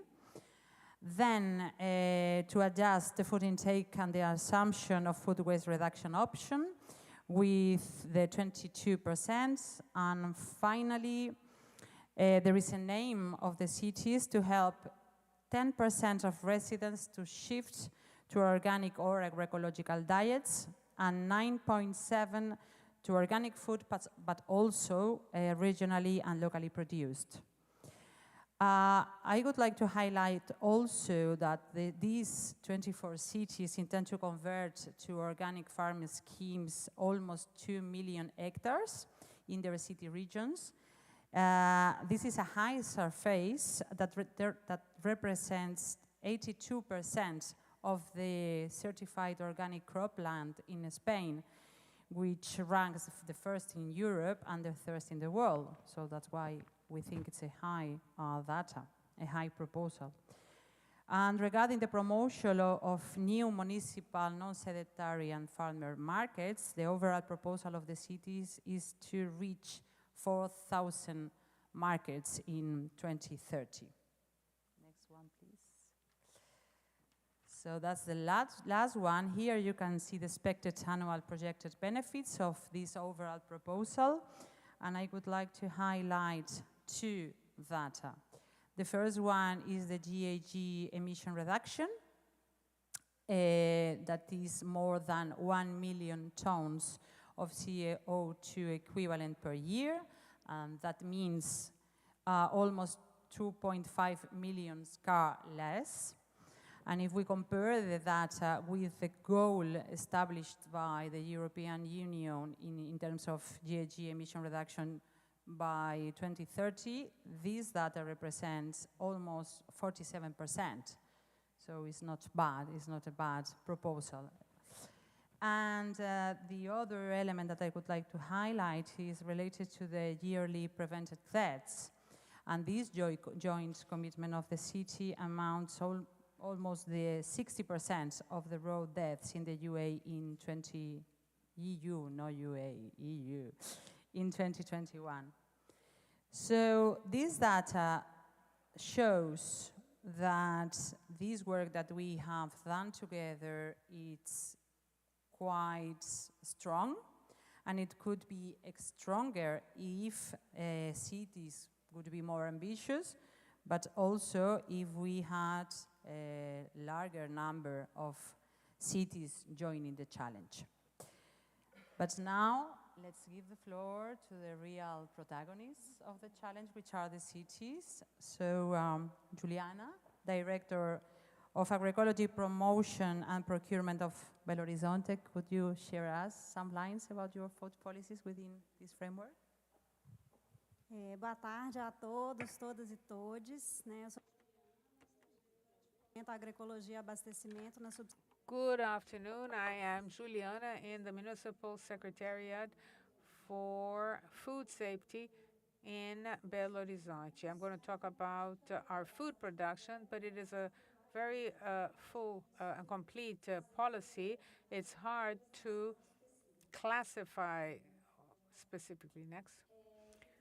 So, before talking about the results, I'd just like to put into context how this policy came about. A policy that since the 90s has been requested by civil society, so it arose from the population's demand for this. In the 90s, there were some experiences with school, vegetable gardens and orchards, institutions, agroecological coexistence centers. In 2011, there was a law that instituted the municipal law for urban agriculture. And with our government, this policy was enhanced, and we have enormous knowledge in the implementation of community vegetable gardens, a policy that was developed by many people, different government sectors. It is quite intersectorial. There's a Secretariat for Education, for the Environment, Urban Cleaning Superintendency, and different sectors that are engaged in making this policy work. There's civil society and academia that supports us and provides us material so that we can run analysis and reflects upon what? Belo Horizonte has no rural area, a very small city, 25% of the size of the city of Rio de Janeiro, for instance, and it's a city, according to IBGE, that is a very dense population. And Belo Horizonte is very dense. The urban empty areas is just for preservation, environmental preservation. So our policy is to use public areas or zones that are underutilized and also have people who are vulnerable or disadvantaged people. We are seeking new small farmers so that we can develop our urban agriculture policy. There's the whole cycle. We train these new farmers, and there are social workers. We help them set up as groups and their workshops. So the plantations are based on agroecology. This is an important part of the policy. So everything is agroecological. We work strongly on food sovereignty. So there is the crops of traditional plants that belong to our staple diet. And so we value traditional peoples and the plants that are important for the region, for their religious beliefs. And there are urban forests also. So we are structuring a home of Creole seeds. And we also work on how to market all this. So it is within this context that we submitted the proposal of increasing 5 productive units per year. We began in 2022 with 45 units, and we are already in 50 productive units. We have already implemented these proposed figures, and we're going to advance a little more. We're probably going to achieve another 2 or 3 until the end of the year. Belo Horizonte today has 96 hectares of planted area. Our objective was to go 110 as for 2023, so we've advanced 6 hectares compared to last year. And what's important and interesting in this challenge is to continuously do this assessment and to understand in which points we have to advance. And over 800 people have been trained in agroecology, in culture practices, or how to fight pests, and different training courses, composting. We work in the full cycle of the food product, so that food can be sold or donated, or it goes into composting, and then it comes back as organic compost for these production units. So it is in this sense that we produce the food. Yeah, next, please. And then, with regard to supply and distribution, there is a market, which is just one area of urban agriculture. We're trying to expand this. In this call for bids, we called on all entities involved in order to advance and resolve the difficulties. The logistics in the past 2 years has been an enormous challenge. Fuel almost doubled in price. Vehicles had a significant increase. And so we have talked with all the market producers and farmers and with the association SEBRAE and MATER to precisely try to identify the bottlenecks and have more trading areas. And we are creating maps in order to disseminate and provide the production units more visibility, as well as areas to sell these agroecological products. and it is an action. When we do this agroecological production in the city, our farmers are oftentimes in a situation of a disadvantaged situation. Oftentimes, they would not have enough to support themselves and buy food in supermarkets. And so more people have more access to agroecological products. I'm almost closing. Yeah, so that's it. And this is the experience in Belo Horizonte that we have developed so far, and it has been very interesting. Thank you.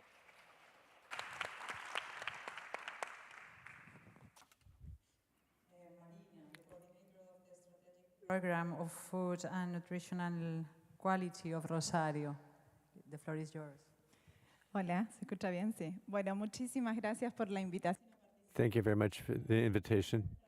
Compartir esta instancia con ustedes, con los que hemos venido trabajando. We've been working hard in the last period. Rosario has been working in food policies for some time, but we identify with what was said at the beginning. Alvaro said the city and signing the Milan Pact and taking up the challenge, Barcelona challenge, has been an excellent organizational tool in the municipality to be able to cross-cut all the food policies and link them to the climate agenda and organization of the 7 different levels of government in international terms as well, and also to add all the stakeholders together who intervene in the local food system, those who are not part of the public administration, the government administration or municipal administration.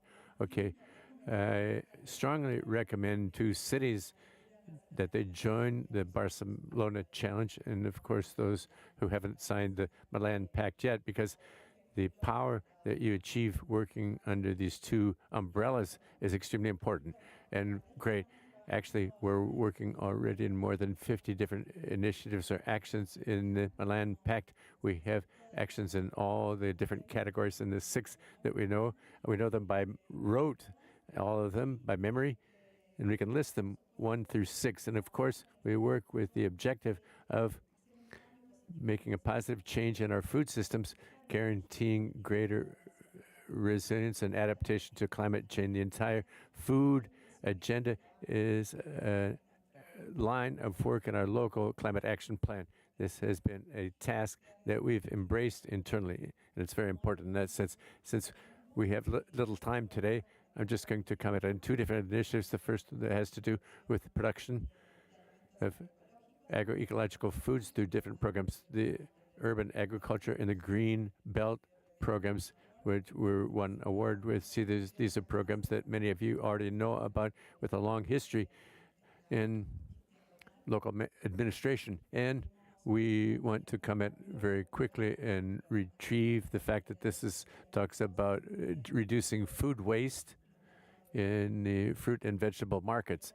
The urban agriculture program works basically on valuing 30 different hectares are in land, public lands as well, which have been degraded for a long time. Some of them have been required remediation in 7 different park gardens with 450 vulnerable families who grow and generating income, real income through by marketing their produce in more than 40 different markets in this city. We also have 3,000 families who produce their own food in family gardens for self-nutrition. And in the coming year, we're going to have the objective of incorporating 2 park gardens to the park garden program in the city. The Green Belt program is that protects 800 hectares that we have in the peri-urban area, plus the urban agriculture. And the urban agriculture program emerged in 2002 with the economic crisis that we had in Argentina in 2002. In 2016, incorporated the management that had to do with the peri-urban area, the protection of these 800 hectares in the peri-urban area, or the green belt, increased production and marketing of agroecological products. Currently now, we are working with 30 different farmers who participate in this project to transform these 800 hectares into 286 for agroecological production. It's a transition that we are carrying out. The target for 2030 is to reconvert 1,300 hectares with 60 different farmers, taking joint action with 10 different municipalities in the greater metropolitan area of Rosario. So we want to work already on a larger scale, on a metropolitan scale, with the municipalities in the greater metropolitan area. So we are working with various different actors in generating local frameworks and regional frameworks for agroecological foods. Yesterday the mayor was talking about this in his presentation. We're working with certification for guaranteeing certifying all of our agroecological farmers in a participatory scheme. The fact is that this ensures that we can generate greater confidence amongst consumers and trust when they purchase and consume agroecological products and produce. So agroecological food production is important for us in Rosario, especially because of the climate agenda, because what is done is transform production areas, positioning them in a sense as providers of environmental services and as areas of the fight against climate change. These areas generate very real benefits in the city, which have to do the reduction in the kilometers that the foods travel, the decrease in the use of fertilizers, improvement of rainwater, reduction in the global warming by increasing the green area in the city, and of course, to improve the quality, the nutrition in the city, employment, and local development. So, with regard to the other program, which has to do with the food waste, which of course is a global problem, which it has also affected us at the local level. The numbers of waste in food are alarming. In Rosario, the large producers dump more than 16 tons of food a day, and waste are 20% of the emissions in the city. So currently, we are also working with the national government in structuring and organizing a strategic plan for avoiding food waste. But nevertheless, for some years in Rosario, we have carried out actions, real actions in terms of reducing food waste to recover these actions. I will tell you briefly how this works. It's a public-private partnership with farmers in this city, where we administer with the municipality and the food bank people in our city. It's a civil society organization in network format, recovering fruits and vegetables which would not be marketed but are still able to be consumed.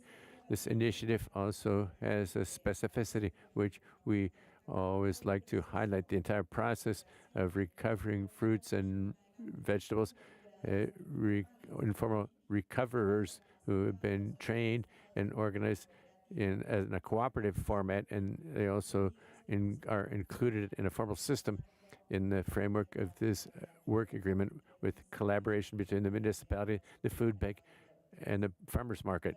Currently, we have recovered 600 tons of fruits and vegetables, which are distributed across every week amongst 330 civil society organizations.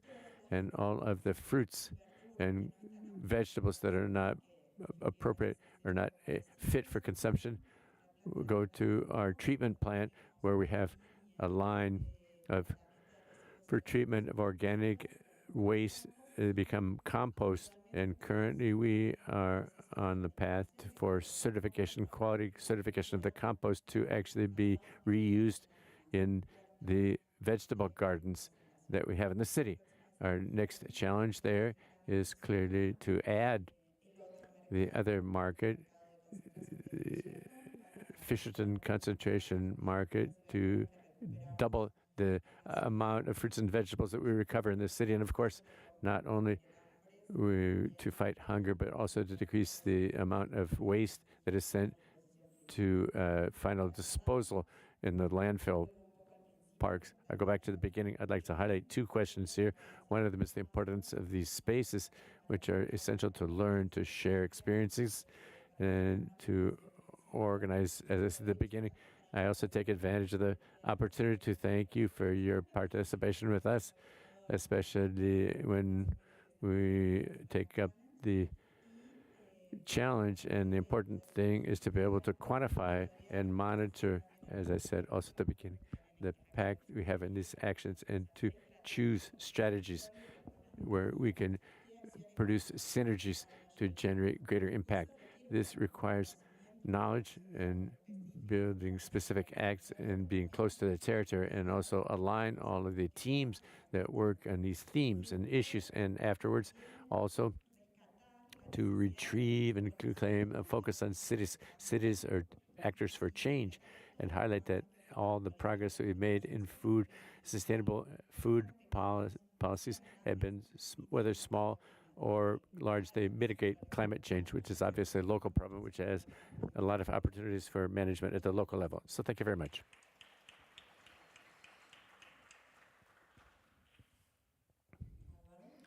Álvaro, Barcelona. No.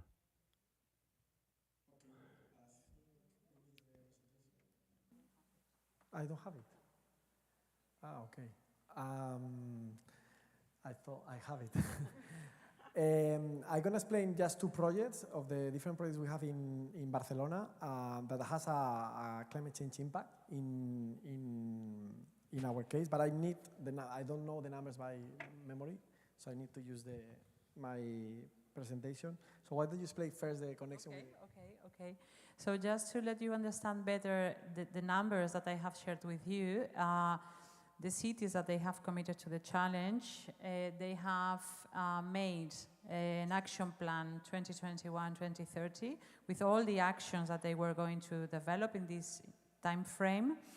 And then they set up the aspirational quantitative targets of the policies in terms of number of residents that were going to change their diet, number of residents that were going to start consuming organic or agroecological food, number of hectares that they wanted to change to organic farming schemes with all the package of food policies. And with those data and with the toolkit that we generated within the Barcelona Challenge, they knew the projected benefits of those policies in terms of prevented deaths, water saved, increased benefits, of course, GHG emission reduction. So the data that I have presented is the addition of each of the targets and each of the benefits and each of the actions that those 24 cities together they have built. Okay, thank you. So just explain two very concrete projects, and we look for the end of this session. The first project is, we call it healthy and sustainable school canteens. So as you can imagine, it's related to school canteens, and basically we make a first diagnosis of the situation in Barcelona, and we realize that the increase of childhood obesity is being very, very intense in the last decade. Basically, we have numbers like, for children between 3 and 4 years old, we have 7% of obesity, and it's the same for children between 13 and 19 years old, and that for us, and for our, like, say, food culture, that was something kind of new, and we didn't have that before. But in children between 8 and 9 years old, it's 13%. And the worst element is that we double that numbers when we are in low-rent neighborhoods. So there is a very important social bias in these numbers. So we start working with school canteens with different objectives. First one was to diminish the level of consumption of red meat and processed meat. Then second one was to increase vegetable protein, increase salads presence, increase fruit and desserts, and increase the presence of local and seasonal products. That was the 5 objectives of revision of the school canteens, which don't depend directly from the municipality. I don't know how it's in your cities, but in our cities, only the kindergartens depends directly on the municipality, but all the primary and secondary school depends on their own or in the regional government. So we have to see how we can encourage this change, but we cannot impose it, or it's not something we can just change with a public procurement tender, because it doesn't depend on us. So we've been working in basically revision, making an assessment of the menu and basically changing the menus together with the school community, reviewing the suppliers they have, training cooking staff and training the canteen monitors, raise awareness within the families and students. As you can imagine, sometimes some families are kind of scared when you propose these changes, and they thought they're going to lose some kind of nutrition elements instead of an improvement. And also developing a whole educational plan surrounding sustainable food within the school. So the canteen, what happens in the canteen becomes part of the educational proposal we have. And basically, we've been working on that for 1.5 years. We have already almost 50 schools with an action plan on that sense.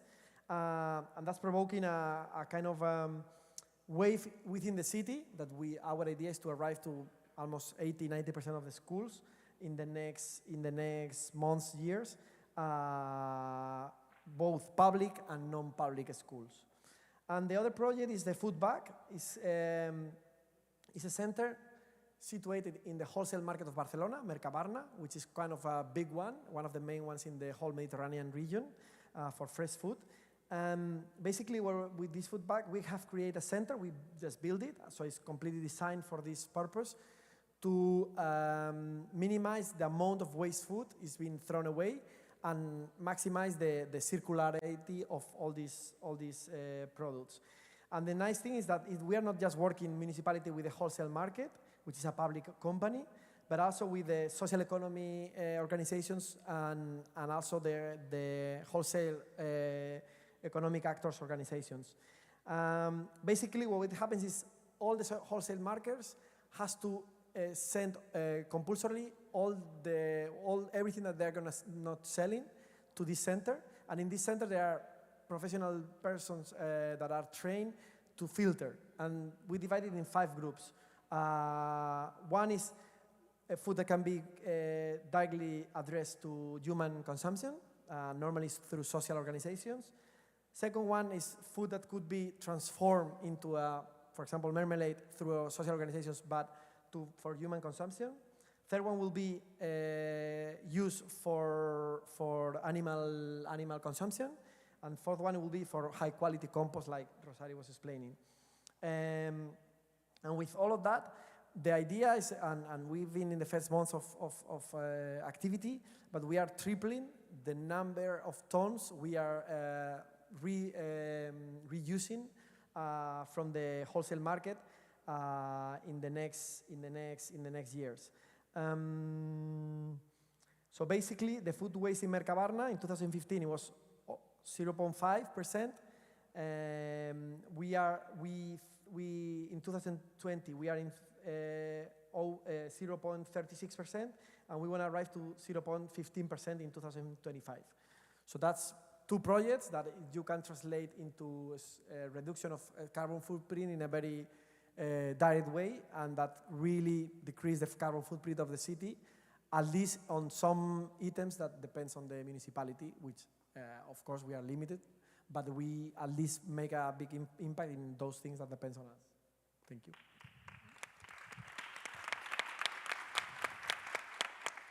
Thank you very much, Álvaro. And thank you for you too, for sharing with us all your actions. We have heard actions related to participation of social actors, coordination within the City Council, food waste, participative guarantee systems, public food procurement in healthy food and planetary health diets, and of course, urban agriculture. And I personally was very happy to listen about policy in seeds, which is one of the pillars of the food system that is lacking, from my point of view, in urban food policy. So thanks a lot for doing that, and hope that we will develop this issue of seeds and cultivated biodiversity in urban food policies. And now I give the floor to Cecile. Okay, thank you. Thank you, everybody. It has been great to listen to all of you and to see how far you and we have gone in this year. In my view, yes, as Alvaro said, the Barcelona Challenge is, yes, a tool, is, yes, a leverage, but it also has the credit to have shed light on the power of cities in addressing the climate emergency through food policy. It is not by chance that this session has been placed within the State of the Pact session. This is because the Barcelona Challenge is an important part of the MUFPP history since last year. It is a milestone of the Pact, and as such, we would like to further enhance it. We just heard in the previous session from Filippo that from now onwards, we will embark into a new journey, the updating of the Milan Urban Food Policy Pact framework for action. And while the Barcelona Challenge will be a fundamental instrument in this crucial and important work. All the data that you have collected, all the wealth of knowledge you have produced, and all the actions that you have tested and implemented into your cities will be integrated in the new framework for action of the Milan Urban Food Policy Pact.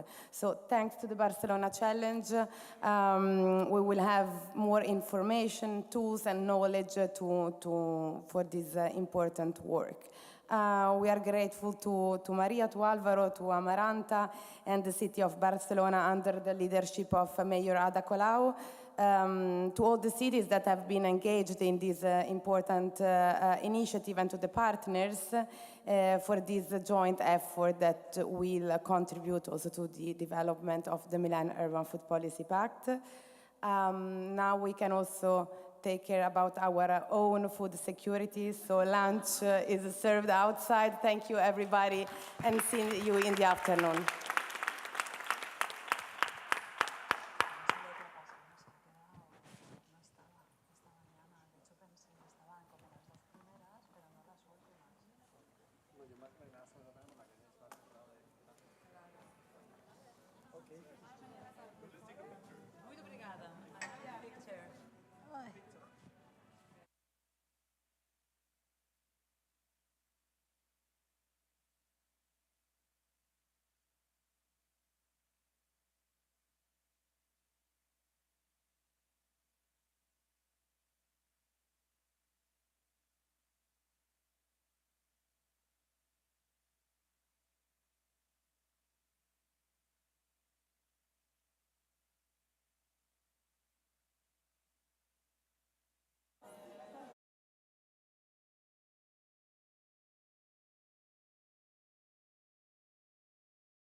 Gente, boa tarde, sejam bem-vindas, bem-vindos, bienvenidas, bienvenidos. Soyez les bienvenus. On est enchanté de vous avoir aujourd'hui. Alors, on va se poser petit à petit. We are very excited to have this session for you that we have especially prepared with the participation of several cities from the African, Asian, and Latin American continents.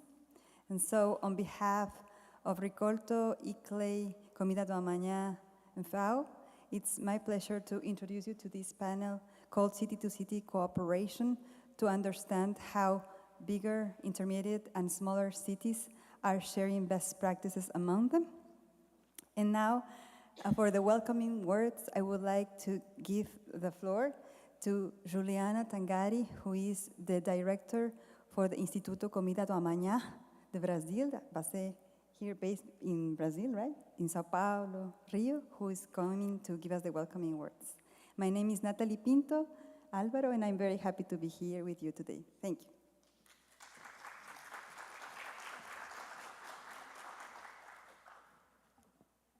Boa tarde, muito boa tarde a todas e todos. É uma alegria iniciar. Good afternoon, everyone. It's a pleasure to be here. Everyone coming back from lunch.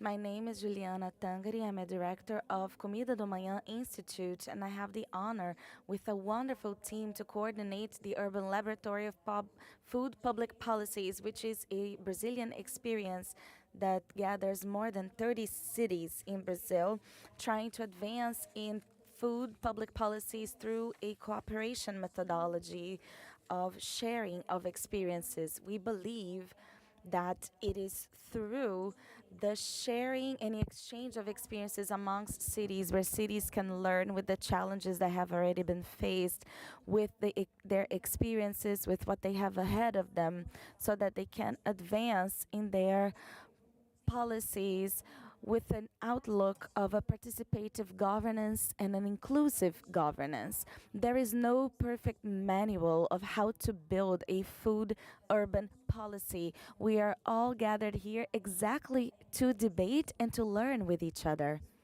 This is why cooperation is key in this process, and this is why the managers of public policies and governments and local administrations, national levels, when they debate amongst themselves, they can learn more. They can learn from the experiences of civil societies, the experiences shared by other actors. This is the constant dialogue that public managers can be ahead and at the front with great pragmatism and also with courage and daring. In a continuous process to ensure human rights to adequate food to everyone in the territories. This is why I invite you to enjoy this panel. We are going to start now listening to the experiences from the cities that will dialogue and discuss here, bringing precious information, precious stories that inspire us, and from these inspirations we will certainly learn more and grow further in order to bring more opportunities to our territories, our cities, and our local people groups. Thank you so very much, and I would like to invite the manager of marketing, the marketing manager of the provincial government of Antioquia, Colombia, Stefania Hoyos, to give us the welcoming address.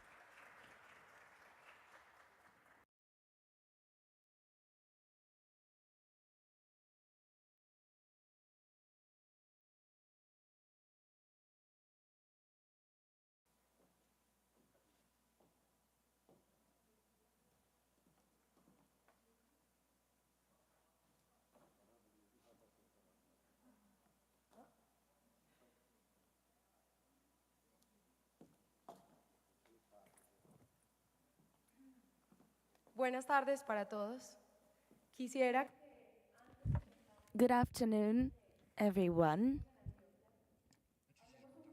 Before sharing the experience we saw in Antioquia, we are going to see the context that is so concerning for all of us.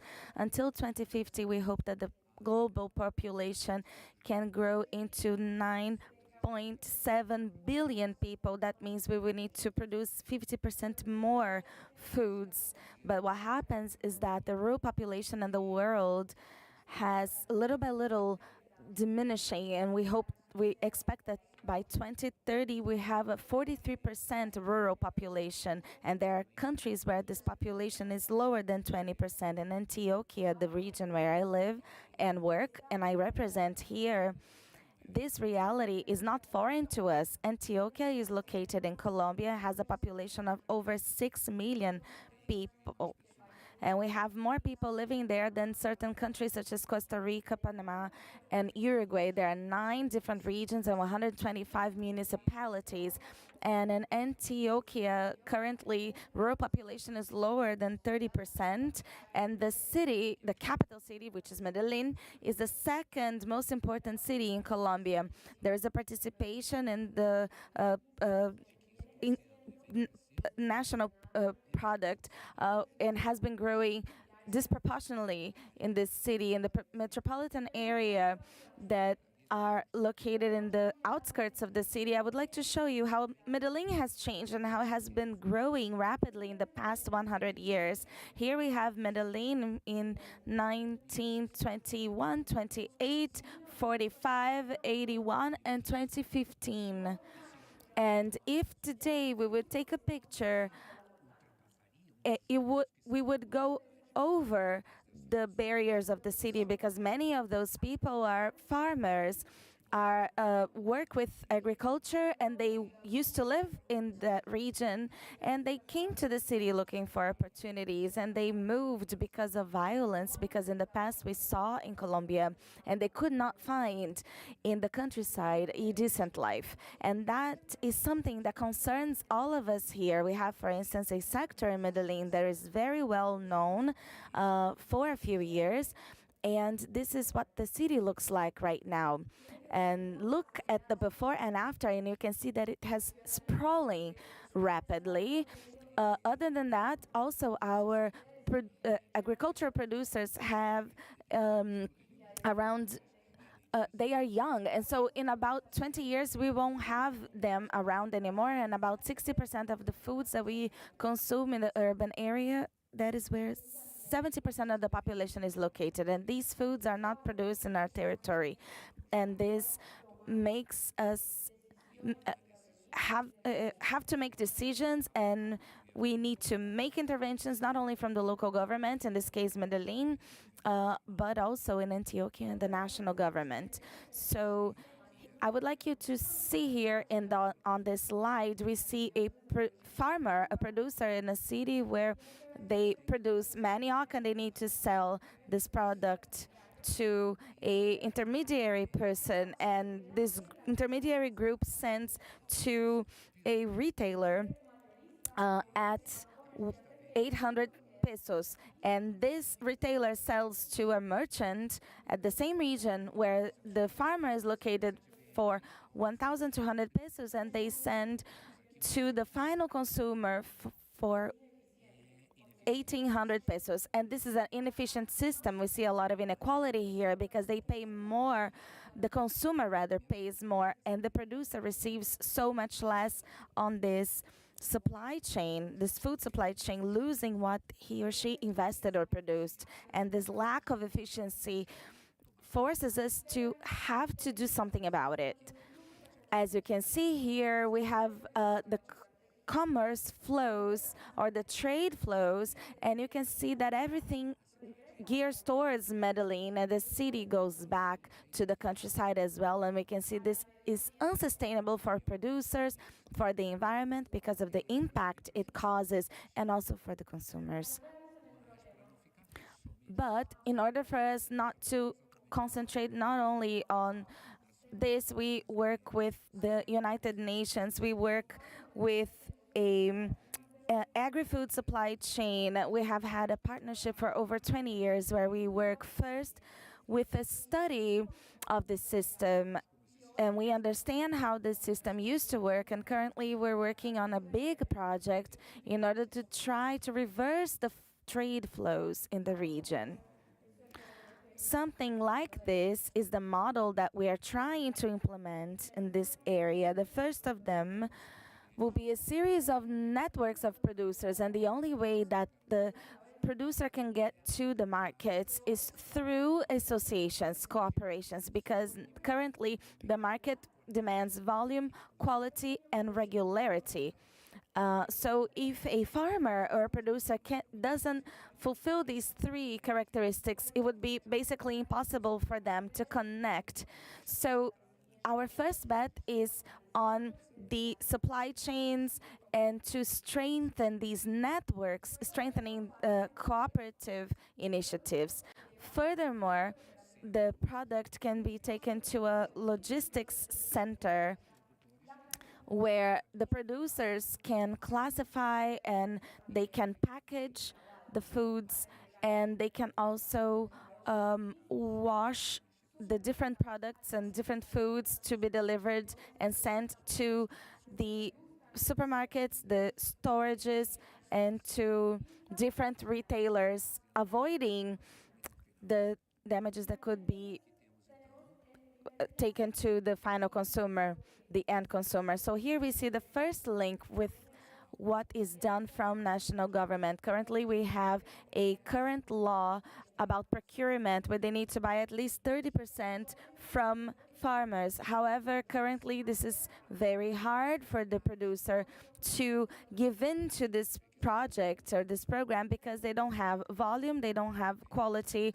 they don't have regularity or frequency. And this allows us to close these gaps so that the farmers can get to this more institutional market. And how do we do that?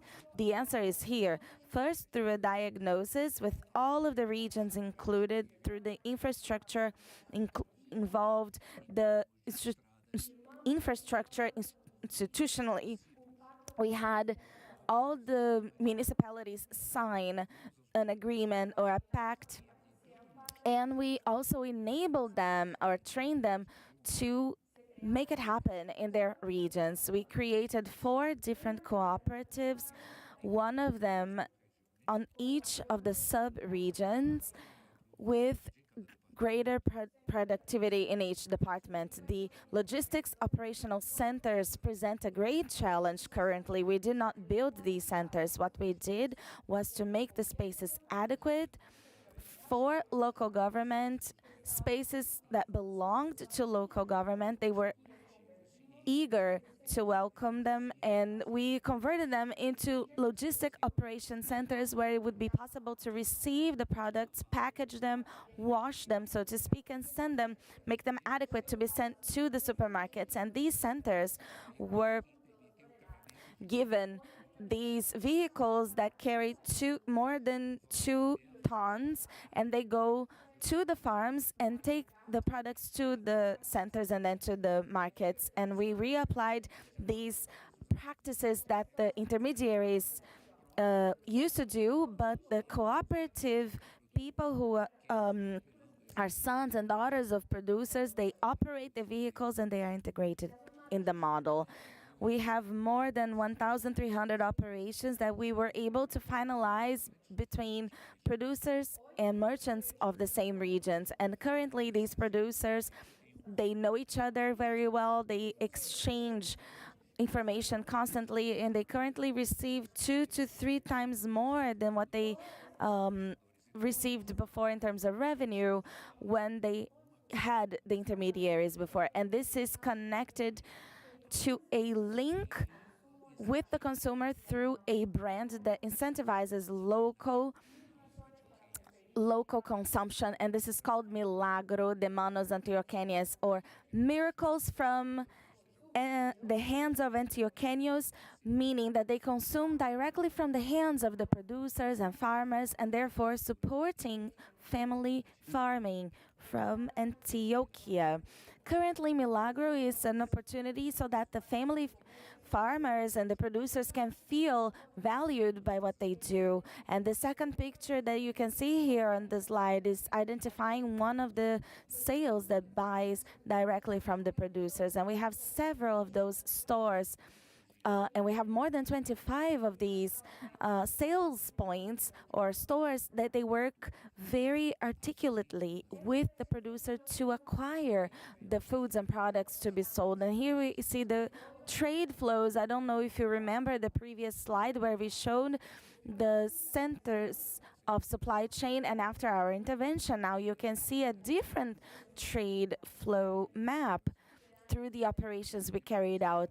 You can see that everything happens along the same regions, and this helps us to reduce waste, and we have more profit for the producers, and it also lowers the price for the final consumer. And it's relevant what we have been finding with the increase of prices because of all the different inputs, and that's why in the government and in our departments we decided to bet on this agri-food supply chain so that it can help local regions include each other and see each other in this systemic view that is this academia from the private sector, that the big services can feel identified with this kind of proposal, and that we can build this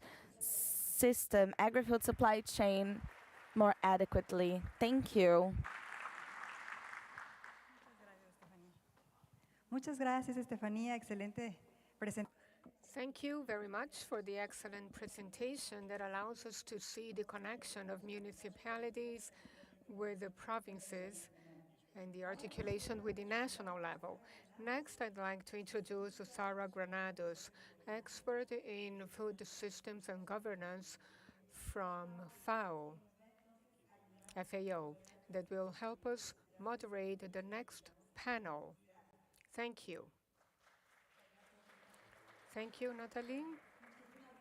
Thank you very much. And we're going to start the next panel. So I'd like to invite Mr. Valentine from Ouagadougou City, Burkina Faso, Mr. Jinjing Wanzhao from Guangdong, also Mr. Nivaldo Beza from Peñaflor, Chile, Francisco Legani, General Secretary of the Canelones government in Uruguay, Alexandra Rodriguez, responsible for the urban farming program in Quito, Ecuador, and Carolina Obrera, coordinator of food policy in Porto Alegre, Brazil. Con la conversación.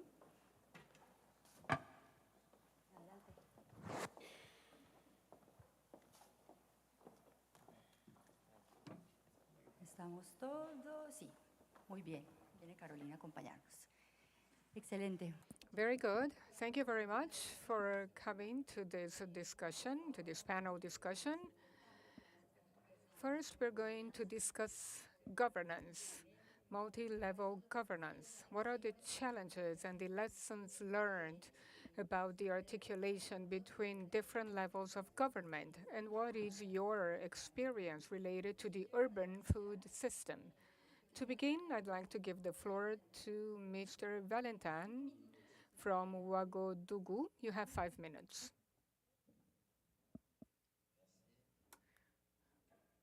Thank you.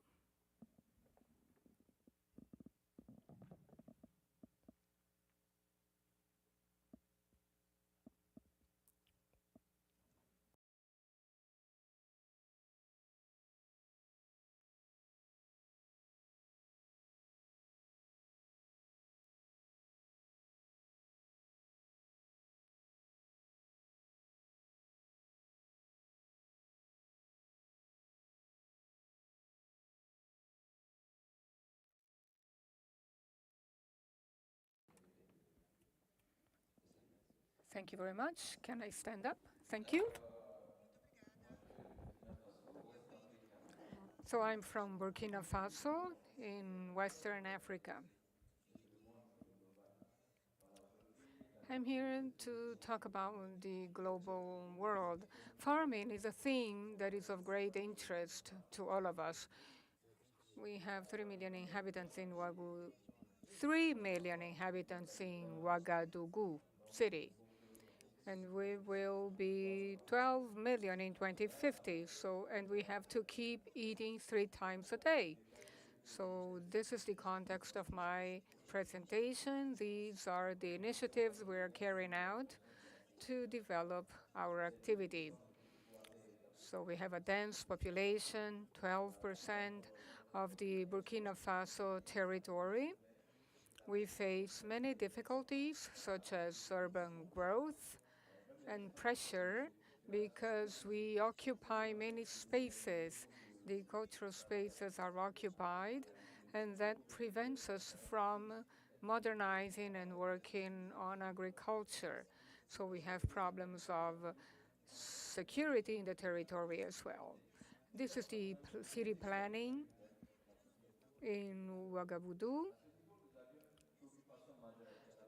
We are concerned about the food agenda, and increasingly we feel that populations don't eat healthy. So we are facing problems of hypertension. We have a population with a lot of hypertension. 25% of our population is obese. 40% has hypertension. So we have to seek solutions. We have to let go of foods that are unhealthy, and we have to find the words to explain to the population that they need to change their food habits by modernizing food and improving problems. The main concerns are about spaces. We have 3,500 vegetable farmers, and 2% of the population is of women. 500 hectares are occupied by them. We are also facing a cultural problem, vegetable culture, because we use pesticides. We want to find products that are less damaging to the environment. So we have to work on agroecology. What are the challenges regarding the urban population? The need of transformation and healthy consumption. We need to work on improving local public policies to integrate the dispositions that will help us modernize the problem of urban food.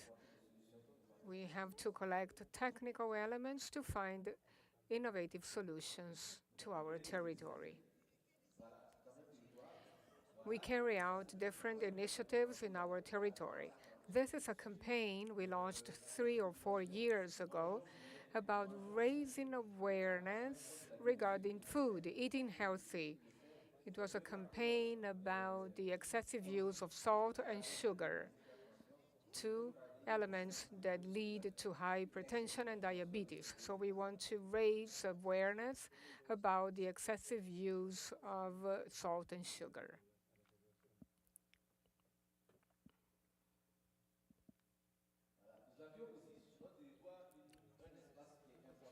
In our territory, we also have a green belt that was developed starting in 1974, and that should bring more greens and vegetables. Today, Ouagadougou city is becoming more urban, and we have citizens that brought animals and other products to the city. The women that were cleaning the ground, now they are growing in this space.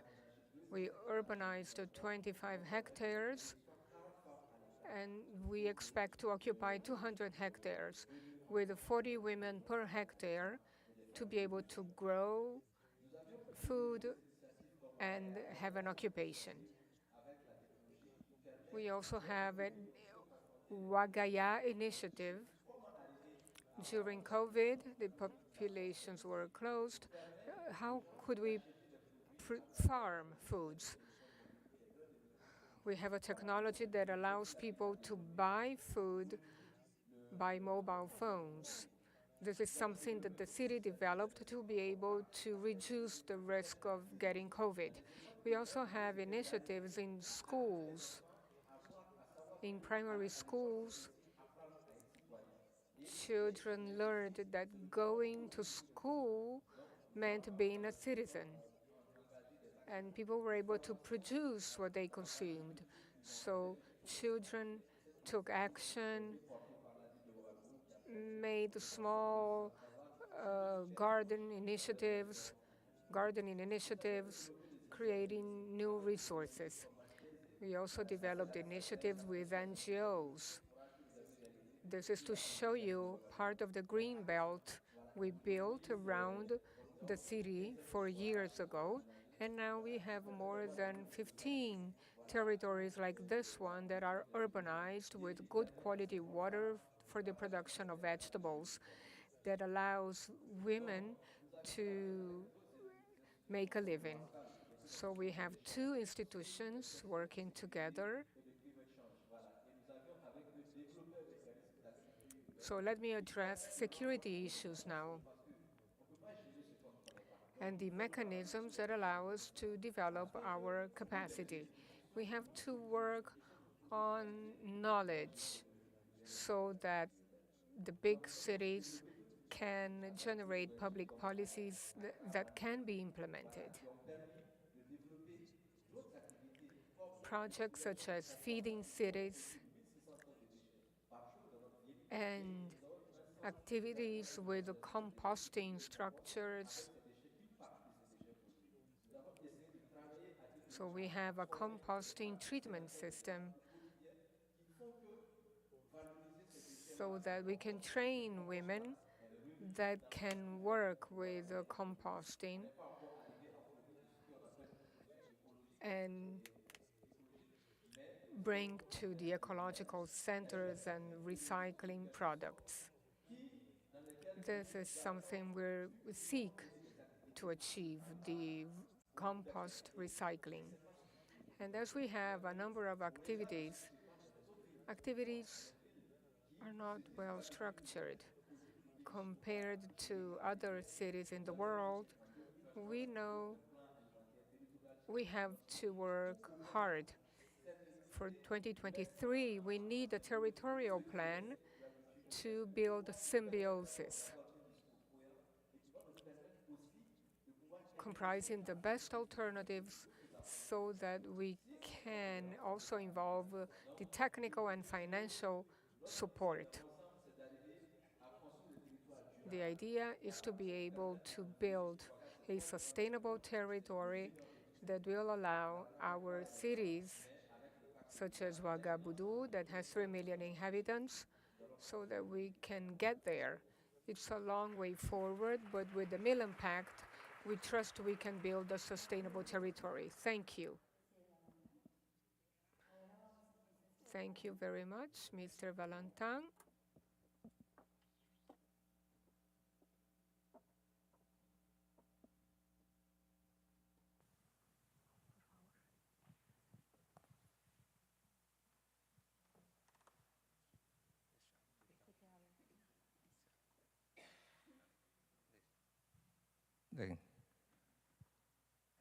Thank you. Good afternoon. Sorry, just a minute.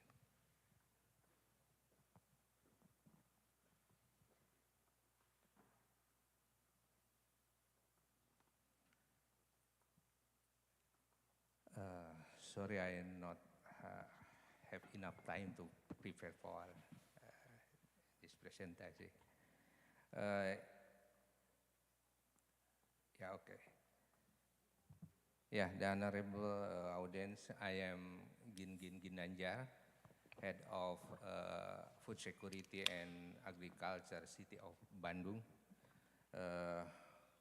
On this exchange among intermediary cities and big cities even, we want to share our experience of how we implementing the food system governance, what does lesson and challenge we gain will be described in the title Improving City Food Security through Integrated Urban Farming based on Household and Community Empowerment.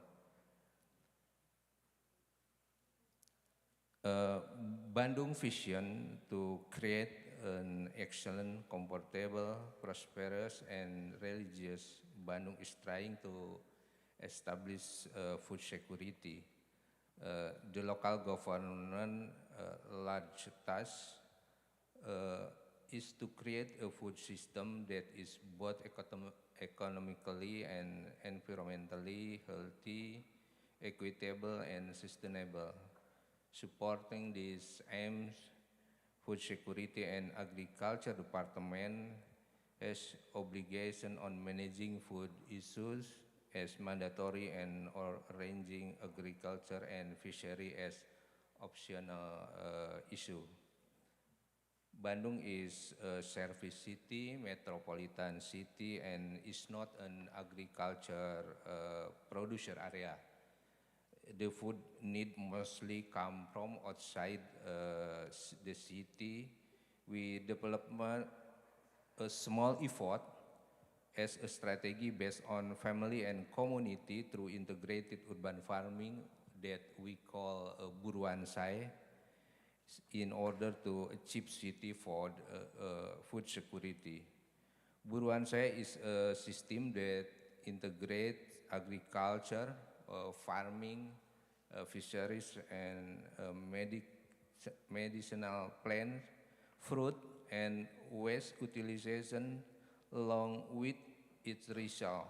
We combine the plantation, gardening, fishery, and organic waste management.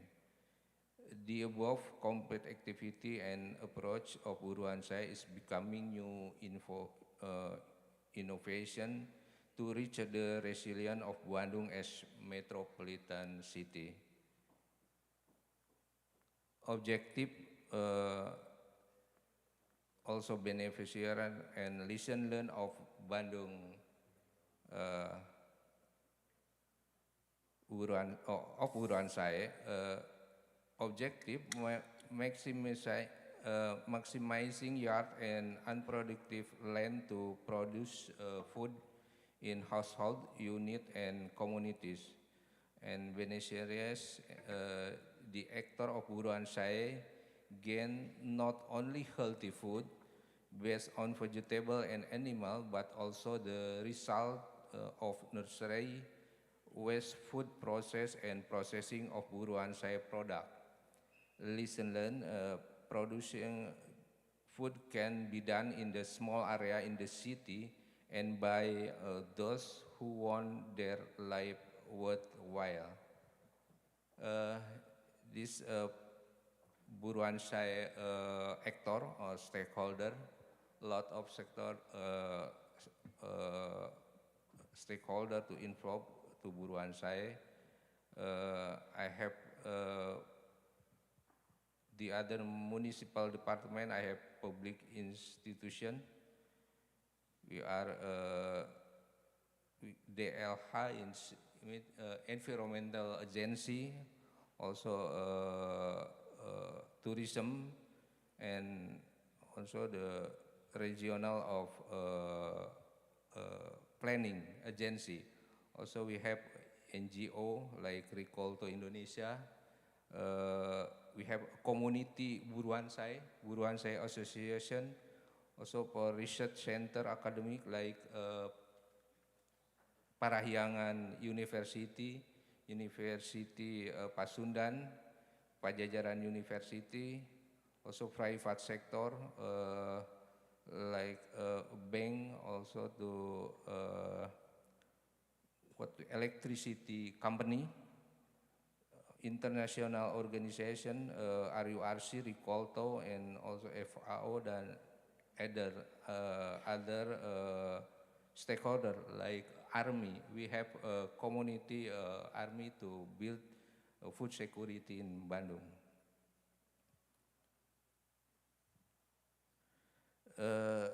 The total budget from beginning.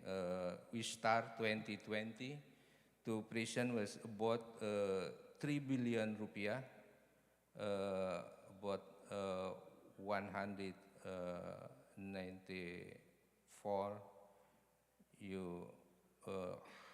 thousand US, and it was funded by municipal government.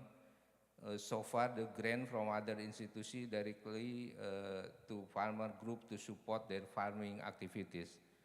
Short-term financial of Buruan Saya is using a local government budget, and for the long-term development of Buruan Saya will be integrated with Bandung City Smart City concept, which support by the digitalization of business through a special marketplace related to the product of Buruan Saya, so that the need for food can be fulfilled by the people Bandung itself. Buruan Saya has quite significant and widespread impact, including social, environment, and economic aspect. Buruan Saya is an alternative to increase the frequency of interaction between communities. The social value become an intangible benefit where the community grow their concern for healthy food and a willingness to interact more intersectionally. During the COVID-19 pandemic, the urban farming community was eager to share with each other. Buruan Saya impact also makes urban farmer carry out the concept of philanthropy.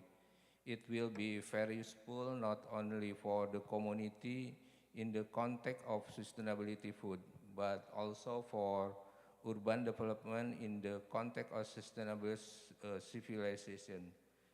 To date, there are almost 300 farmer groups that collecting more than 3,000 hectares of Buruan Saya in 30 districts and 151 villages.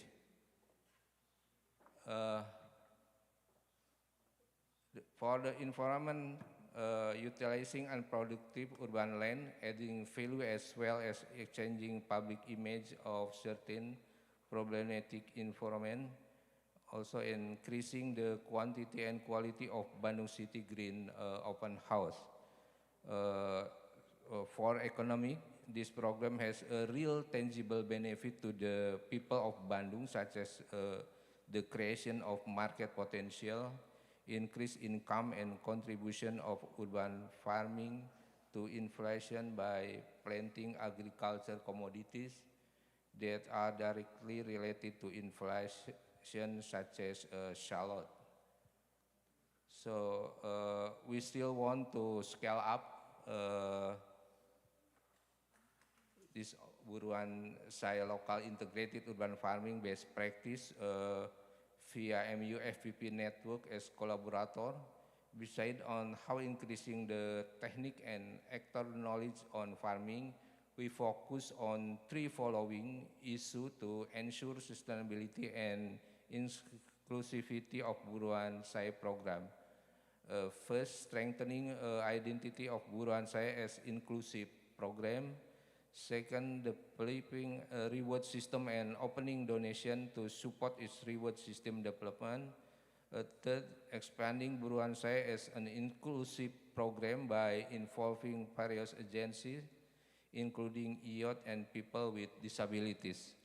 We combine about issue as opportunity for collaborators to participate in growing our urban food experience, especially on determining Buruan Saya towards sustainability and inclusive program, and for next step a social movement to help world food availability problem. That's all. Thank you.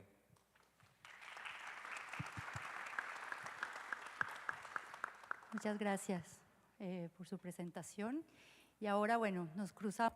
Thank you so much for your presentation. And now, in Porto Alegre, Carolina Breda, please.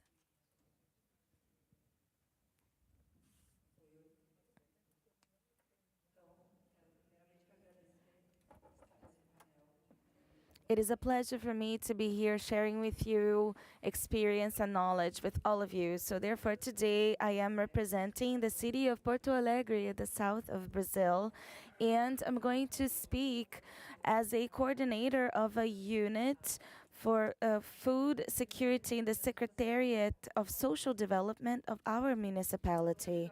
So I would like to use as a backdrop the experience of our first municipal plan for food security and nutrition. I believe this is a possibility to think about governance as proposed, and in the sense that I have brought of internal governance, in this sense, as the municipality itself needs to work on food systems and food policies in the territory. So I will quickly speak here and share with you about our Brazilian system. It is a Brazilian system of food security and nutrition. It has a specific characteristic that it has already been thought out to work intersectorially as a network within the municipality, because it proposes that we create a intersecretariat chamber formed by the different secretariats that have agendas that are cross-sectional in terms of food security and nutrition. And the system is very well thought out in that regard, but we face practical challenges in fact, putting it out into the world and implementing it. So in order to do this plan, and the first plan that was organized this year, 2022, we faced the reality that first we needed to get to know each other as actors and players in the municipality. And so this need of aligning internally our expectations to then be able to dialogue in the best way possible with civil society actions, integrating so that the several entities can compose along with us the food security. So this element was very important, and I believe that each municipality should have their own steps and their own stages, but we had to acknowledge, first of all, and I believe that this first plan is more of a diagnosis, and now we are more prepared for a second plan that will involve the characteristics of each territory, listening to civil society to build policies that many times the territories show different needs as well, and in order to, and that's what we want to look at. But I brought some very specific points. 5 minutes is a very short time. I'm looking at the clock here, but I will try to keep to 5 minutes. I brought some important points that came up in this outlook in terms of governance, which is the importance of, first of all, make actors sensible and make managers sensible, and to really know the agenda of food security and nutrition. Secondly, improve strongly internal communication, so the actors need to look at each other and dialogue with each other, and from that point on, dialogue grows deeper. And after that, aligning actions and then thinking in terms of practice and coordinating work, and standardization of indicators, I believe, is also a very important point, so that we can monitor this plan effectively in terms of food security. And I brought a few practical examples in these last few minutes that I have, because we had some experiences talking about actions that are connected to my unit, the popular restaurant, for instance, which is a traditional equipment from for food security here in Brazil, that we tried to have a different perspective in terms of the work that is done in this restaurant integratively. So it's not just for social meals for vulnerable populations, but also as a place where they can attend to the population in terms of healthcare, that from there they can trace and guide the population. And so frequently we trace transmissible diseases in those regions. We have specific points, and the team of the Secretariat will help us with a day of activities. Another action we do is workshops to generate more revenue and qualification and training, so that those individuals are there as citizens, not just seeking to have their meals. Of course, they need that, and that's first of all. But secondly, they can also feel more integrated into the society and the services that the municipality offers. So this restaurant has been open door, so to speak, for this population to walk in, and we have seen very positive fruits with that. One more comment: we have been working with purchase of agricultural farming or family farming on the part of the Secretariat. So we look at people who receive these foods, but also organizing production so that they correspond to the needs of these deliveries. So from the production up to where these foods are going to be delivered and what is the real need of the population. And this work has also been done cooperatively, and this has been very positive. And next year we'll have a community kitchen or community cuisine in the territory of Porto Alegre, where we will also have a school. So it's going to be a kitchen and a school at the same time, offering trainings and workshops to generate more revenue for the vulnerable population. So in closing, and I know I'm done with my time here, this experience of working as a network has also given us the safety or the assurance that we needed,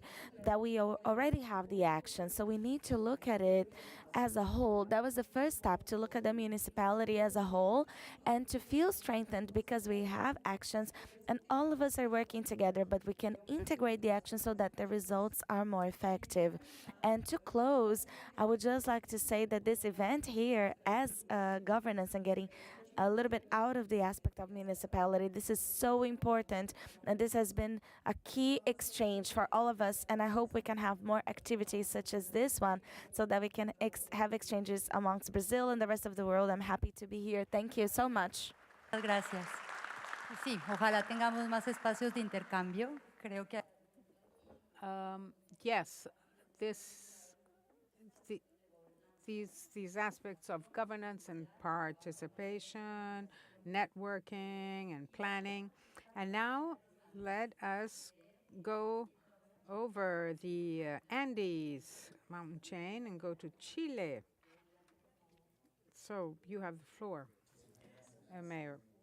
Well, first of all, I would like to thank the UNs and FAOs and the Milan Pact invitation to participate and share the experience here, our experience with you. I come from the community of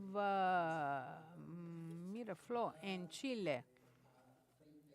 It is 32 kilometers away from Chile and 69 square kilometers is service. The population is 8%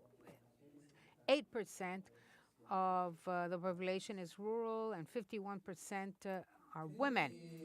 I believe that, and this is why I tried the generation of public policies are due to the direct contact through their through the City Hall allows that the development of public policies are a success. The exchange of experiences. On the other hand, I'd like to say that this program of urban vegetable gardens, it is, first of all, we want to promote this family, community, and our education center and health center. One of them, which is of the essence, is the delivery of skills. We developed this program with communities that are our committee. We in Chile, we organize ourselves through workshops. The neighborhoods then are organized through these groups, and we also provide the skills to the people who work in public schools. So a student can read a school text. The how to prepare the land, the soil, and the culture, and ultimately food. And on the other hand, we have seen that one of the objectives that we have achieved is that these are therapeutic environments. We work with ESI, which is the basic health care that depends on this, and all schools, many of them are under this control. The program is made up of important components. First of all, the active participation of the community is of the essence. The program's success is much better. On the other hand, we also include the constant technical support, and the tools and other characteristics include the delivery and of tools and necessary skills so that this is a program that will last long. And to date, there are 37 vegetable gardens, community either family in the school or in healthcare centers, and they feed approximately 48 people. These 12 family vegetable gardens are able to feed 48 people. The community vegetable garden in the neighborhood of 9 square meters, in average, feed up to 50 families, and this is very important. And there are 200 people, 4 per family, that are able to be fed in 9 square meters.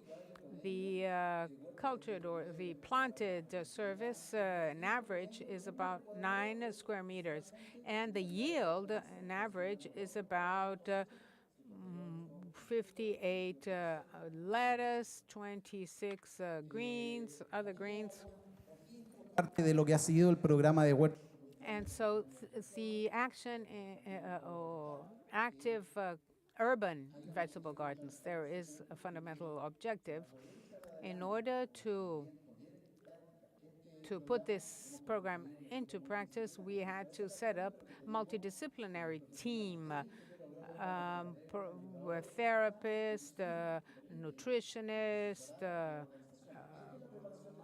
agronomers, and what have you, and the culture and the harvesting.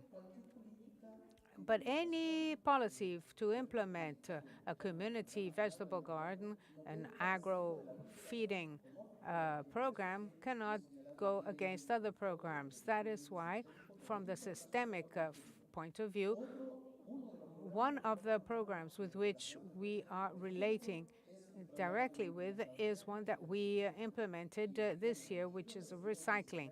So we remove household waste. And so we can see that organic matter is over 50% of what we throw away in our homes.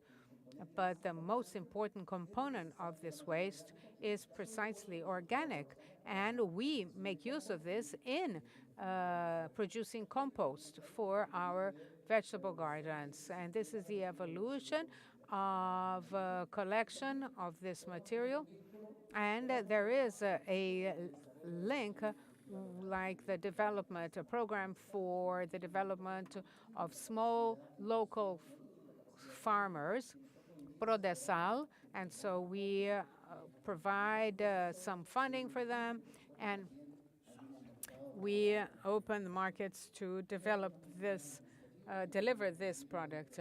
And there are other, but our time is very short. If the organization later on allows me to, I can show you more. And lastly, I'd like to show you that we developed another initiative to face climate change, among others, a natural municipal reserve. It's the first one in Santiago and the fourth in our country. And we were also able to obtain this. Each one of these initiatives have allowed to generate protection to these areas, which are very large areas, of about 97 hectares. and over 300 in case of the natural reserve. It's important to take into account that nowadays this reserve holds many different species, and a very famous park called El Trapiche. And there are about 400,000 people a year visit our park. So from Viñaflor, Chile, I have a message of hope and peace, and I embrace all communities around the world. Thank you very much. Muchas gracias, alcalde. Muy bien. Thank you, Mayor. And now we go to Uruguay. Francisco Leñani de Canelones. Adelante, por favor. Buenas tardes para todas y para Good afternoon, everyone. The Department of Canelones is the second district with the biggest population in Uruguay. This one has 40 and 30 local governments elected in the same election.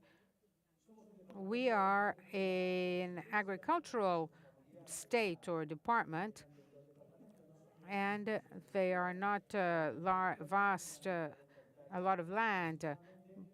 They're small farmers, and our main production is wine. At 68 in our country. We suffered with a pandemic like everybody else, but the fact that we are a small country, the impact wasn't that big. The 3 million inhabitants, and we produce food for 30, but 23% of the population do not have food security. And so we implemented a series of measures to mitigate the effects of the pandemic, and a plan was created. And Canelones that feed, and through many trucks that they're called farm trucks, we take the food from where they are produced and planted to places where there's no commerce or no trade. So it goes straight from the field to the table, and reducing the cost and providing fresh food stuff to families that are in need. Canelones, the Department of Canelones allowed the storage of food in warehouses. They are designing and implementing courses in the more vulnerable neighborhoods or disadvantaged neighborhoods, that they trade or sell these food, namely for low-income population, as well as they will, so that the different commercial traders don't have to compete with other traders. They can trade it without any other red tape.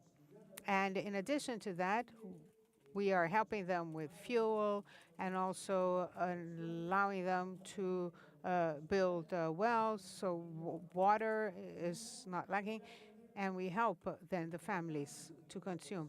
And there's a segment of the population that still cannot go to work, nor do not have access to the plan that the government of Canelones administration has been implemented. And through 4 different canteens or restaurants, we feed 9,400 over 9,000 students through breakfast and snacks, and we help 74 popular stores, as well as 52 people who produce these snacks for the children. With all this, the Canelones administration decided together with FAO to take care of the food systems in intermediary size cities. In this network of intermediary cities, so there are some priority areas. This network has an objective to exchange experiences, create alliances, and share. And definitely, just like what we're doing here, we're telling each other's experiences, the city that we represent, and become richer in terms of knowledge and experience. And the members of this network, over 50 cities in the region, in all these countries listed here. We are part of other networks in the south. We have all the countries here listed that make up. And my time is almost over. And how can you be part of this network? Through the presidents, which at present is in the Canelones administration. At this email site, in this site. So from Mr. Orsi, who is the superintendent, thank you very much for the invitation. If you like to be part of this network, if you've never been to Canelones, as the Intendente said, it is a place for you to come to enjoy, work, and enjoy. Muchas gracias, Francisco. Tenemos un... Thank you. There are many invitations here. Okay, we're not going to have enough time. And now we're going to go back to the Andes. Alexandra, por favor, bienvenida. ¿Aló? Estamos. Buenas tardes, gracias por la invitación a los organizadores. I don't know. I'm going to share with you the experience of the city of Quito. And with regard to food policy, Quito is the capital of Ecuador. We are right in the middle of the world. And so our location is privileged. We have 12 hours of light, sunlight, and we can produce food throughout the whole year. It's a sine qua non situation, but unfortunately, a good share of what is produced is exported. And I could say that to have food in the markets, in the supermarkets, in the stores does not guarantee that everybody has access to healthy food. My city has about 2,700,000 inhabitants. 72% of the population is urban population. And they have grown and that has tried to deal with food sovereignty. And the areas that surround Quito were farms that provided food for the city, but now they have become urban centers also. We could define the Quito's food system in three. It's vulnerable, diverse, and dependent. Vulnerable, because if you know Quito, it is a city that is surrounded by active volcanoes, and we have to always face this. It's a very diverse city from the point of view of inequalities in terms of food production. 29% is the average of children with malnutrition. So there are sectors in the city, in the very poor areas of the city, where the incidence of child malnutrition can reach even 47%. So it is also a city that depends, because according to the assessment of the food system, only 5% of what the territory produces can be covered by their own production or the need, right? And so if we see that the province where Quito is, 100 kilometers around it, what the province produces only covers 13% of the food demand, the population's food demand. So in light of this situation, the city of Quito implemented a project that has to do with urban agriculture, and it's called Agrupar, urban agriculture. participative urban agriculture. And it tries to improve all the income and provide employment and also enhance environmental management.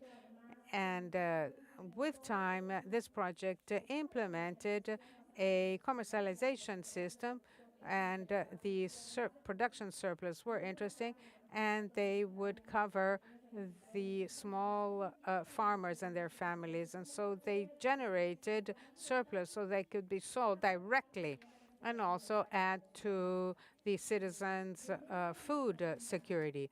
With this initiative, we participated also with an FAO project. We participated in this food system, Quito food system, a city region food system evaluation project. And this project allowed us to have this food diagnosis of our city and understand what happens, how food is produced, how it is transformed, how it is transported, how it is consumed, what happens in the post-consumption, how the sale of this is carried out. And so we had a diagnosis of our city, and we were able to define the challenges that we had to be able to build better food systems. And the implementation of this project, we said that the city should adhere to the Milan Pact, and so it was something like it was something that really connected to. We had the diagnosis, we were informed of the problems, and we at least knew that the pact would lead us in a way to be able to build food policy. So we made the decision of sharing this information, first of all, with local authorities, namely those secretariats that worked with environment, health, education, social inclusion, and economic development, and then disseminate this information to the city.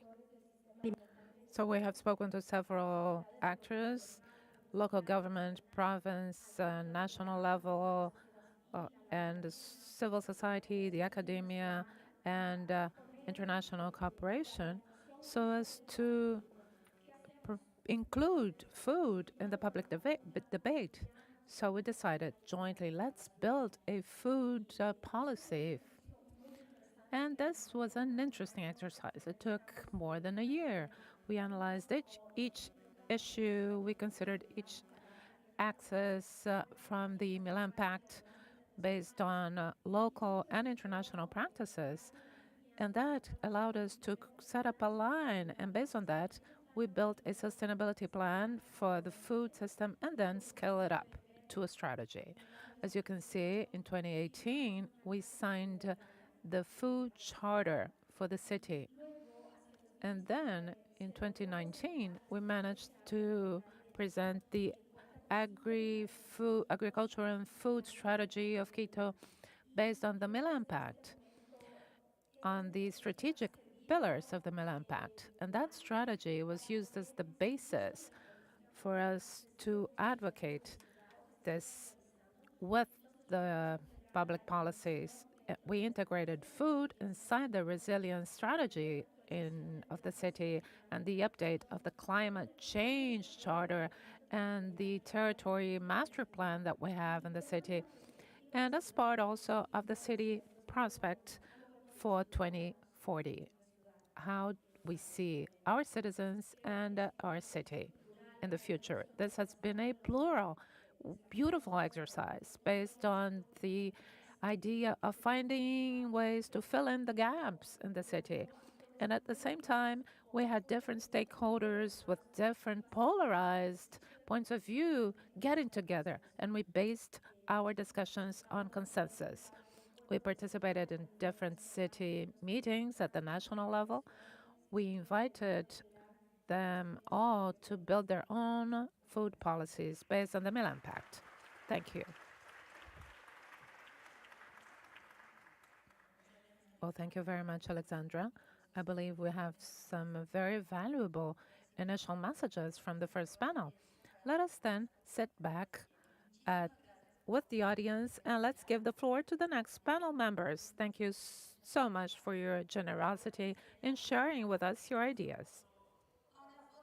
Oh, a picture, a picture. Okay. The group photograph of the member of the panels. I wish we could have a picture with all the participants, but we don't fit.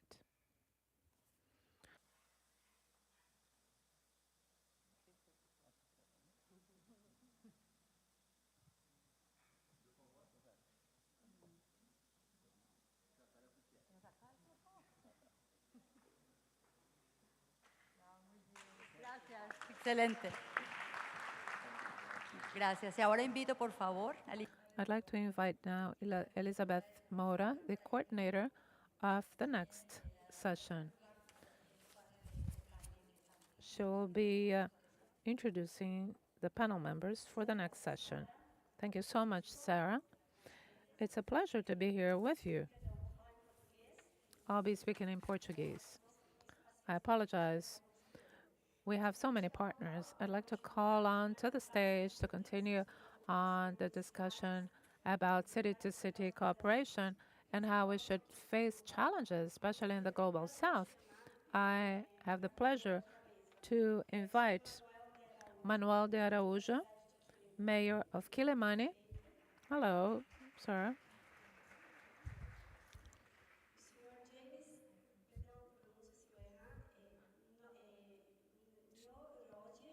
Nyo Roger Muchiri. I apologize if I'm pronouncing your name right. Vice Mayor of Nairobi.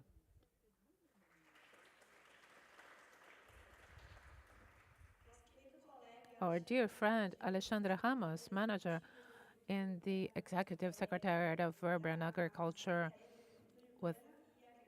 and Agroecology with Recife at Recife, Brazil. Welcome, Alexandre. Rachel Hernandez, Coordinator of Food Security in Santana, Costa Rica. Welcome. And Katia Boulon, Economic Development Manager from Lima, Peru. E por último, o senhor prefeito. And lastly, the manager of Huancayo in Peru, Juan Carlos Quispe. In order not to be too late, let's start already with the different presentations. Let's address challenges and the importance of cooperation. Let's start with Manuel Araújo from Quilimane. Well, hello, good afternoon.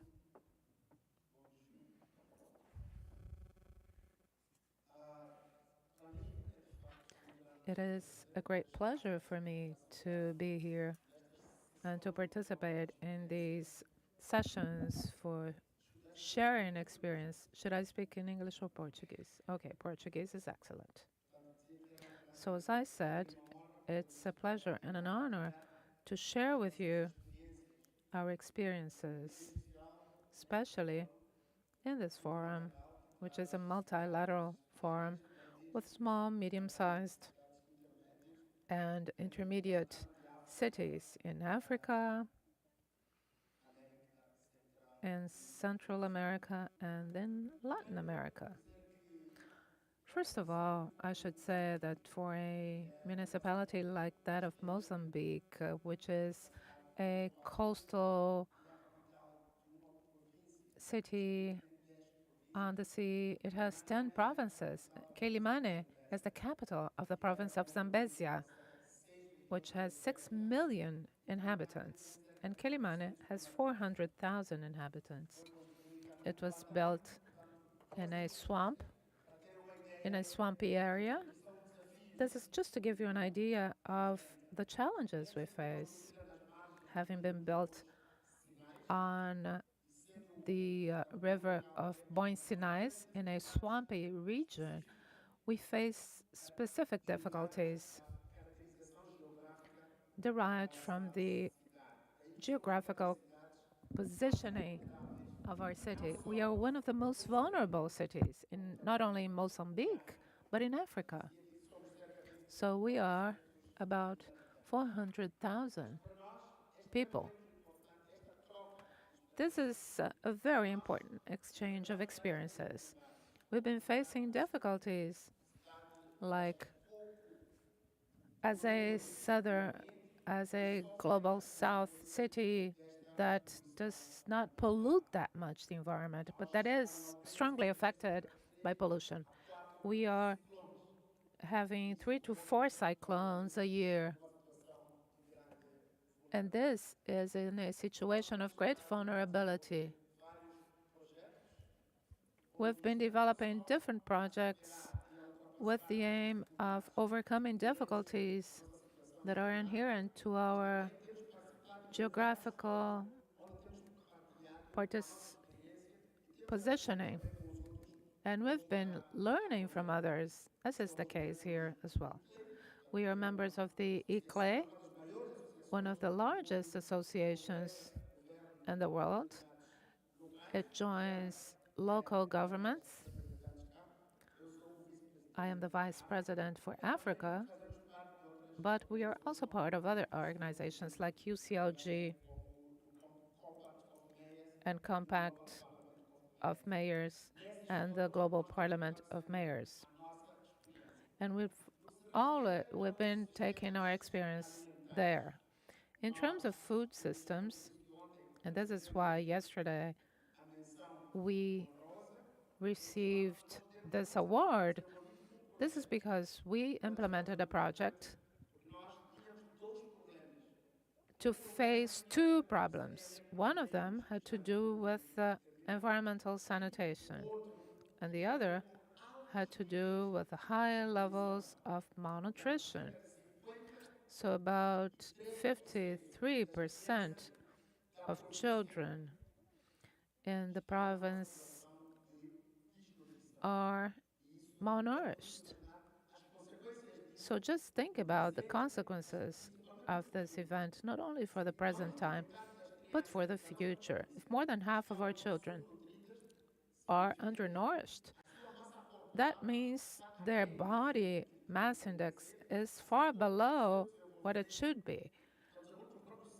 And the brain development is also low, which puts them at disadvantage as compared to other children from other global regions, but also as compared to other youth in the future.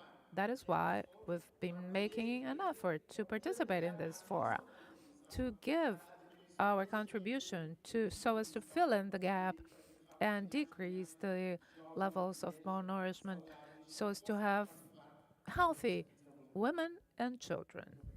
Thank you very much. Thank you, Mr. Mayor.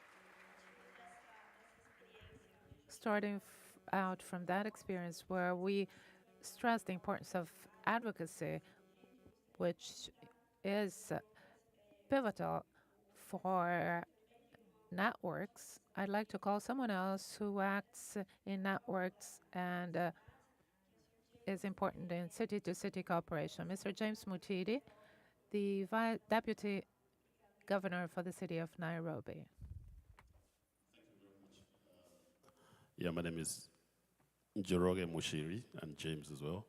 I realized it's a bit difficult to mention. I'm from Nairobi. I'm the Deputy Governor of the city of Nairobi. We have about 5.5 million people who live in the city, and we have to get them to get food from the surrounding counties where there's a lot more agricultural land available and a lot more farming that goes on. And one of the things that our city county government has been working on is ensuring that we have a sustainable food strategy to ensure that we can get the food into the markets in the right quantity and in the right condition. Now, the way it works in the marketing process in the Kenyan environment is that we get food from the markets, comes in at about maybe 3 in the morning, and it's sold to the first group of resellers, and then by about 5 it's sold to the second group of resellers, and by about 6:30 it goes to the final group, who then sell in the especially low density neighborhoods. What happens then is that the price increases very significantly as it goes down that chain. And what we've been looking at is how do we ensure that the food that we want to get to these people is actually received at affordable prices and at prices that the people in those neighborhoods can afford. So the general cost is that the higher up the food chain you are, the much less you have to pay for it. This is something that we've been working on a food strategy from about 2018, and we only completed that earlier this year, and we are going to continue driving and implementing those strategies. We also developing and encouraging urban farming, which is what we believe is going to help reduce the dependence on surrounding neighborhoods. And with this, we are working with organizations like FAO, working with organizations like Oxfam and Mazingira Institute and other institutes that help us in developing strategies that work, that are sustainable. And we work with groups of people who are organized, because we found that when you deal with a group that is organized, that has already come together for a certain purpose, it's easier to get results out of those groups. So we've been working with some people, for example, in one of the slum areas called Korogosho, and we've seen what they've been able to work and produce. And we want to continue to encourage these groups across the county. The one thing that we know that we have to do is ensure that the people who drive this understand the need for hygiene along the chain, the need for ensuring that the food is clean. And I was listening earlier to the other presentations and the lack of assurance about the quality of the food that gets to our people. And it is something that is very common, and I would want to say that we are looking back the chain, all the way back to where the food gets produced, and we want to ensure that the conditions under which it is produced are healthy conditions. We also have restrictions, of course, because we export food to other parts of the world, not just bring into the city, that the amount of chemical that goes into these foods is the right level or none at all. And we also follow through all the way to the markets where we sell this produce and confirm that and ensure that the waste that we get from these markets is actually turned into compost. And we have groups that are doing that. We are planning as the government of Nairobi City to build an additional 20 markets. These 20 markets will help to create the right level of hygiene for our workers, our market ladies who drive this sales process. It is something that will also support our movement back towards using foods that are traditional in nature, that don't have to be produced in environments that require heavy chemicals and heavy use of chemicals. All these, like we said, is a collaborative effort. We have to work, and we have been working with various stakeholders, the national government, the various NGOs and government organizations that work in our sector, and these are what will drive forward. So we in the county have set up also specific units that deal directly with the extension work to support our farmers, to support the urban farmers, and we make about 15,000 extension visits to the farmers, the urban farmers, to help them with the production of the food in whatever area that they have specified. And this helps us reduce the pressure for people to buy the expensive food that is actually trucked into the city and brought into what we do. I think my time has ran out, and I'll stop there. Thank you. Thank you very much, Mr. James. Partindo Going on to from the structural challenges of our dear African continent, let's go on to Alexandre Ramos from Recife in Brazil, and he's going to pay testimony of the very same challenges that we face here in Brazil. Hello, good afternoon. Thank you for the invitation. I am from a city that is a capital of the Northeast, in a city with 1.5 million people. And it has been working heavily with food and nutritional safety. We have a plan that is almost 20 years old, But it is a city that is totally urbanized, without any rural territories and without any political structure for food production in the city. Over the last 30 years, there was no policy, no incentive on the part of the city government to produce food in this very urbanized city. So at the beginning of my term, a Secretariat for Urban Food Security was created in Recife because we face a scenario whereby there are too many people who are working on this. There are many autonomous, independent initiatives for food farming that are not supported by the city council. So famine has come back and is all over the country, all over the world. It is a reality, a strong and sad reality in Recife, one of the most unequal cities in the country, and also the diversity in customs, in food diversity, the decrease in free spaces, and yards and gardens. There are no gardens because of the densely populated areas in the city. So we started discussing urban agriculture because of the diversity of interests and stakeholders. When we talk about access to urban territory in Recife, so based on these issues, we set up the Executive Secretariat for Urban Agriculture in the midst of a pandemic. And then that forced us to do the mapping and to plan. We had already 4 community vegetable gardens, more than 40 agroecological markets in the metropolitan area. They are organized. And we needed to do something, to understand the reality and do something to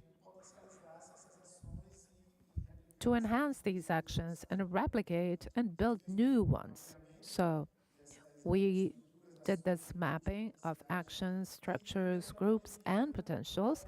And in the midst of COVID-19, we worked online. However, negotiating and building and discussing together with different stakeholders to aiming at obtaining a strategy that was the best so as to face hunger based on food produced in the city. So we created the Agri-Ecology Plan of Recife, and it has 6 strategical axes. They are listed there: participation and negotiation, implementation and support of production structures, education and training, solidarity, economy. So these are the 5 strategical axes. And so we've been almost for 1.5 months there through a lot of dialogue with civil society.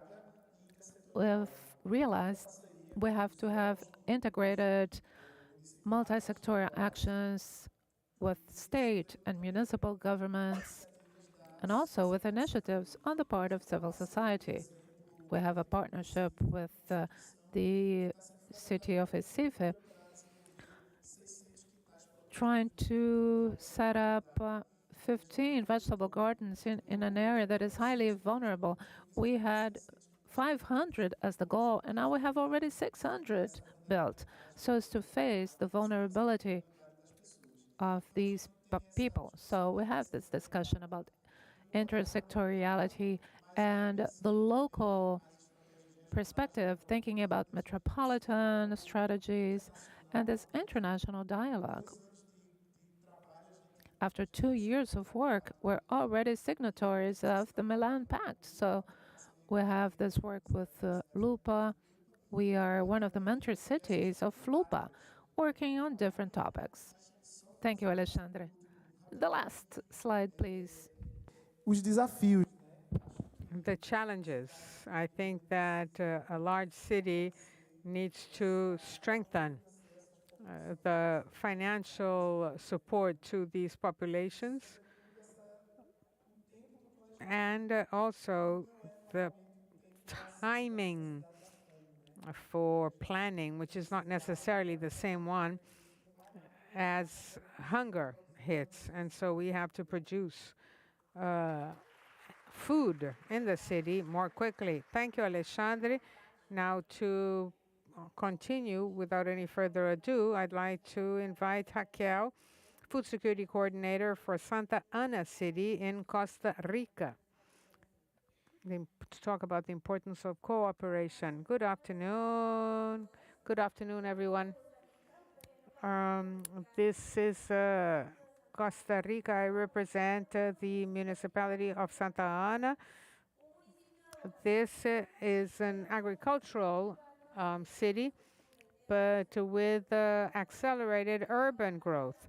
And so we are working and educating consumers and working hand in hand with the small farmers. In the municipality, we developed, with the support of FAO, a strategy to promote physical access and economic access to healthy food.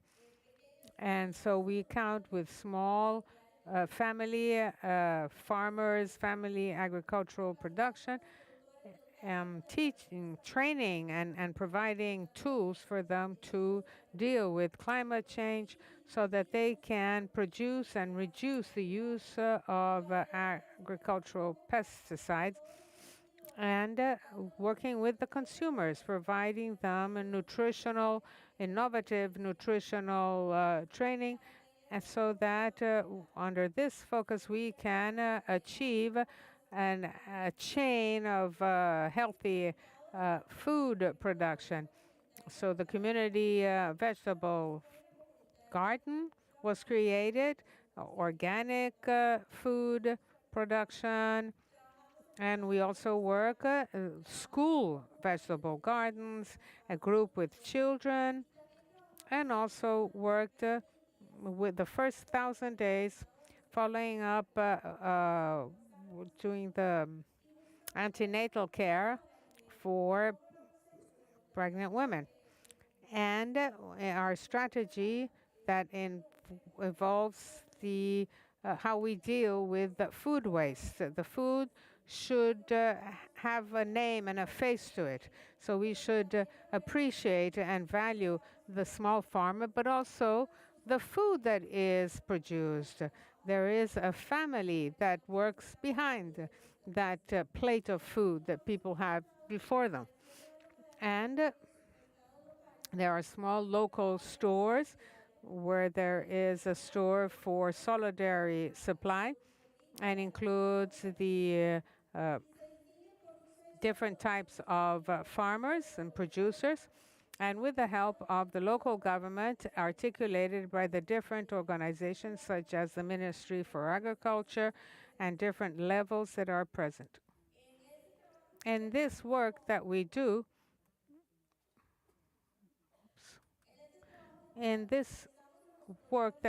with the producers of these community producers, we train them so that they can produce their own inputs, so they can reduce the use of agricultural pesticides, and see what kind of local producer, which one plants products like onions or greens, and women who work in agro industry.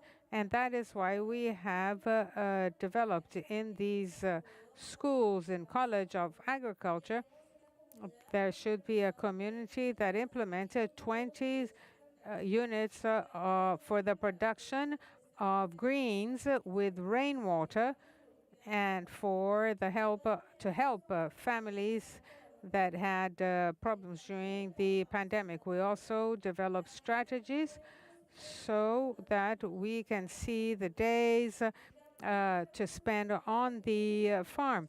The small farmer is often doesn't know who produces what in neighboring farms.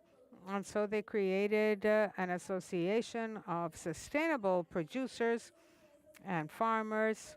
For instance, in the case of the Solidary Supply Store, all the farmers got together and they decided to prepare this and develop this kind of store. And so it has been really marvelous to see how they came together and became part and working with the families. There are about 70 small farmers and their families. And every year we add new families to this change. And they try to defend health, nutrition, and the environment. Thank you, Raquel, for your participation. And now we are going to see the challenges of governance, integration, urgent challenges that the pandemic presented, and at the same time that we have to work on structural challenges. In order to continue our debate, I'd like to invite Ms. Katia Boulon, Vice Manager of Economic Development for Lima, City of Lima in Peru. Thank you very much for the opportunities. I'm going to tell you a little bit about what is now being done in Lima. These are 4 pictures where one can see the work of mothers in underprivileged communities in the city of Lima. There are spaces where they prepare food for their families and for the neighbors. And throughout the pandemic, this became even stronger, and their actions were enhanced, and these mothers have developed programs to recover certain food products with a convention that they have with the markets, the local markets, where they can sell their products. On the other hand, these very same mothers and other social groups have developed urban agriculture in different areas of the city of Lima. They are mainly women who have participated in these processes. There's also agriculture in different areas in different neighborhoods in Lima, where we have developed agroecology and promoting certain agricultural practices to reduce the use of agricultural pesticides and have approached the better production, means of production, and also tener mejores oportunidades, también que alcancen mejor and tener una buena manipulación del producto. Fishermen also have been getting training, and these are some of the groups that are represented and who want to participate in governance processes. In the case of Lima, we also have a space that is called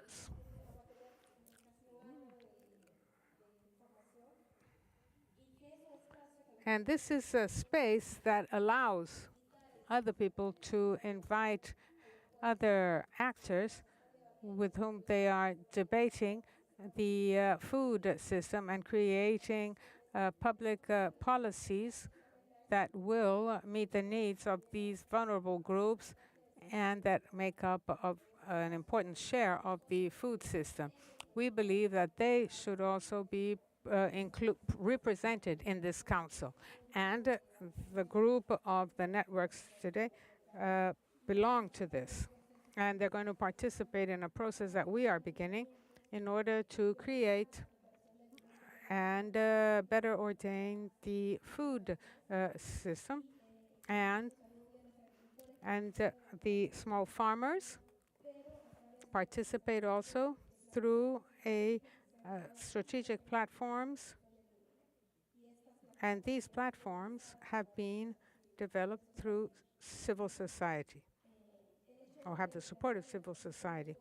And so this allows us to have different actors, supporters, and allies that will participate in the strategies for public policies. And this year, we are also working on 4 stores that are very important for this group. One of them is promoting urban agriculture, and we hope that this will be approved this year, because the second one is a governance that will allow a nutritional education in the schools, and we're trying to socialize this with all the districts. And another law that we have just approved was a regulation of food products. It's in order to better organize the whole process for food supply in the city of Lima. And now we are presenting a proposal to develop markets or agroecological fairs or markets, food markets, so that the population can find these in different points in the city and find healthy, sustainable food products. Thank you. And now I'd like to give the floor to Mr. Juan Carlos Quispe, Mayor of Huancayo in Peru. Welcome, Mr. Quispe. Good afternoon to all of you. A warm greeting to all of you on behalf of the city of Huancayo. Huancayo is a city that is 2,300 meters altitude. It is located in the Andes. It has 28 districts and almost 500,000 inhabitants. It is approximately 300 kilometers from the city of Lima, which is the capital city of the country, Peru. The moving force of the economy in Huancayo is largely trade, commerce, handcraft, and tourism. There is no mining, there is no large-scale industry in Huancayo. In 2019, our city or the local government decided to begin a project to improve school food in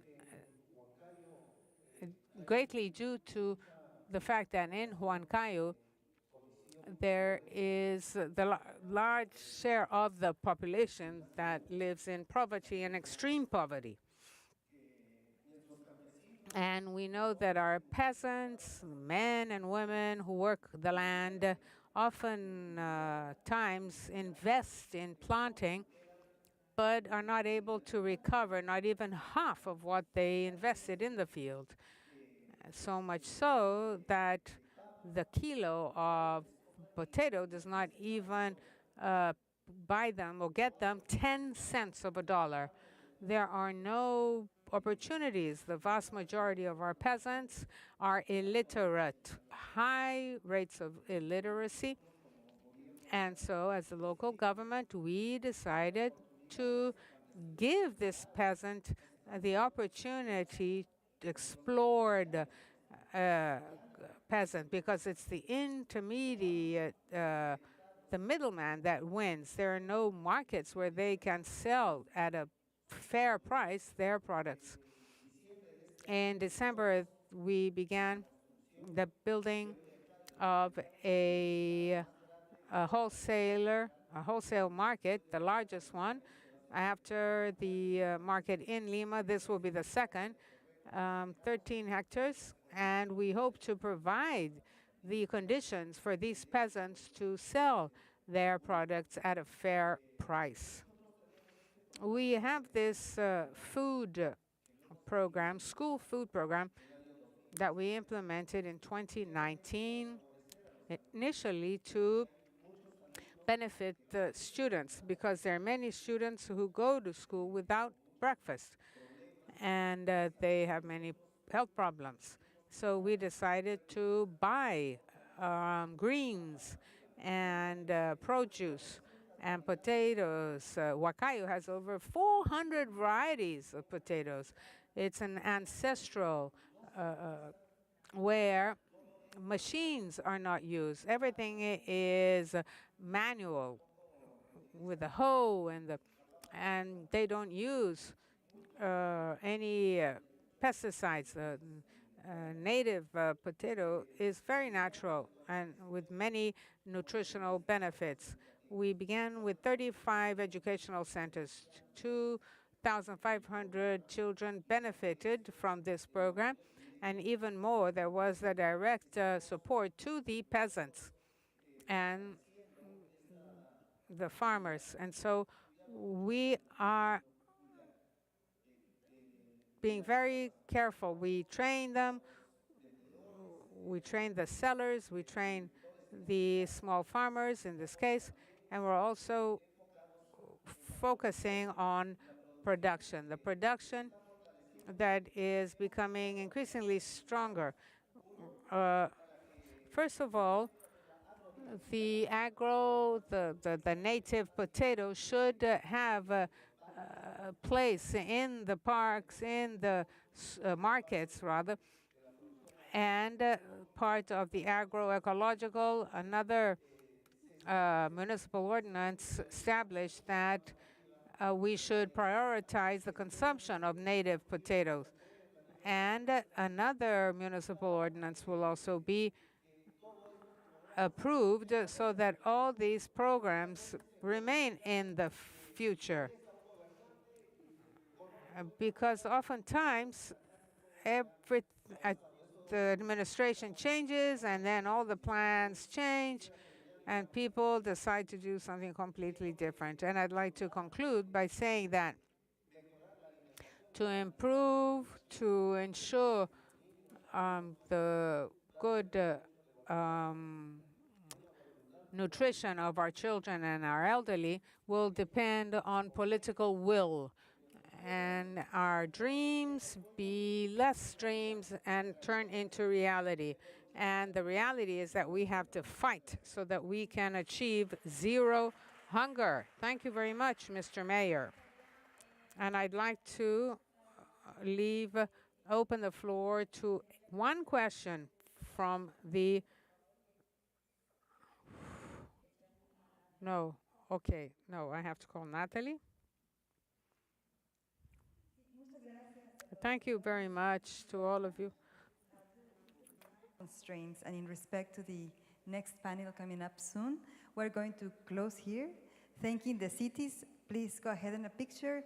And while you take a picture, we're going to invite Charlotte Flechet, Global Coordinator for the Good Food for Cities program, and Cecilia Marroquino from FAO, Global Coordinator also for Food Systems, just to give thanks and some quick concluding remarks for our session today. So thanks for understanding, and thank you very much.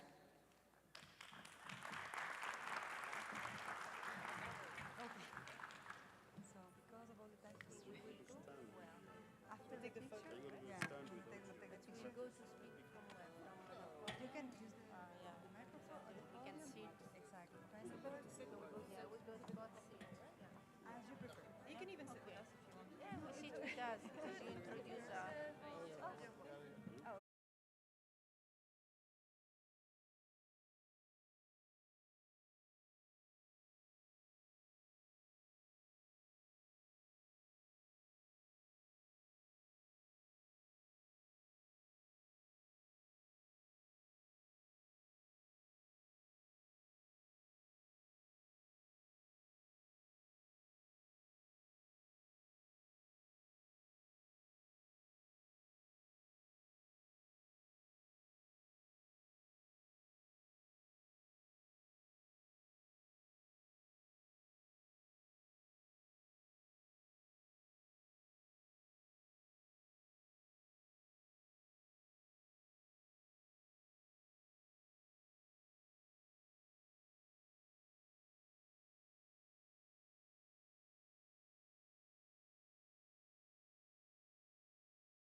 Welcome, welcome again. Sorry for the delay, the long delay, but everything is delayed today, so we have to cope with that. So welcome to the session on working with indicators for climate resilience and sustainable urban food systems. So we have a large number of panelists today, so I will start calling Cécile Michel from the Milan Pact Secretariat. Then I will call Joy Carey from RUAF. I will call Winfred Katumo from Nairobi City County.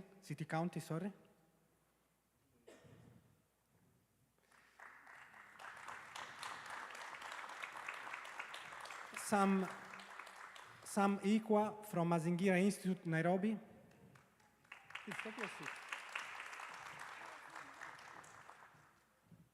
And finally, Alexandra Rodriguez from Conquito.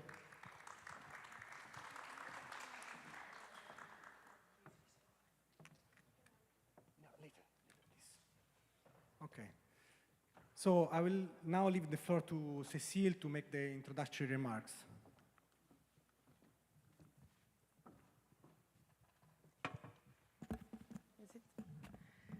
All right. Welcome, everybody. I am delighted to be here today to open this very important session titled, as Guido said, Working with Indicators for Climate Resilient and Sustainable Urban Food System. It is organized by RUAF Foundation, the FAO, and the MUFPP Secretariat. So am I able to, how can I? Okay, great. So at the end of this 1 hour and a half session, we hope that you will be more confident to start using the MUFPP indicator framework, to have a better understanding of the origin, the purpose, the design, the interconnection between the MUFPP monitoring framework, the Green City Initiative, and the City Region Food System indicators. But also to have more clarity on how to connect the MUFPP monitoring framework with other compatible frameworks. So the MUFPP, as you now know, it's a network of 250 cities all around the world that are committed to develop more sustainable urban food system. How do we do this? Well, simply by offering cities 3 main tools and resources. The first one is the MUFPP framework for action, the set of 37 recommended actions that are clustered into 6 categories that you all know. Then we have the best practices from our cities that we collect through the Milan Pact Awards and serves as inspiration. And last but not least, we have the monitoring framework, which is a set of 44 indicators that have been developed by the RUAF Foundation, the FAO, and the MUFPP Secretariat, and of course, with the inputs and the participation of MUFPP cities through a participatory process started in 2016. So here you can see the chronology of the articulated process that led us till today, with all the different steps that we have been developed throughout these years. I believe that this is a fundamental tool for our community. More importantly, it has been requested by cities and co-designed with cities, and it is currently used by many of them. We truly believe of the importance of this tool for monitoring the processes made in implementing the MUFPP framework for action, so all the different actions, for facilitating the design of policies and for communicating and sharing experiences and lessons learned. Moreover, a methodological guide have been developed on how to use each of the 44 indicators. This methodological guide contains detailed information on the rationale for the selection of the indicators, how they have been constructed, a useful glossary for technical terms, but also an explanation on the type of data required, how they can be collected, and also the resources and expertise at the city level that are required to use them. So we would like to encourage more cities to use it, because it has been built for cities, and it is a tool that it is tailor-made on our framework for action. And this is what this session is about, and I am sure that by the end of this session you will be more inspired and confident in using it. So I wish you a fruitful meeting, and I leave the floor to Joy and Guido. Thank you. Thank you, Cecile. Thank you very much for the overview. I think it is always important to remember the chronology and the steps that have led to create the framework for the Milan Urban Food Policy Pact. I would like to now move into another short presentation. I don't know. Yes. It's an introduction of the Green Cities Initiative. That is a new initiative that was launched in 2020 by the FAO Director General, with the aim to support cities in somehow responding to global crises such climate and other important crises, to make sure that food systems are sustainable and resilient to this crisis. Sorry. Okay, this is probably with format. Okay. The main objectives of this initiative are to improve the well-being of city dwellers by improving air, malnutrition, reducing malnutrition and quality of life in general, reducing food insecurity and malnutrition, developing a local economy through improving jobs, reducing, increasing resilience to climate shocks and disasters, and reducing a carbon footprint. So the question to be, sorry. One second. Yes. No.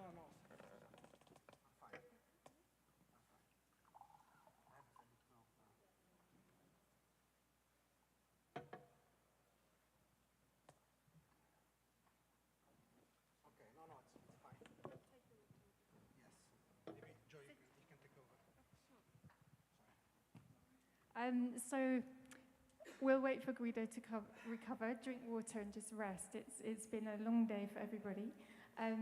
So what Guido was talking about was the Green City Initiative, which has been developed by FAO. And this is a very interesting, in terms of indicators, it connects to the MUFPP indicator framework. We've been also working on that. So I'll come back to that. But as you can see from the slide, it's bringing together urban food systems, urban forestry and green spaces, and urban and peri-urban agriculture. So trying to bring all of those three things together in a way that cities can be much more joined up around environmental protection, ecosystem services, but also food systems for resilience. And they're quite sometimes in conflict with each other, those things. We all know about land protection.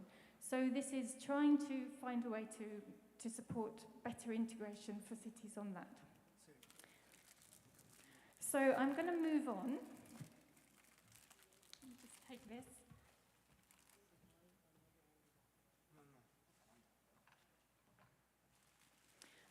Guido would have said, I think, that it's very important, again, to remember that this connects with the SDGs, and of course these are really important for all cities. So the work has been done to show how this connects. I think it's very useful for cities to make use of.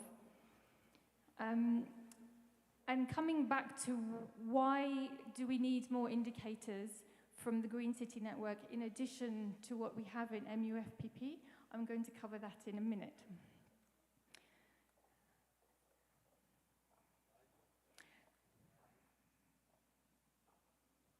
Do we have the next set of slides?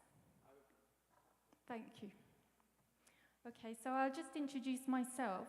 I have been working with RUAF, with FAO, and with the Milan Pact since 2016 to support the development of the monitoring framework. I also work on food in my own city in Bristol in the UK, and we are ourselves trying to think about how better to monitor our work. So it's a subject which is very close to my heart. I've also had the opportunity and the privilege to work with 3 people you see here on the stage, because we ran a pilot project in 2019 to look at how to implement the Milan Pact monitoring framework in the cities of Quito and Nairobi, and also Antananarivo. So just a question, why do we work with data and indicators when we're talking about urban food systems? We've been hearing so many challenges today from cities, lots and lots of shared issues, but also some fantastic solutions. But we know that we need to progress faster and fairer. We need to meet the needs of the most vulnerable groups. And to do that, we need to understand exactly what's going on. So using data to shine a light on some of the challenging issues we're facing and to help us decide what are the best interventions by really digging deeper, this is one of the reasons that we need to work with this monitoring framework. So following the pilot project in 2019,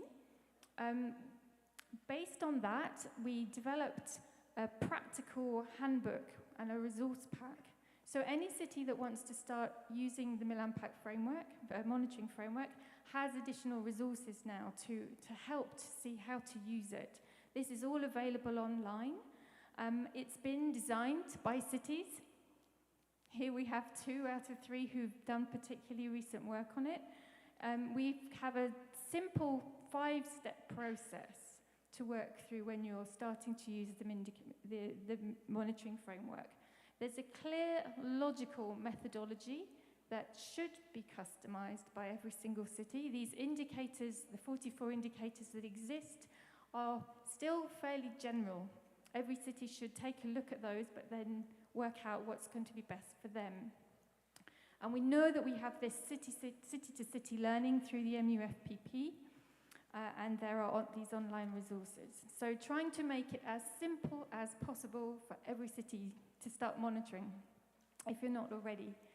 This slide just to show, so under the category of social and economic equity, there are these 7 indicators suggested which relate to jobs, decent jobs, community assets, policies around social and economic equity, social inclusion, education and skills. And you can see a city might just work on one of these, but over time, working on several, you start to build up a picture of what might be going on in the food system around that particular category of work. I also wanted to talk about 2 other very useful resources. So one is the city-region food system methodology. This is thinking wider than just the city. So it's the city and the surrounding region and understanding what's happening to that wider city-region food system. So there is going to be a new toolkit coming soon online. And the recent work here has been to look at how we assess resilience capacities. So we've been talking a lot today and yesterday about resilience. How do we actually know how resilient we are? And anyway, what does it mean and who's resilient? Who should be, why are they not resilient? So this approach is still using the same logic, so you work from left to right. What is it that we want to achieve? What's the change we want to see in the future where we know we will have much improved resilience? And then what is it that we're probably going to need to measure? And then what types of indicators could we use to measure that? So this same simple methodology is there in these 2 different approaches, whether you're just looking at urban using the MUFPP or if you want to look at the wider city region. This slide I wanted to show because we can use indicators to also guide our research. Of course we can. We want to make a change, so clarify what our priority changes are, and then we decide, well, how are we going to measure that? But then what if we don't have the data? What if we can't measure that? Then we need to ask simple questions. What?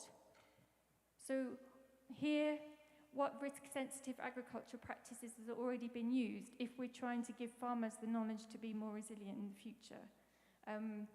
What other practices are desirable? Which farmers are using them, are not using them? What knowledge do they have? What knowledge do they not have? How is knowledge being shared? So you can dig deep into these things. And this really is just a point that the monitoring framework has multiple purposes. You could use it to create a food strategy if you don't already have one, just to give you an idea how you could shape it. You could use it to develop your monitoring framework. Those things should happen in parallel. And then you can use it to really dig into areas that you know no one has really got data on, but using these simple questions to guide that. Research can, when it comes to urban food systems, can sometimes be worrying because it maybe is too expensive, but this is a simple way to start looking at that. I also wanted to highlight that, as already mentioned, the FAO's Green Cities Initiative, we've been developing some more indicators which still use the same logic, left to right, but are more focused on urban green spaces, urban forestry, and additional areas of urban and peri-urban agriculture from very much an environmental perspective. So those will be coming soon. I mentioned that there's this simple 5-step process. This is all written in the handbook. I've mentioned that working on monitoring can be done at the same time as developing a food policy and strategy. In fact, I think it should be. It's much easier to do it at the same time. All of this involves and really motivates stakeholders. It's a powerful process, so it can sometimes feel daunting, worrying to try to work with indicators and monitoring, but when it becomes a shared activity, it become very motivating for everybody to look at what's really happening. And then it helps us to identify more effective interventions, because you've shared brains. There's been more people around the table thinking together what could be done. So I just want to leave you with this slide. These are the 2 practical resources that are available. Sorry, this is one. This is the handbook plus the reports from the cities. So this is all really practical information. I thoroughly recommend it. It's easy to read. It's really good to see how cities have spent time looking at monitoring. So with that, I think we hand back to Guido and you introduce our speakers. Thanks very much. Thank you so much, Joy, and sorry, I'm back again. So now I would like to get into more the content of the experience of Nairobi and Quito. And I would like to start with Winfred Katumo, that will present a bit the experience from an institutional point of view of Nairobi. And then we'll pass through Sam Ikwa, that will look at the experience from an NGO, from a grassroots organization, and then from Quito, from the institution from Quito. So Winfred, I'll leave you the floor. Please go ahead. Good evening. I'm Winfred Katumo from Nairobi City, Kenya. Where are my slides?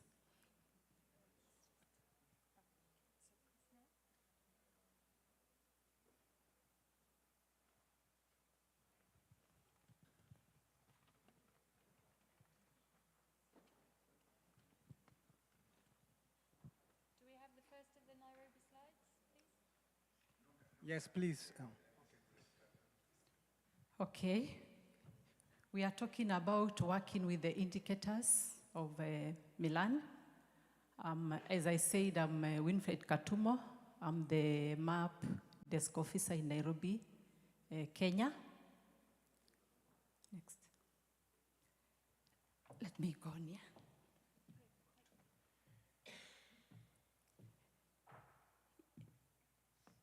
We chose an indicator on governance, and that is the food system strategy, which our deputy governor has been talking about.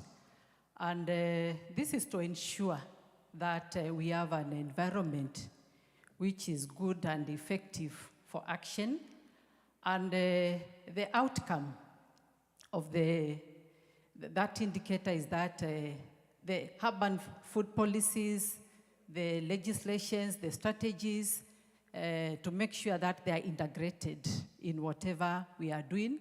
And the key issues which we are really assessing when we are talking about our food system strategy, we want to increase food production in Nairobi. We also want to have a stable supply and income from the foods in Nairobi. We are also looking at reducing food losses. There's a lot of food which goes into waste. I think about between 30 to 40% of the foods which get into the markets, especially in the urban centers, they go into waste. So we want to reduce these losses. And we are also looking at the improving of the good welfare of food consumers in the city. Those are the 4 strategic objectives of the food system strategy of Nairobi. We are already implementing the strategy. It was approved in April this year. And the strategy, we are going to implement it for 5 years. And after the 5 years, we will conduct a survey because already we have a baseline of where we are. We will conduct a study to see how far we have implemented it and what changes are there in the food system. In the food system, we have the Food Liaison Advisory Group, which is created by the strategy, and it's going to help in assessing the food systems issues in Nairobi. So again, that one we shall get report from it. We also have a food board in the strategy and a joint committees, that is inter-county committees and inter-county and government committees, which are formed by the strategy.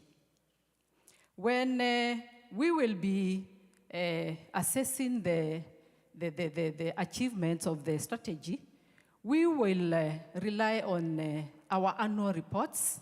We'll also rely on other departments' reports. We'll also rely on the reports of the other partners and also the Food Liaison Advisory Group members' reports. The monitoring process of the strategy is that, again, we will rely on our reports, other sectors. And in the city, we have a city MAP steering committee. Again, this is very important. They shall be giving us reports on how far we are with the implementation of the strategy. We have partners who are working in the city in food system issues. That is FAO. They are doing a lot of work with us. We have GAIN. And we also have Mazingira Institute, who are supported by RUAF, also on the food system issues, system issues in the city. We are also collaborating with the national government in implementing the food system issues in the city. Why we chose this indicator for this purpose is that we were involved, just like Joy and the colleague said, we were involved in the monitoring in 2019 during the pilot project. And why we chose it is because we wanted to see, because that time we were initiating, we were just developing. That time when we were reporting in 2019, we were collecting data of developing the strategy. But now the strategy is completed and we are implementing together with the stakeholders. We have worked with the stakeholders the whole journey from development, and even this time now we are implementing. There are significant changes when we look at 2019 and now.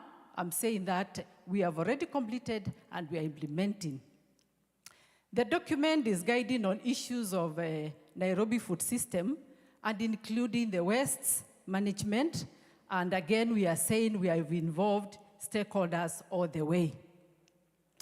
This is part of the strategy implementation photos. The first one, you can see some potted crops there. And there we are saying that the city doesn't have enough land, but that is the horizontal land. When it comes to vertical, you can go as high as you want when you are producing the crops. The second photo, it's about hydroponic farming, which we have introduced in schools and community farms. You can see children there planting trees. This is the issue of environment. And there's a group there, the deputy governor talked about, the Korogosho Market Youth Group, which is doing a lot. Again, this is a project under FAO, the Green Cities Initiatives. They are turning the wastes in the market into composting. They are composting. They are also turning the overripe avocados into soap. They are also using vermiculture in accelerating the decomposition of the organic wastes in the market. This market produces about 3,000 tons in a day, and when this waste is turned into something useful where the youths are able to get some income from it, then you find the IPs are not so much from the waste. Again, you can see due to climate change, we are able to promote on fodder preservation for use during the drought. You can see that those are some of the demonstrations we carry out. And because, again, of lack of space, we would also want to promote fish farming in the city, and we are using the fish tanks to produce fish from those tanks. And this is a school where we have installed those tanks, and when they harvest the fish, they are able to supplement their diets in the schools. A part in short is that this is a good initiative of having the Milan Urban Food Policy Pact indicators monitoring handbook, because this one is helping us to track implementation of the Sustainable Development Goals, as well as helping us to implement other city plans. So thank you so much.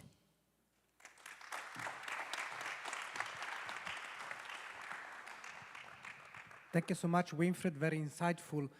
Sam, now it's your turn. Thank you very much. My name is Samuel Ikua from Mazingira Institute based in Nairobi, Kenya. And I'm speaking here as a member of the civil society.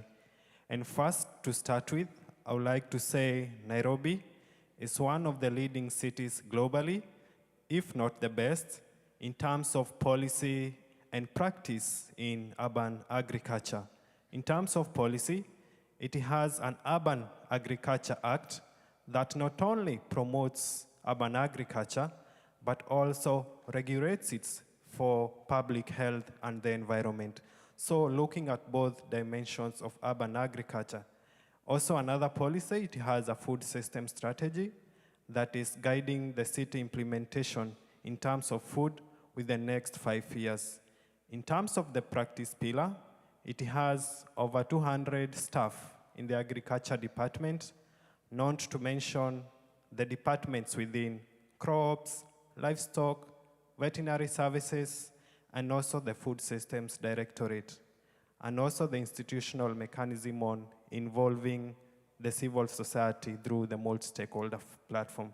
So can we clap for Nairobi?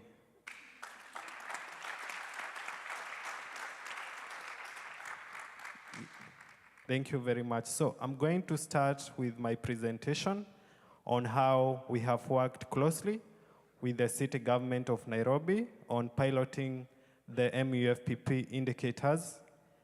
And for us, we selected the indicator on recycling urban organic waste for food production.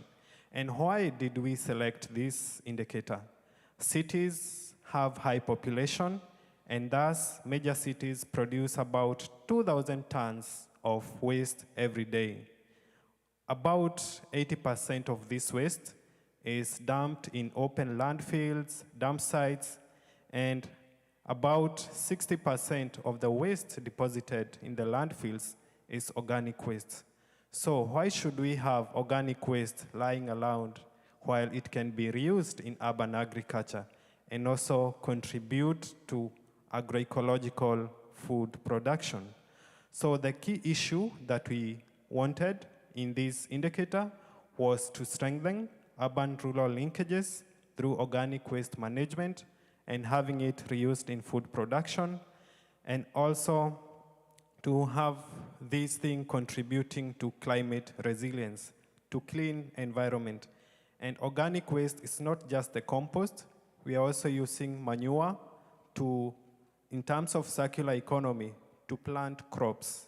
And that contributes to climate mitigation by, manure has methane, which is one of the major greenhouse gas emissions causing global warming by trapping heat in the atmosphere. So when you use this manure to plant crops, you are contributing to climate change mitigation. So that is why we applied this indicator. And the other reason that we applied this indicator, we have two main ones. I have mentioned the one on climate resilience, and the other one that this indicator also stretches not only on climate resilience, but also on economies of food production. What do I mean by this? If a farmer has manure within their compound, they can use it as an input to produce crops. They don't have to go to buy fertilizer at the shops. So this saves the farmer costs of inputs. And this means that the consumer will not only have healthy food, but will also have affordable food, which is particularly important for our urban population with the low income. So this indicator stretches beyond climate resilience and also covers economies of food production, delivering both healthy food in terms of agroecology production and also on affordable food. And we selected these indicators through what we had a cross-sectoral consultative group. What do I mean by cross-sectoral? We had officials from the Nairobi Public Health Department, from the Department of Water, Land, and also Education, Social Services in schools, because agriculture is more than about the agriculture department. It also stretches to other departments of land and water, so that brings the need of having this broader perspective and bringing on board all key actors. And Mazingira Institute, as you can see on the bigger photo on the side with the many people, we did a meeting to have climate and change and gender indicators, sensitization, to get to talk to the farmers on what they are doing and how they can improve. When you are doing this indicator, it is good to take a step further and apply a gender lens, because the impacts are not similar. In terms of gender, you find that women are more affected. You all know that it is the primary responsibility in most African homes for women to provide food for the families. So due to climate change, when it does not rain, how will this woman produce food? What will be the impact on the woman and the household? So it is important to get to, for these women, the larger majority who offer most labor in food production, to get to know about climate change indicators. How are we monitoring who is involved? For monitoring, we have our network of urban and peri-urban food system actors in Nairobi, who include farmers, who include agricultural extension officers from Nairobi City County Government, and also who include consumers, and most importantly, food waste managers. And this approach is good because it's a bottom-up approach. We are working with the most affected, that is the farmers, and also the most interested people in terms of climate change mitigation, that is the farmers. So we work bottom-up approach, working with farmers through our network of urban and peri-urban farmers. On the one hand, you can see those are our officers in the markets, and on the other hand, We have the one in green t-shirt, is an agricultural extension officer from Nairobi City County, talking to farmers about composting and the need of using organic matter in food production. So that is it from the civil society part from Nairobi. Thank you. Thank you so much, Sam. It was really interesting to see how the framework can really help designing and implementing very concrete actions on the ground. Now, Alexandra, we would like to hear from Quito.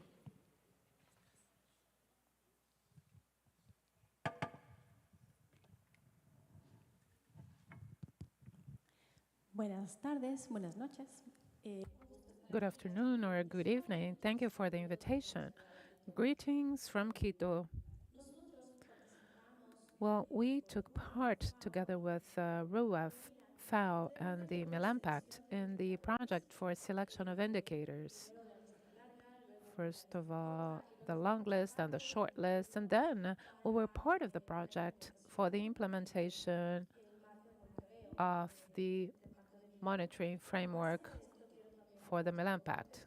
I would like to tell you that Quito has a multi-stakeholder platform which has driven the agro-food business in Quito, which covers 24 of the 37 indicators of the Milan Pact in accordance with our context. And it is based on that, the indicator we chose to develop in this session is number 14.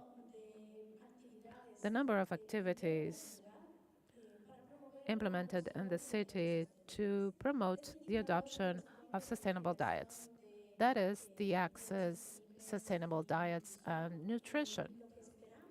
And what we expect from this indicator is that food, nutrition, diet, marketing, education, the environment, and all policies related to local production can be aligned towards sustainable diets with the acknowledgement and inclusion of activities that are also including external stakeholders. What we try to measure is the number of activities and the number of people that participate in activities related to sustainable diets. And for that, we use a series of tools. This action has been ongoing since 2019. We started by establishing the baseline on the number of actions and players that are participating. The interesting part of this indicator is that based on its versatility and flexibility, they can be adapted to the city. It was important for us to integrate also actions coming from the cooperation agencies, civil society, the academia, everything that complements positively the city actions and that could be integrated under the same umbrella. Data have been collected from private, public sources, universities, and all different actors that we have mentioned. This is what matters. We want to find out what's going on in the city from multiple points of view. Why have we selected this indicator? Well, the indicator is selected by the Agricultural and Food Pact of Quito.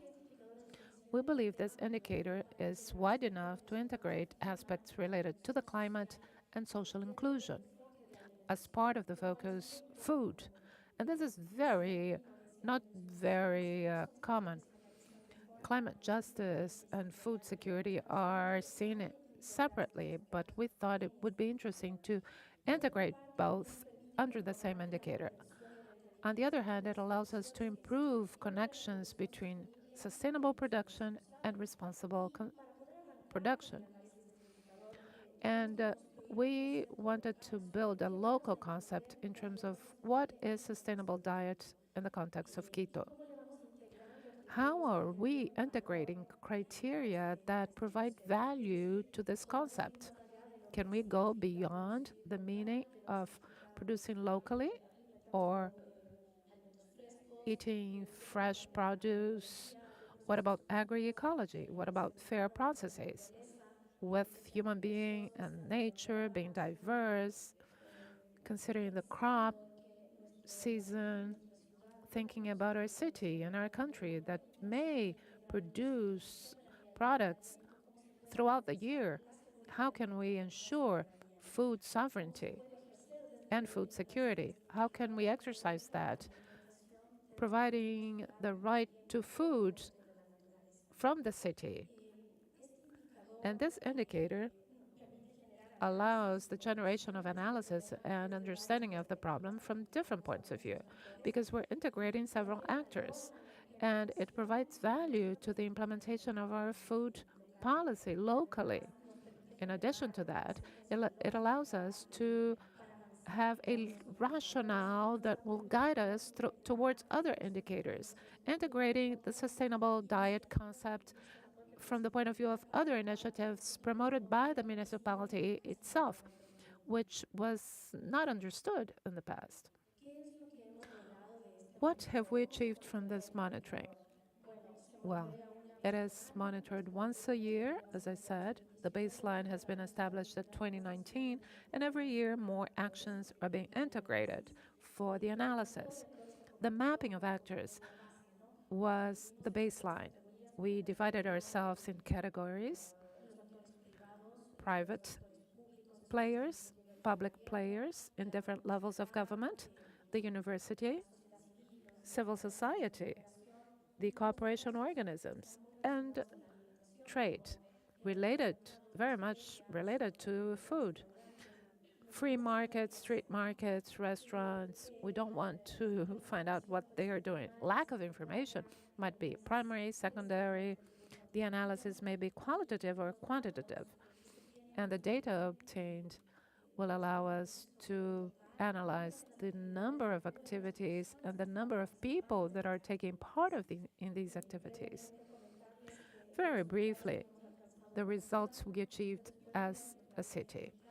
It allows us to identify the ecological street fairs and markets,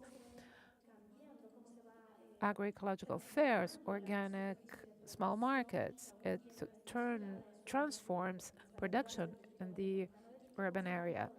And what about the rural area of Quito? It goes on through 5 chains of ecology. How many initiatives were promoted using and encouraging a sustainable diet from the point of view of different projects related to the environment, education, productive development? What about the food guideline in Ecuador? How many species can be produced? How many fresh produce can be planted? And what about responsible consumption? So this is the experience we have from the city of Quito. Thank you so much, Alexandra. The experience of Quito is always an example for many other cities. I have a few questions I would like to ask this initial panelists, and maybe I will start with Winfred. No, I think Alexandra clearly mentioned that the monitoring framework has allowed to achieve some important results in the city. I wanted to ask some more details about what happened in Nairobi, whether the monitoring process has enabled to somehow raise awareness at national level on the situation of Nairobi in terms of food security, for example. Yes, the monitoring of the indicators has really helped us as a city to be able to monitor the food system in Nairobi. Like the strategy I've talked about, we realized we had a food system in Nairobi which is not documented. And therefore, when we started the journey of developing the strategy in 2018, we have seen a difference, because when we were involved in that monitoring a bit, it really opened our eyes. And that is the time when we learned the concept of the food systems. And it has helped us to monitor the issues of the food systems, that is from production to consumption. So every node, that is production, the distribution, the processing, the consumption, and we have been able to walk the journey, and we have been able to identify the gaps in the food system. So this monitoring has really helped us as a city to be able to know where are those gaps. And again, we have been able to identify the stakeholders, the collaborators, the partners who are there ready to help us in fixing these challenges. And I forgot to say that when we began the journey, we were supported 90% by FAO in development of the food system strategy. Again, C40 was there. They made us walk the journey together and even understand the issues of food system in Nairobi. That one was not there before the monitoring, so it has brought a lot of change. Thank you so much, Winfred.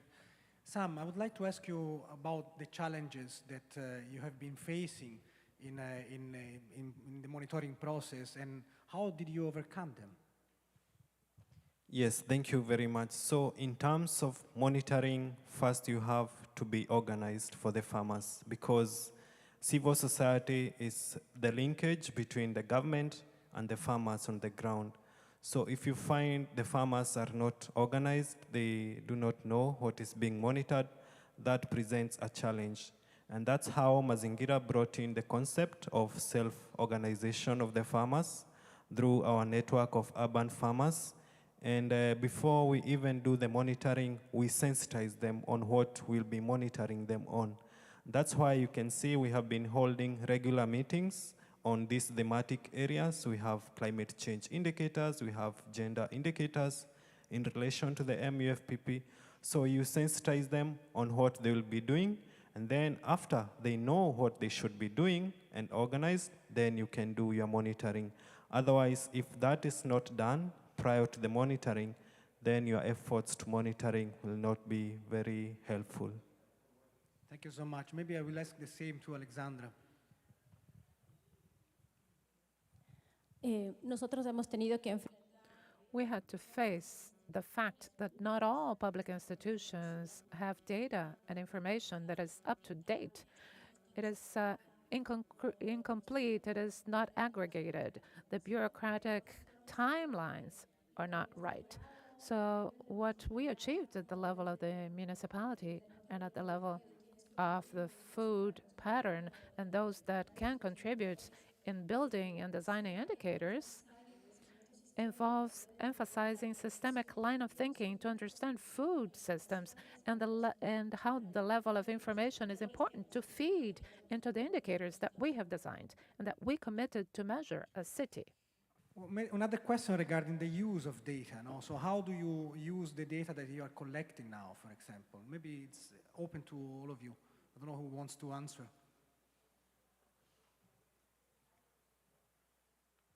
Sam? As a civil society representative, I can come in on that. So the data that we collect through our monitoring, we take it to the government, that is the policymakers, to inform and shape their decisions in terms of implementation.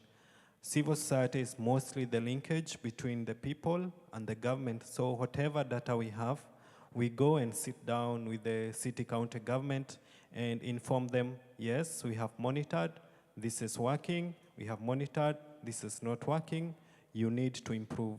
So that is the usage of data, and you find that when you have data, credible, strong data, the interventions that the government will design to implement, they will be relevant and appropriate, and they will serve the purpose. So in terms of getting the data and involving the people right from the ground, so that the policies that are designed really reflect what is on the ground. So the resources put forward in implementing policies do not go side by side, and they get to target that particular intervention because there is credible data showing that that need needs to be met. Thank you. Thank you. The data we collect, it helps us as a city when we are planning. This is when we are planning, like budgeting, we are able to, once we identify those gaps, you really want now to prioritize, because you might find there are so many gaps. So yours is now to prioritize and say now, because we have 1, 2, 3, can we implement like for 2 or 3 years trying to fix those gaps? Then number 2, the data has also helped us in coming up with the implementation framework, especially for the food system strategy.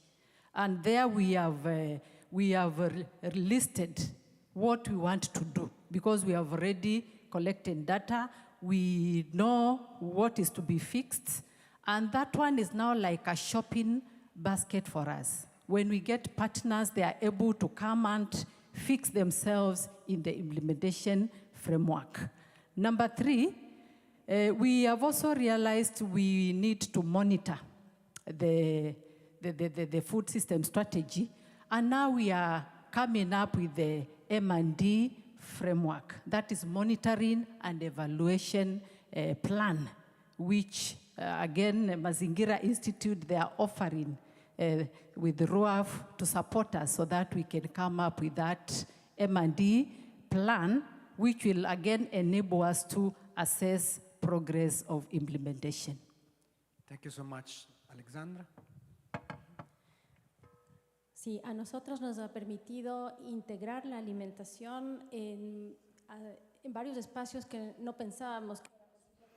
In many areas that we didn't believe we could implement it, positive or negative, it allowed us to reflect on the problem and the needs for investment and attention to a specific area, as well as understand the interconnections that demand the attention for that specific aspect that you're measuring.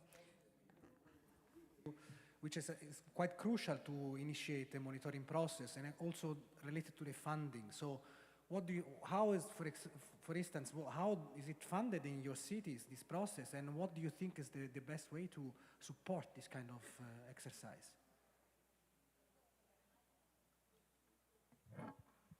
I can start.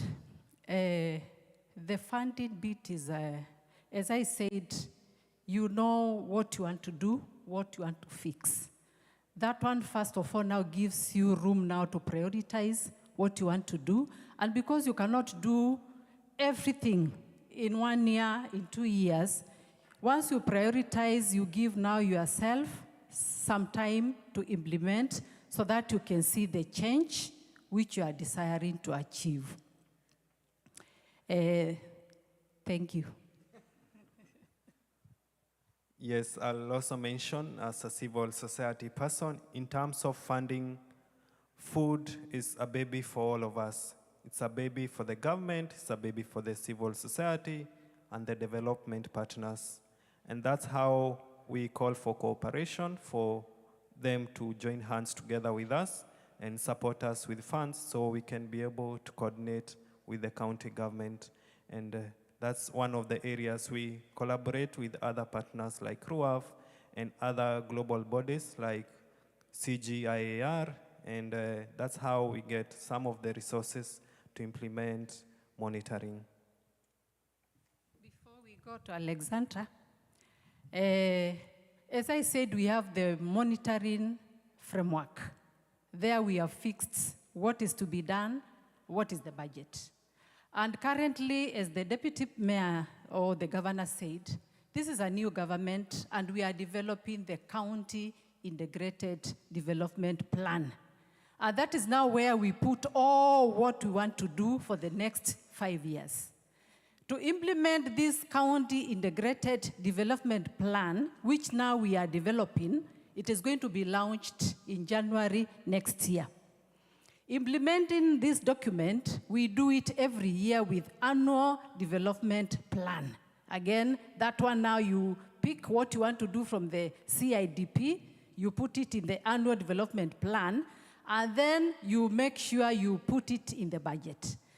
as I said, this is our shopping basket. When we get partners who would want to do something, again, we refer them to the strategy where we have the implementation framework, they pick, and that is how we collaborate to see that things are moving well.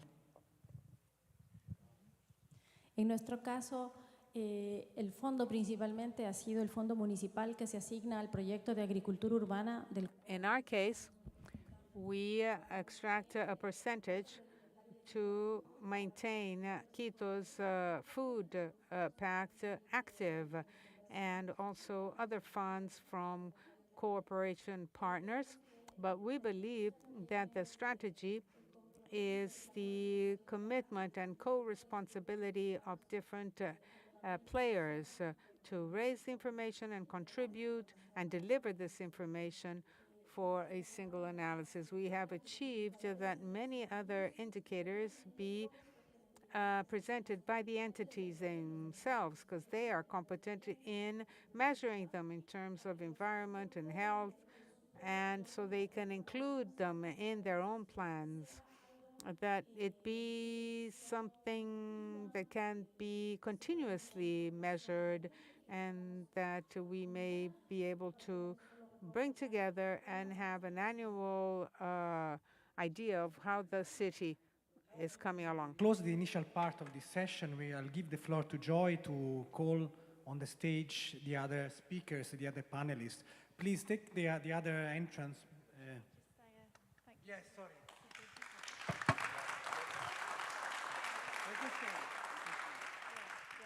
So we're not asking you to go anywhere. You stay here.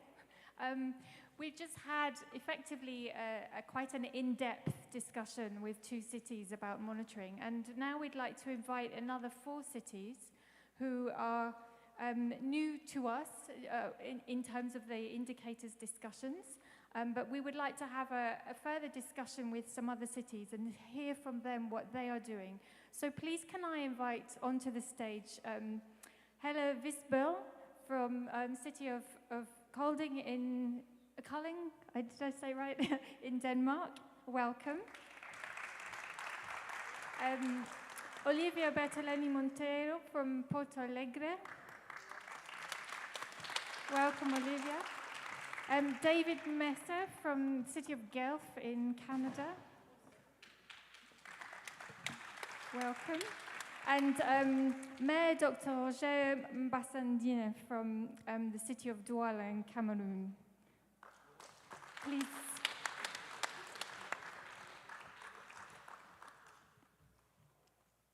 So, we've been less generous with the next group of invitees, so we're only going to give them the opportunity to do a very short summary. Welcome, Mr. Mayor, please. So we're going to just hear from each city a short summary on what you are monitoring, or where you are so far in the process of preparing to monitor, or maybe it's a particular project you're working on, and why you're monitoring this. What's motivating you to do that? So, Helle, can I start with you? You sure can. And we have some slides, please. Yeah, maybe that one. Thank you. So thank you for the opportunity to come in here and sharing the Kolding approach to working with indicators. My name is Helle Vilsbøl, and not only do I represent the city of Kolding, which is one of the new kids on the block, so to say, in this partnership and working with the MUFPP, but also with the Facility project, where we are now a little bit more than a year into the project. So the whole starting point for Kolding is almost, you could say, a ground zero.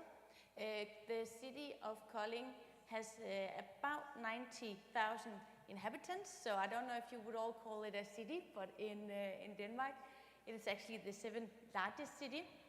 And what is really a great opportunity is that it holds about 70% of it is agricultural land, but only 10% of that is actually used for food cultivation. So that's a bit of a starting point. And I really like to see your opening also in terms of the process, Joy, because I think that's really the starting point for us. Talking about indicators and where we want to go is really difficult before understanding the food system. And working with the food system approach is just a new paradigm for us almost. As I mentioned before, we've not really been leveraging this and thinking this way. So the very first step for us has been to understand what is the food system of culling. Who are the stakeholders? What are we good at? What are we not so good at?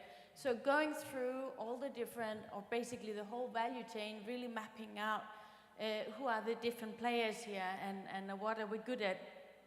It also means that we do not have a food policy, we do not have a food council, we do not have a food strategy yet, but these are some of the things that we are obliged to do as part of the FIOCRUZ process.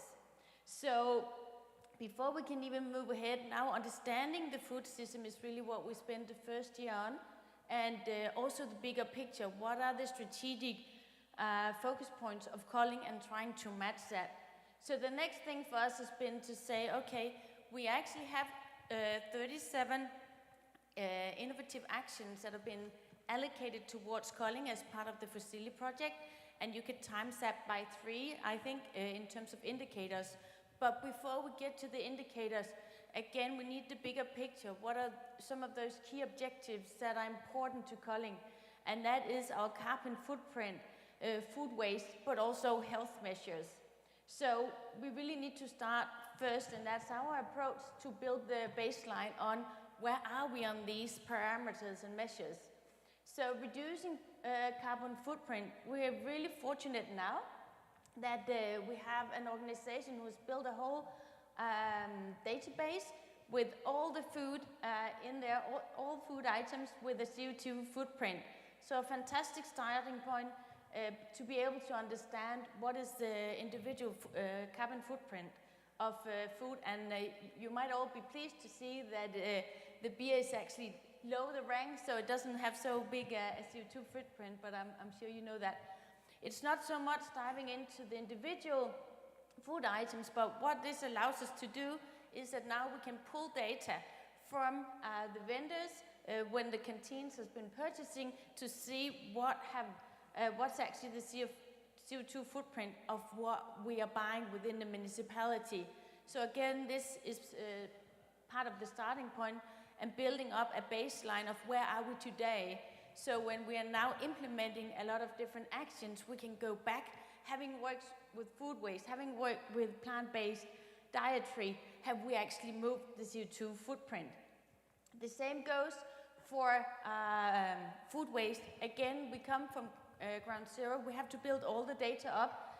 Here we could dream of the Tesla version, but we have to start simple to motivate our stakeholders. So we actually bought a scale, and now we have an app developed so they once a day weigh the food waste and put it into the database, or a simple app. Yes, it's simple, but that's where we have to start, and then we advance from there. So we slowly sneak it in, we start talking about it, we start getting some numbers. In terms of health, this is really interesting, also thinking and seeing the different indicators, because I think key measure for well-being or health for many years has been weight, and it's been a lot focused on weight. This is actually not the culling approach anymore. We have a lot more holistic approach to well-being now, and it's measured instead based on the WHO 805 measures, which is a lot more holistic and qualitative as well. So when I talk about context, I think it's also important to understand what's actually the approach out in the different areas within the municipality and how we're measuring. So a little bit back to it, that's our starting point, and the next step will be for us to match this up with the actions and the indicators. Thank you. Helle, thank you very much. Olivia, would you like to take the floor and tell us what you're doing in Porto Alegre? Okay, thank you. Thank you, first of all. I'd like to thank you for the opportunity, also you and also the Pact team. I'm here today maybe to vou falar em português, para trazer uma reflexão que a gente está passando em Porto Alegre. So I would just like to present what we're doing in Porto Alegre now and share with you just some food for thought, present some food for thought.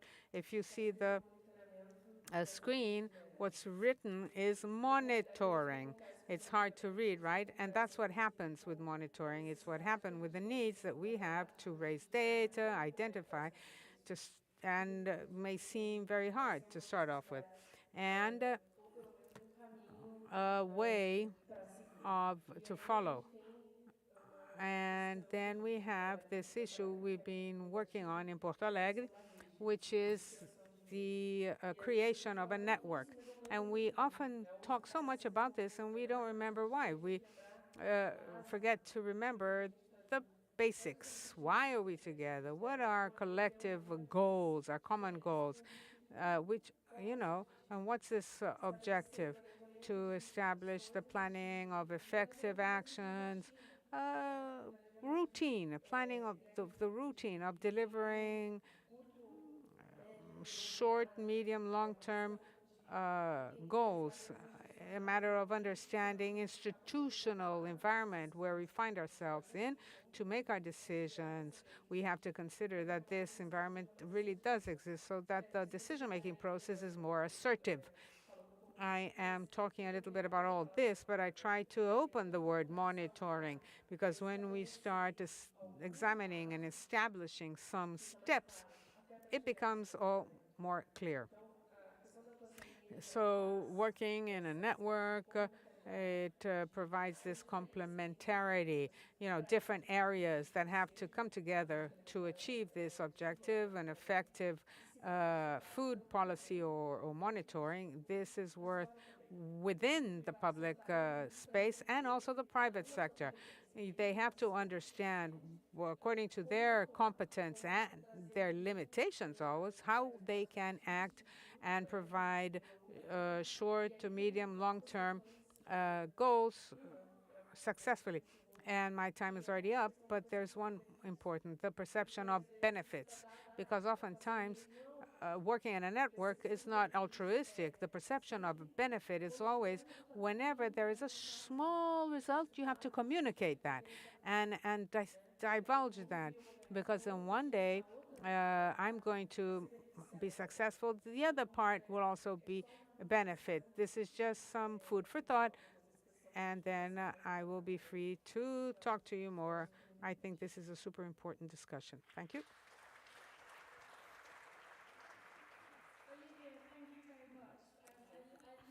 Monitoring, that's a good thing to take away. I think we should all have a copy and take a look in more time.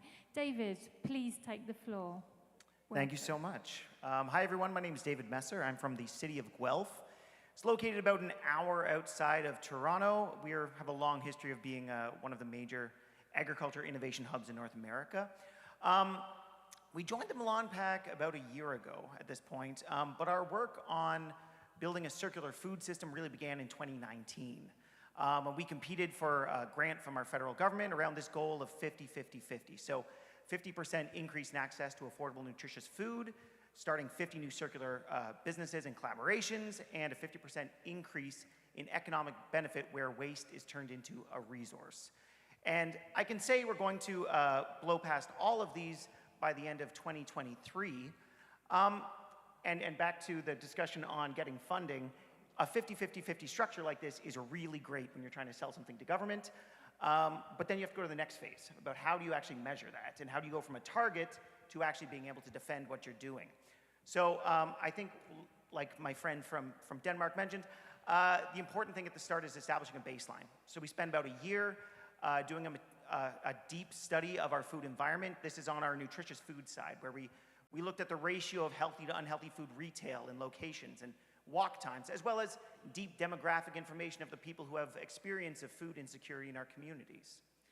And then from there, we built monitors out from that, starting with the 10 priority communities. So we looked at communities where we know that there were disparities in terms of physical access to food, as well as where those demographic populations are that we know have greater instances of food insecurity. So All of our interventions aim to improve that physical access piece, which is binary and quite easy to monitor. But then on the lived experience and the actual improvement for individuals, that's where we have to work through collaborator organizations to do that. And I think our experience has been very much that the people who are experiencing food insecurity aren't necessarily wanting to give government details on their lives. There's shame, there's many new Canadians, and people who don't normally interact with the government. So in terms of observations just from our experience, I'd say trust building is absolutely essential and working through members on the ground in communities. This 50% target on food access also is only halfway. And I think the important thing there is it showed us what we're not doing and where the places where we should be developing new strategies and new programs. And I'll also say that that qualitative for us is just as important as the quantitative numbers. It's important to really understand people's experiences and why they're making decisions that they're making. And just my last slide is, this is one section of some of the indicators that we are tracking, but there's a wide number of other things that relate to social, economic, and environmental benefits of a circular food economy. Thanks.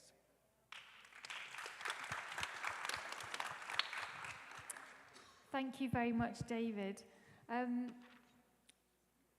Mayor Mbasandine, please can we welcome you and hear from you about what you're doing in the city of Douala, Cameroon.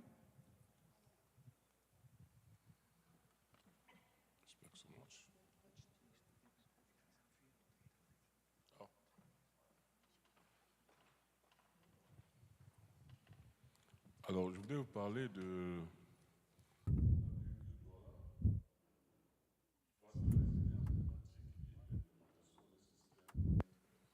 alimentaire durable. Douala, comme vous pouvez le constater, est une ville d'environ. So, as you can see, we are thinking that we have 3.8 million inhabitants. It always looks like we have more, but anyway, we have a high rate of rain there, and the climate is equatorial. Our city is on the coast. It has a harbor. The port is the heart of the city. The city is a signatory of the Milan Pact, and its purpose is to develop resilient and sustainable food systems that ensure healthy food that will also preserve the environment and allow for the implementation of the project. The main tool we use is a very ambitious project. It consists of trying to consume everything we consume in an area of 100 to 200 kilometers. That corresponds to 400 municipalities in 4 regions of Cameroon. It's around the circle you see there. This project may transform radically the state of things, but it also may allow us in Douala to develop. We'll be able to develop local production, local farmers, especially local small farmers, so they can have more easily access to markets. That is why we must consume everything we produce. Thank you very much, Mayor Mbasandine. Okay, we only have a short time left, and the next session is waiting because of all the delays, but I just wanted to ask you a few questions. I would like to ask each of you, please be quite short with your responses, what challenges have emerged from the work you've done and that is like your next step to overcome that challenge? Like, so what's the next step? So, Hello, would you like to start with that? I think you need a microphone. Oh, good, thank you. And I guess I don't need these either.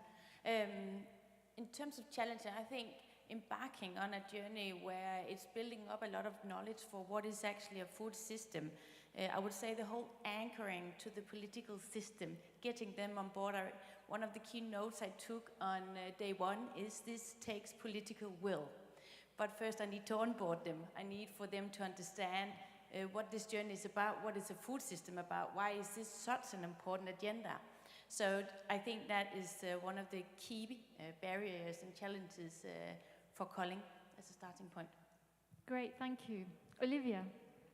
Well, tem alguns desafios, assim. Acho que a primeira é a compreensão. We have a few challenges. First of all, the idea that it's a long-term thing, so political will and so many other things, but it's to understand the challenge and to understand that it's a process to be followed.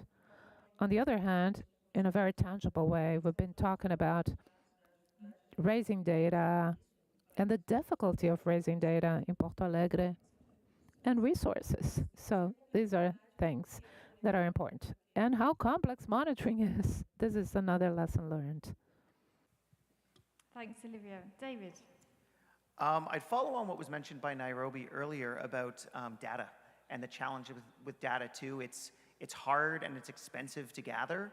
And especially if you're trying to get data that's getting below kind of high-level statistics, data that you can really see insights and really action on at a particular place and a location.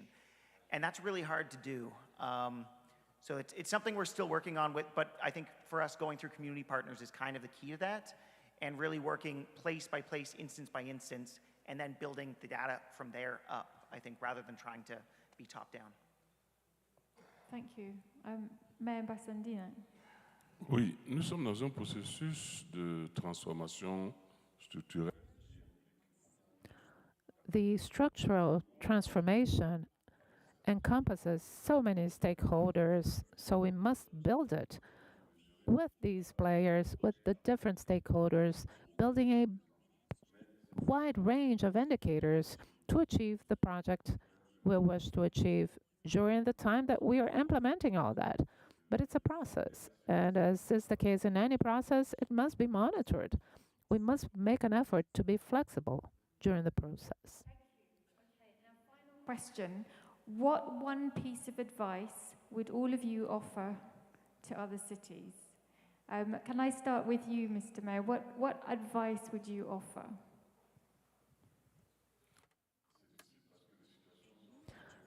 That's so difficult because we have different situations comparing one city to the next. What I would like to say is that when we find ourselves, we're in a process and we need to have a baseline of data monitoring that is effective and very, very close to reality, so that it will enable us to drive the process with a flexibility, with a certain flexibility.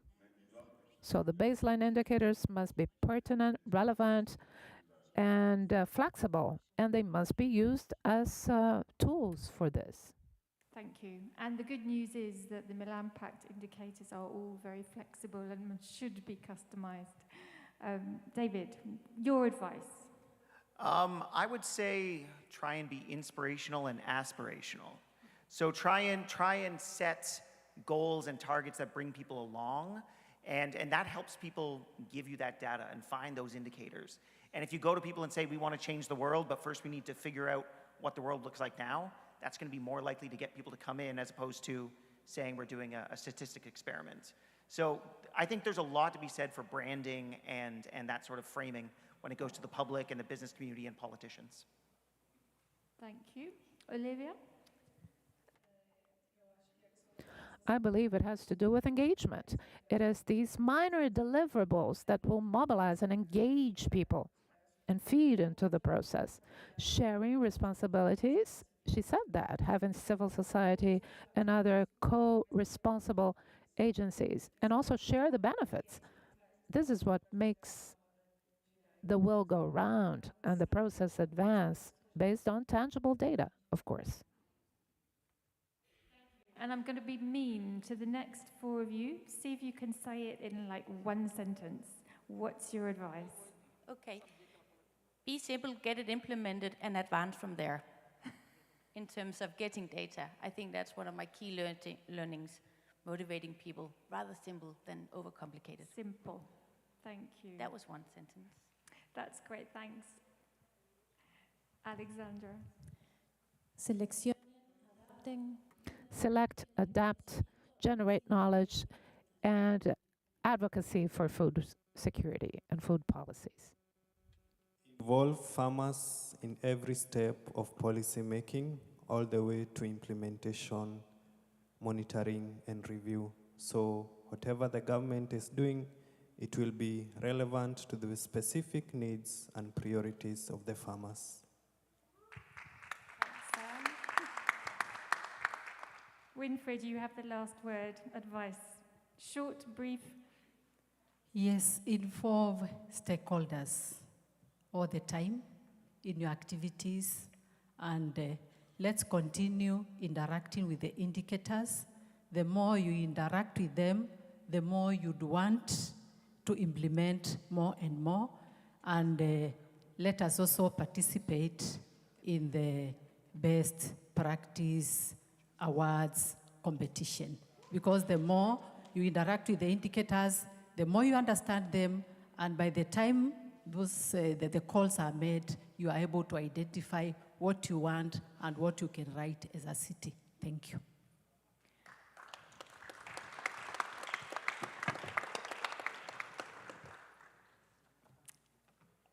We have to pretty much close, so have you got just a few words, and then we'll give a really big round of applause to our speakers. Sure. Yeah, thanks. So thank you very, very much, because I have also learned a lot of what is going on the ground. So really, thank you very much. A big round of applause for our pilot cities and new cities that are using the indicators. We hope that this session has been encouraging for other cities to adopt it. But also, big thanks. We are extremely grateful to RUAF and FAO that are developing this monitoring framework and are accompanying us in this journey. I believe that the monitoring framework is a fundamental tool for our community, because it is our common language somehow. And it is the most concrete way that we have to understand where do we stand in the implementation of the framework for action. So this is why this is the reason why in every edition of our Global Forum, we always have a dedicated session on indicators. And now that we would like to push forward also our work in the different regions, we really would like to have an indicator discussion also on the different regional fora. This is also the reason why this time, for the first time in this MPA edition, we have asked to every submitting cities whether they were using or not the monitoring framework. And now we know that 80 cities out of 250 are using the monitoring framework, or at least some of the indicators. So those are very encouraging results, and I hope that we can have even greater results. To conclude, can I ask you a show of hands on who feels more inspired about using the monitoring framework? Anyone? Some, yes, yes. And who feel better informed about the monitoring framework as well? All right, so thank you very much, and we can conclude this session. Thank you.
Boa noite a todos. É um prazer estarmos aqui participando do 8º Fórum da Política de Segurança Alimentar, do Pacto de Milão. E vamos então para a última sessão do dia de hoje aqui nesta sala. Que é... Good evening, everyone. Welcome to our session on public policies of food security and health. My name is Valdo Frutuoso, and this is a vision of FIOCRUZ, the Osvaldo Cruz Foundation of Rio de Janeiro. So I'd like to invite you all to take a seat. Professor Denise de Oliveira Silva, researcher and vice director of our regional, and Professor Charles Martins da Silva, researcher at the Osvaldo Cruz Foundation,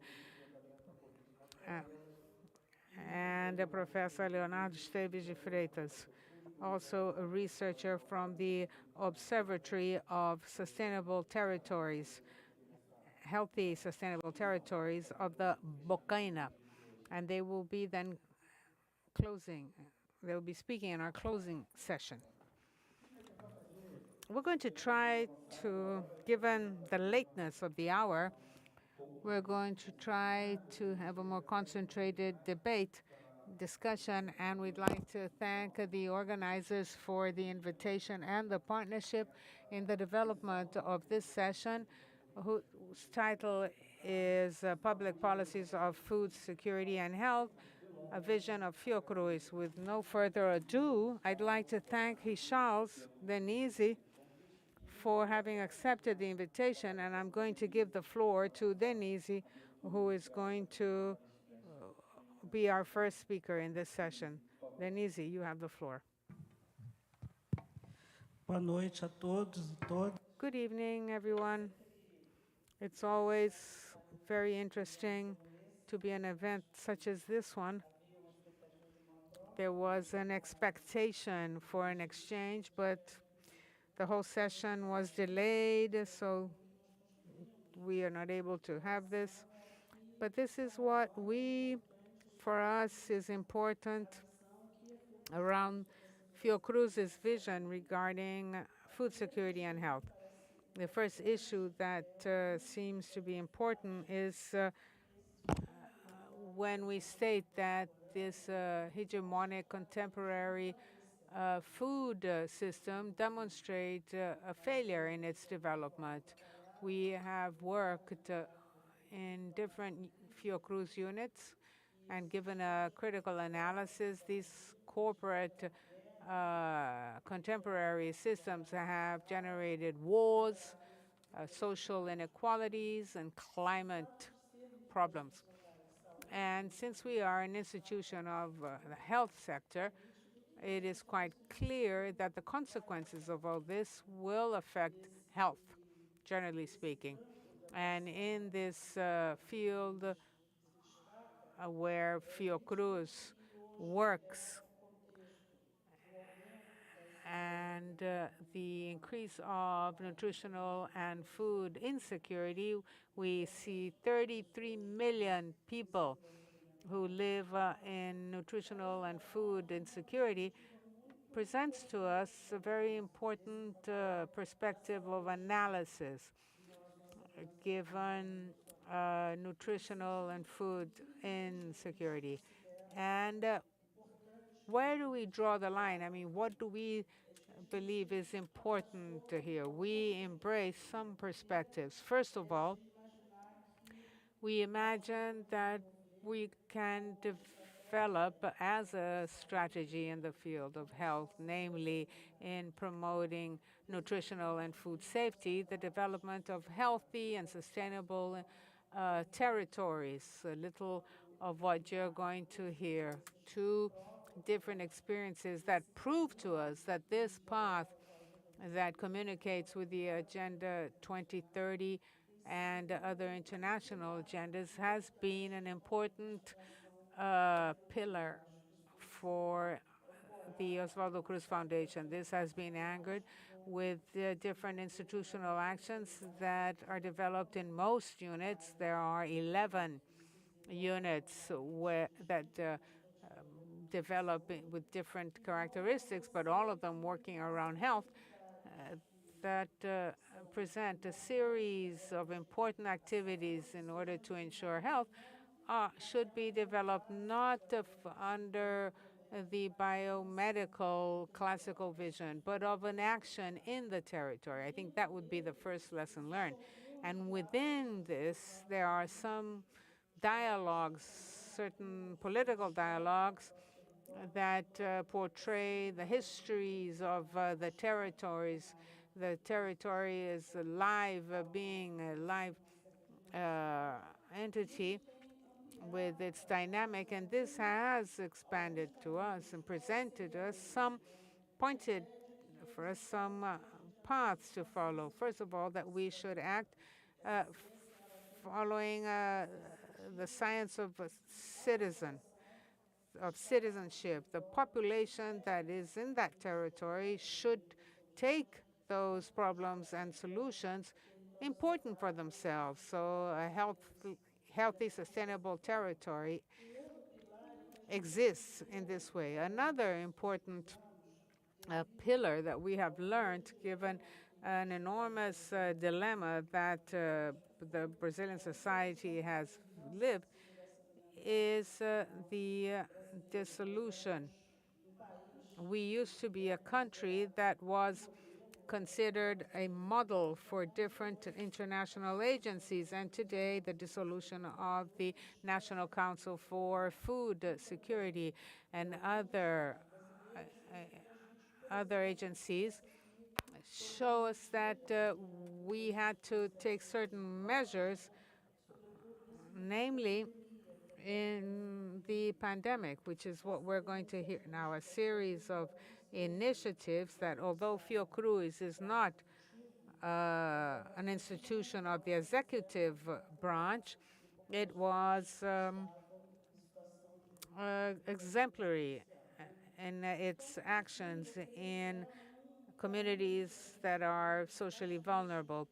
So I think that it's agroecology in health. When we speak about healthy territories, sustainable territories, we are also talking about agroecology as a path that may present what FAO and other international organizations refer to, food systems that are resilient and sustainable. I think that that's just an overview, and I think that my colleagues will be able to present their experiences that will prove how and talk about how FIOCRUZ has dealt with food security. Oh, thank you, Denise. This is, okay, here you can move forward, and thank you, Denise, for your I think I'm just going to give the floor to Richards. I'd like to thank you. I counted, we are about 20 people here in this panel. As a teacher, I never believed that quantity is a sign of quality. So I'd like to thank Valber and Denise for the invitation, everybody who is with us now. My speech is going to share an experience by FIOCRUZ with different institutions, which is the FIOCRUZ plan, public policy of food security, what we did in the slums, in the favelas, our experience in food safety. And we think about sustainable, healthy territories, and to think also about surveillance, health surveillance, a reduction of vulnerabilities, namely in peripheral communities in the state of Rio de Janeiro. This is an initiative of interinstitutional articulation. I believe that this is very important to state and base this and highlight this at all moments. So all these institutions listed here, one notes from a bloc that is associated with scientific associations, the Brazilian Association of Collective Health, universities, the Federal University of Rio, of the state of Rio de Janeiro, the Catholic University, the city hall, the city council of the city of Rio de Janeiro, the Ministry of Health, and especially those based in the favelas, in the slums. What's the context of all this? Initially, and especially considering a context of greater vulnerability in slums, there's a group of civil society and institutions and organizations, they came up with a plan of fighting COVID-19 in the favelas. The inequalities in the periphery and in the favelas would facilitate the progression of the pandemic. Given greater population density or very frail sanitation systems. So this whole set of indicators that we identified and raised at the time enabled the preparation of a plan to face and deal with the pandemic in Rio de Janeiro's slums. I don't know whether everyone here knows, but approximately in Rio de Janeiro, the last date are from our census in 2010. In the city of Rio, 22% of the population live in slums. When we think of the state, this figure is of about 13% compared to the two census, 2000 and 2010. There was an advance, an increase in the number of people living in favelas. So we will probably get about 27, 28% of the population in the city of Rio de Janeiro live in the slums, in the favelas. Denise has already said 33 million Brazilians live in a situation of hunger. And the response of civil society were of the essence, namely in the slums in the city of Rio de Janeiro. Crisis groups and groups of solidarity, and I could list a series of experiences in this sense. With that realization, we understood that the best constitution, after a donation of the Rio de Janeiro City Council of 20 million reais, we should forward this resource to civil society so they could implement actions to mitigate the effect of the pandemic in the favelas.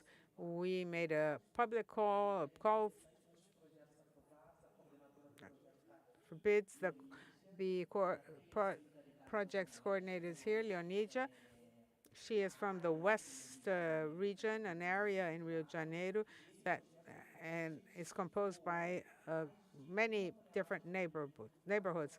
And they donated over 1 ton of food to these populations. Initiatives such as this one make up this group of actions. They were 8 program areas that range from observing all WHO actions and also in mental health and education and remote education. But most interestingly is that this amount of resources, we have already forwarded 6.4 million reais to civil society in 75 favelas in 8 cities in the state of Rio de Janeiro, and 80% of these funds was geared toward projects regarding nutritional and food safety. This is significant because civil society identified that the main demand to face the effects of the pandemic was to act directly on fighting hunger. Approximately in this period, in 1 year of actions, especially for actions within the favela, 150,000 people have benefit because that acts in reducing inequalities, with a focus on nutritional and food safety. As I pointed out, at this point, organizations in partnership with FIOCRUZ enabled the donation of 250 tons of food and another 45,000 meals from community kitchens. These 45,000 meals were distributed to families, and they reached almost 100,000 people. Data that is very significant in this is that 30% of people working in these projects really bet on agroecological partnerships, family farming, and in building community kitchens, solidarity kitchens, as a strategy to mitigate the pandemic's effects, in addition to community vegetable gardens in the favelas. They're not extremely new. When we see in the bibliography, in the literature, we know that there are community kitchens in the end of the 80s in Brazil, but they became especially significant as of 2018 and were expanded in the pandemic. In this strategy of solidarity kitchen, FIOCRUZ helps and maintains 8 community kitchens in the city of Rio de Janeiro. We donated 300,000 reais, which is a very low figure when we think of the size of this kind of articulation. But this enabled that meals cost an average 6 reais and 64 cents. This is significant. The cost of a meal in the city of Rio de Janeiro in August is of 47 reais and 50 cents. The possibility of building community kitchens and this articulation with the public power and civil society enabled the production of meals at a much lower cost than the average of the cost of the meals in the city of Rio de Janeiro. Meals, these 30% of these meals are agroecological meals. And I'd like to close by pointing out some points that to me seem very important and relevant in this articulation. First of all, acknowledging this experience of partnership with civil society as an action that is closely linked to social technologies, health technologies, in order to reduce hunger and fighting poverty, namely in the slums. It is important to point out that the management on-site shared among civil society and public institutions such as FIOCRUZ and different organizations or like public universities, the support of members of the City Council of Rio de Janeiro, enabled a new arrangement of articulation and as a governance structure for us to think about these processes of partnership and how to implement an articulation with civil society is essential as a methodology for governance methodology. And it's important to observe in these experiences how it was possible to reorganize production processes, betting on solidarity. Solidarity as a central brand for the creation of this public policy and a characteristic of innovating articulation among these different players. And it's important to point out the strategy of local governance as a possibility of thinking governance strategies associated to the expansion of community articulation. We know that the biggest difficulty we have in participation globally is how we can involve and extend the community articulation. Perhaps the answer is to do it together with the civil society.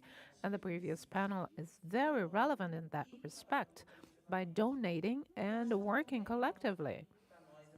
And something else that is essential for us is how through this initiative we can articulate directly with the SDGs. since the very first 1, 2, 3, fighting hunger, including health, and all the SDGs 10, 11, and 12 associated with reducing inequalities, the cities, and new production models, and especially number 17.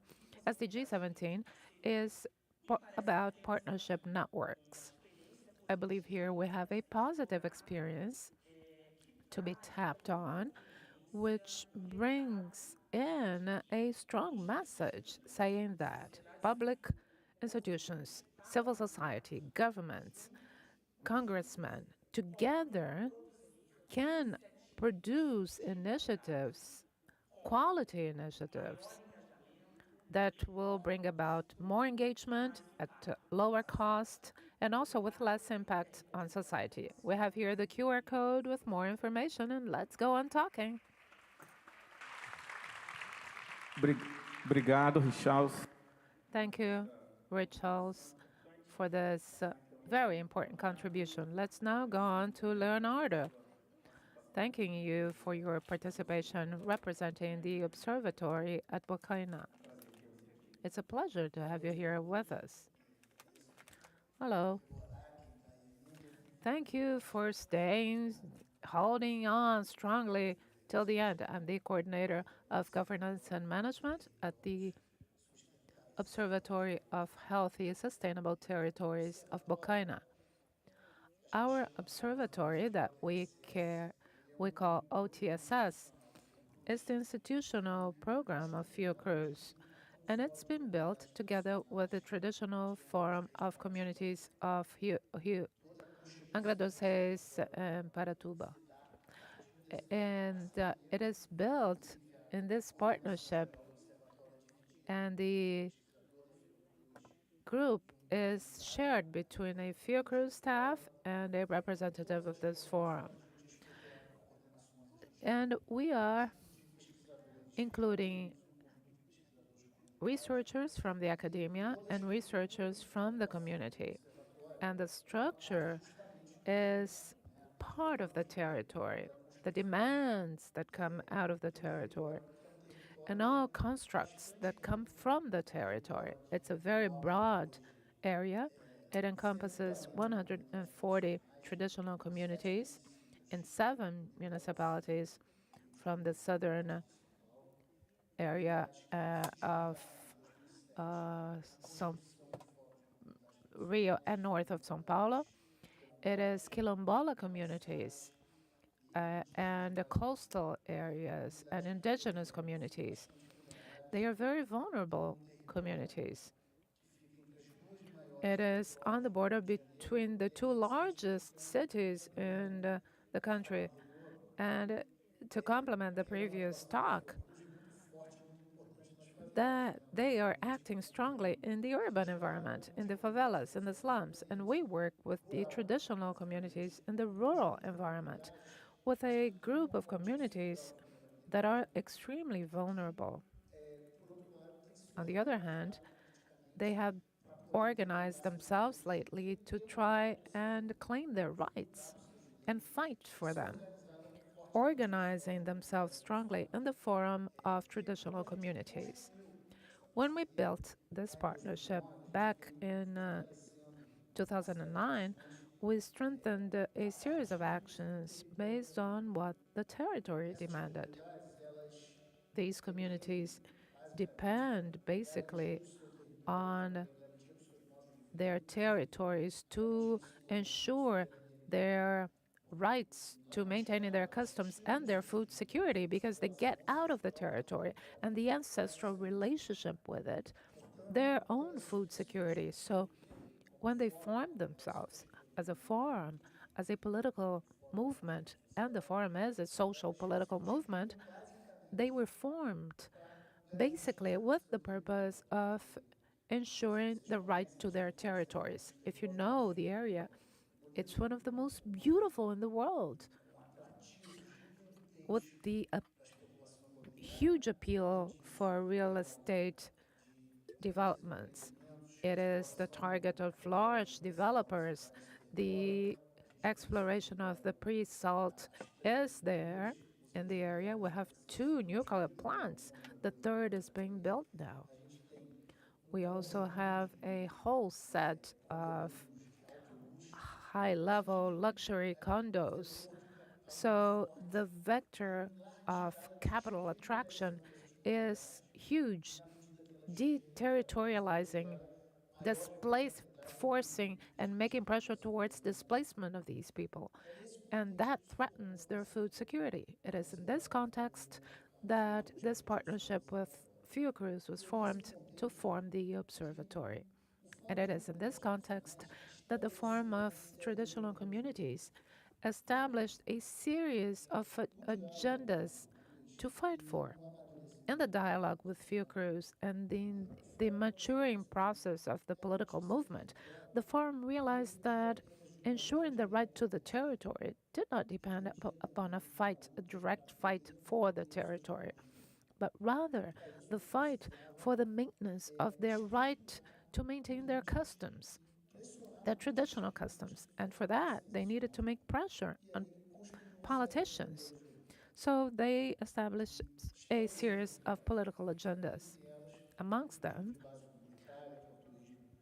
traditional tourism, where the traditional communities are the leaders, since the planning up till the delivery of these tourist services, fighting for social and environmental justice, and amongst all these rights they're claiming for, we have agroecology, agroecological production. In the observatory, we have a strong bias, since we are a program that is a partnership between grassroots organizations and a research institute. We are building knowledge based on the ecology of knowledge, the dialogue amongst different types of knowledge in order to build a different type of knowledge. And that is very apparent in the agroecology of the territory. We're working on it as a set of actions and knowledges that joins the knowledge from scientists and the traditional knowledge, so as to build an agroecological structure that joins modern elements and traditional elements. That's at the root, and that's the baseline of my talk. Since then, we've implemented different actions in the territory. We implemented it. Initially, it was only Angra dos Reis, Paraty, and Ubatuba. More recently, after demands from the territory, demands for concrete projects, we extended it from Mangaratiba up to Ilhabela in São Paulo, in articulation with different movements that represent these traditional communities. In the observatory, we built the Social Technologies Incubator, and it tries to work strongly on the idea of agroecology based on the local actions. The incubator tries to understand and map actions in all areas: agroecology,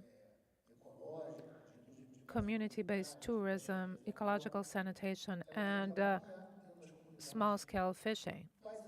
It tries to consider different endeavors and initiatives, structuring them and strengthening them so that it may assure food sovereignty and income based on commercialization. We've been doing this in different areas, and we built our methodology together with the local communities. The incubator is not made up of experts only.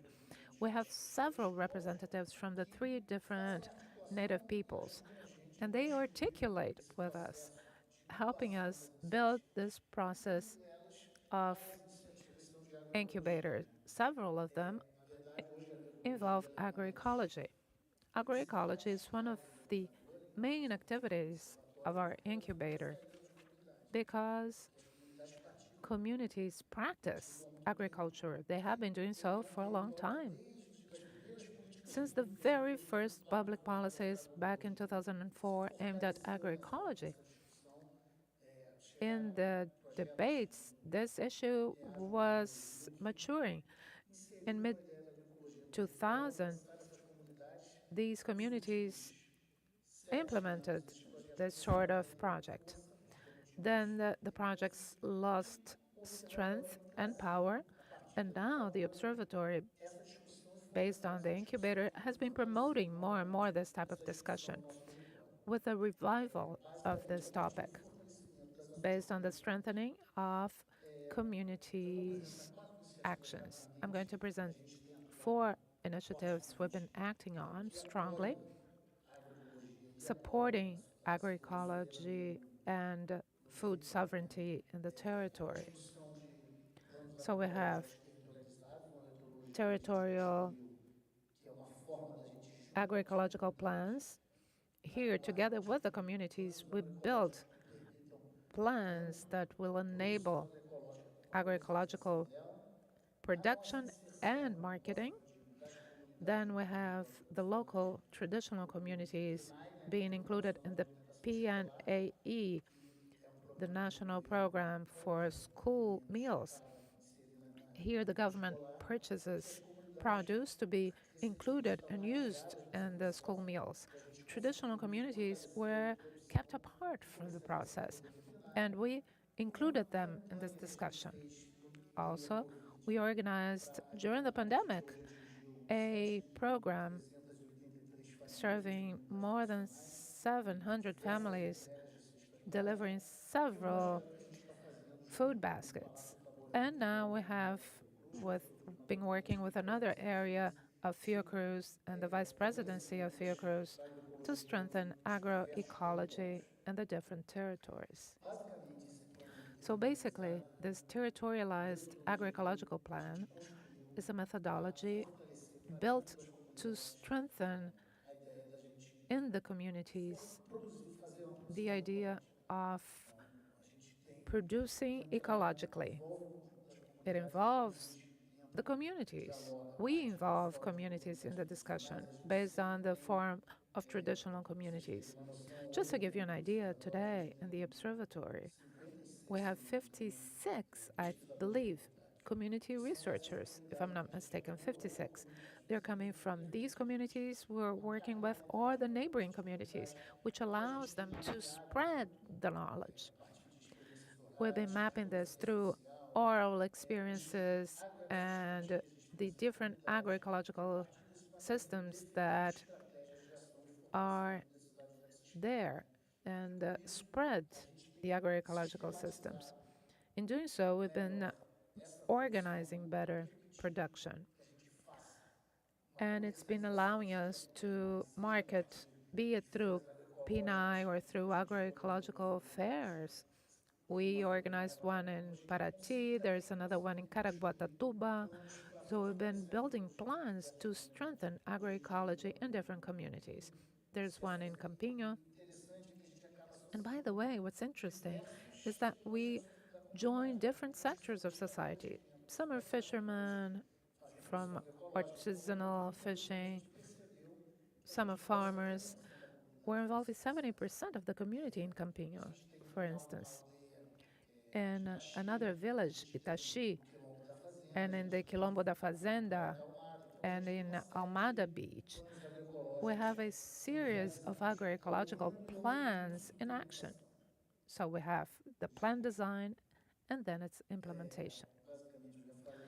Well, I've spoken about this already, so we always try to work with the 3 different peoples without privileging any of them. PNAE is important. Based on the plans, we gained scale in production.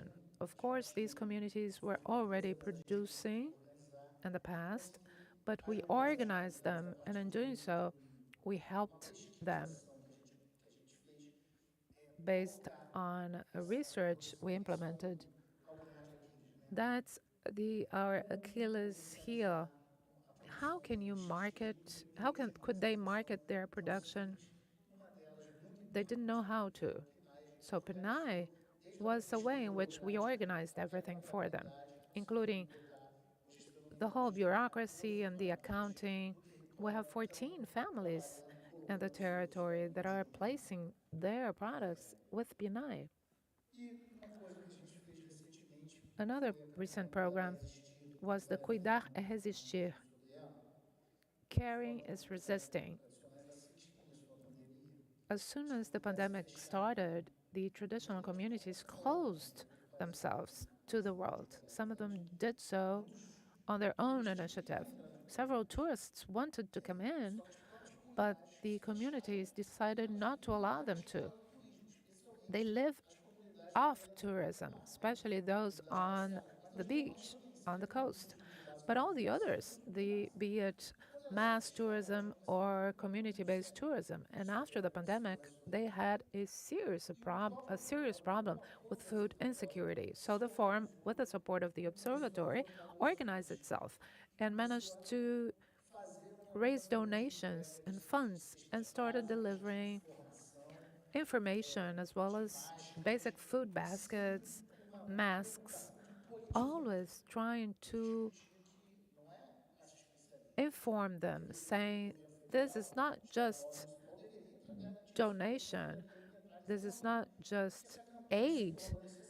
We need to raise your awareness. We're only helping, we're only assisting because the government cannot reach you at this time.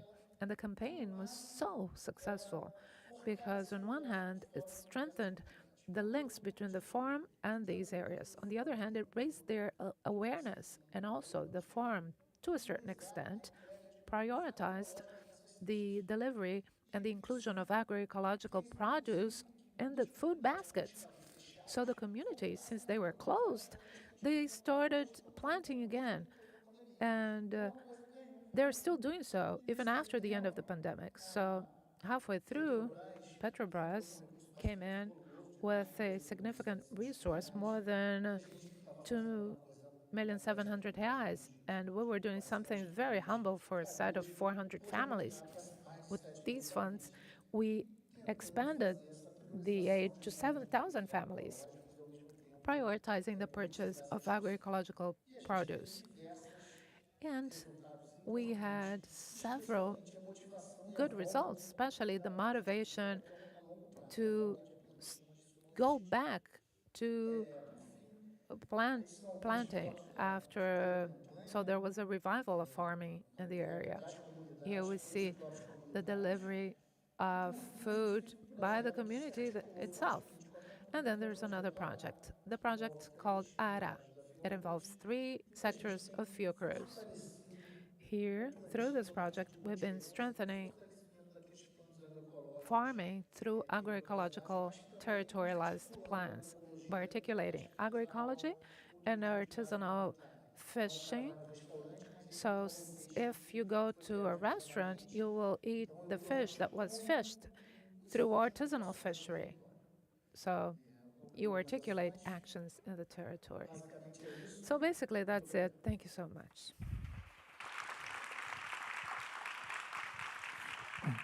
Obrigado, Léo. Thank you.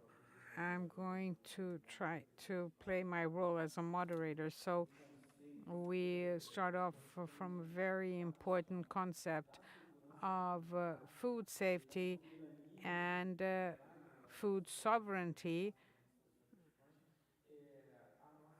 to our institution that is playing the role, an important role. During the pandemic, we fought for life, and we played a very unique role. 2 clear examples that our public institution that is or has a classical, technical, scientific role and plays an important social, becomes a social actor with an important role in all these communities in a work of articulation and to work together and generate a set of important actions that will be an important legacy, not only for the present moment, but for the future, of significant learning points. Our time is we're way over our schedule, and I'd just like to thank once again for all of those who remained. On behalf of all of us here, we'd like to thank your attendance. But there is one question that remained. What do the cities, what do the governments, what can the rulers do with this? The name role of the forum is to discuss the strategies, that the challenges that are presented here, how to act. What can be the main action or the effect that these cities can think jointly of to be prepared to face this major issue that we face, hunger? So how do you see this? Are our examples, can they be reproduced? What else? How could you just make a brief comment and in 2 words, each one of you, what actions could we have, or the city could have in this contest? I think that what we do at a local level affects the global level. This is the main learning, the lesson I learned working in favelas, in slums, or in religious territories of African influence, indigenous communities, rural areas. This connectivity with nature, which agroecology teaches us always, is what is at stake. And we see its consequences if we have a perspective that I act here, and what I do here, I may interfere in Africa or in Asia, anywhere in the world. I believe that if we bear this in mind, we may find alternatives. And some sessions that I listen into this afternoon attest to this, and we see and hear the experiences of other countries. But we have to bear this in mind and be aware of this, that wherever, regardless of where I am, I may have, my actions will have an influence elsewhere. I think there are 2 tracks here that are important. How FIOCRUZ faced and dealt with the pandemic in the favelas and the community responses to this pandemic. First of all, directly associated to the city is to understand the integration of rural and urban, field and city. We can't think of the city and the responses of the urban without taking into account this territorial network. And this is important for family farming or family agriculture and different integrality. And another line of thought is that when there is the integration of participation, we can see the community response to enhance and lead to collaboration networks between the stakeholders of how we, the pretty name we want to give to the process to articulate multiple stakeholders, institutional or social ones. And that is how we're going to effectively enable these more potent. And this, we brought a direct example here. When we bring everyone together, we are able to do more and at a lower cost, I believe. If we have to explain from a financial point of view, because numbers are important and money and what have you. And we can even impact the parliament. The first law in Brazil for a direct contribution of money to a favela. So we affected the favela, and the favela is affected too. So just bringing everybody together to think about collective actions and solutions. I'm going to try to be very brief. I won't repeat, but if I were to say two words are much too few. Two ideas. I'm not going to talk about only for Brazil. Rebuild public policies, rebuild for food security and food sovereignty.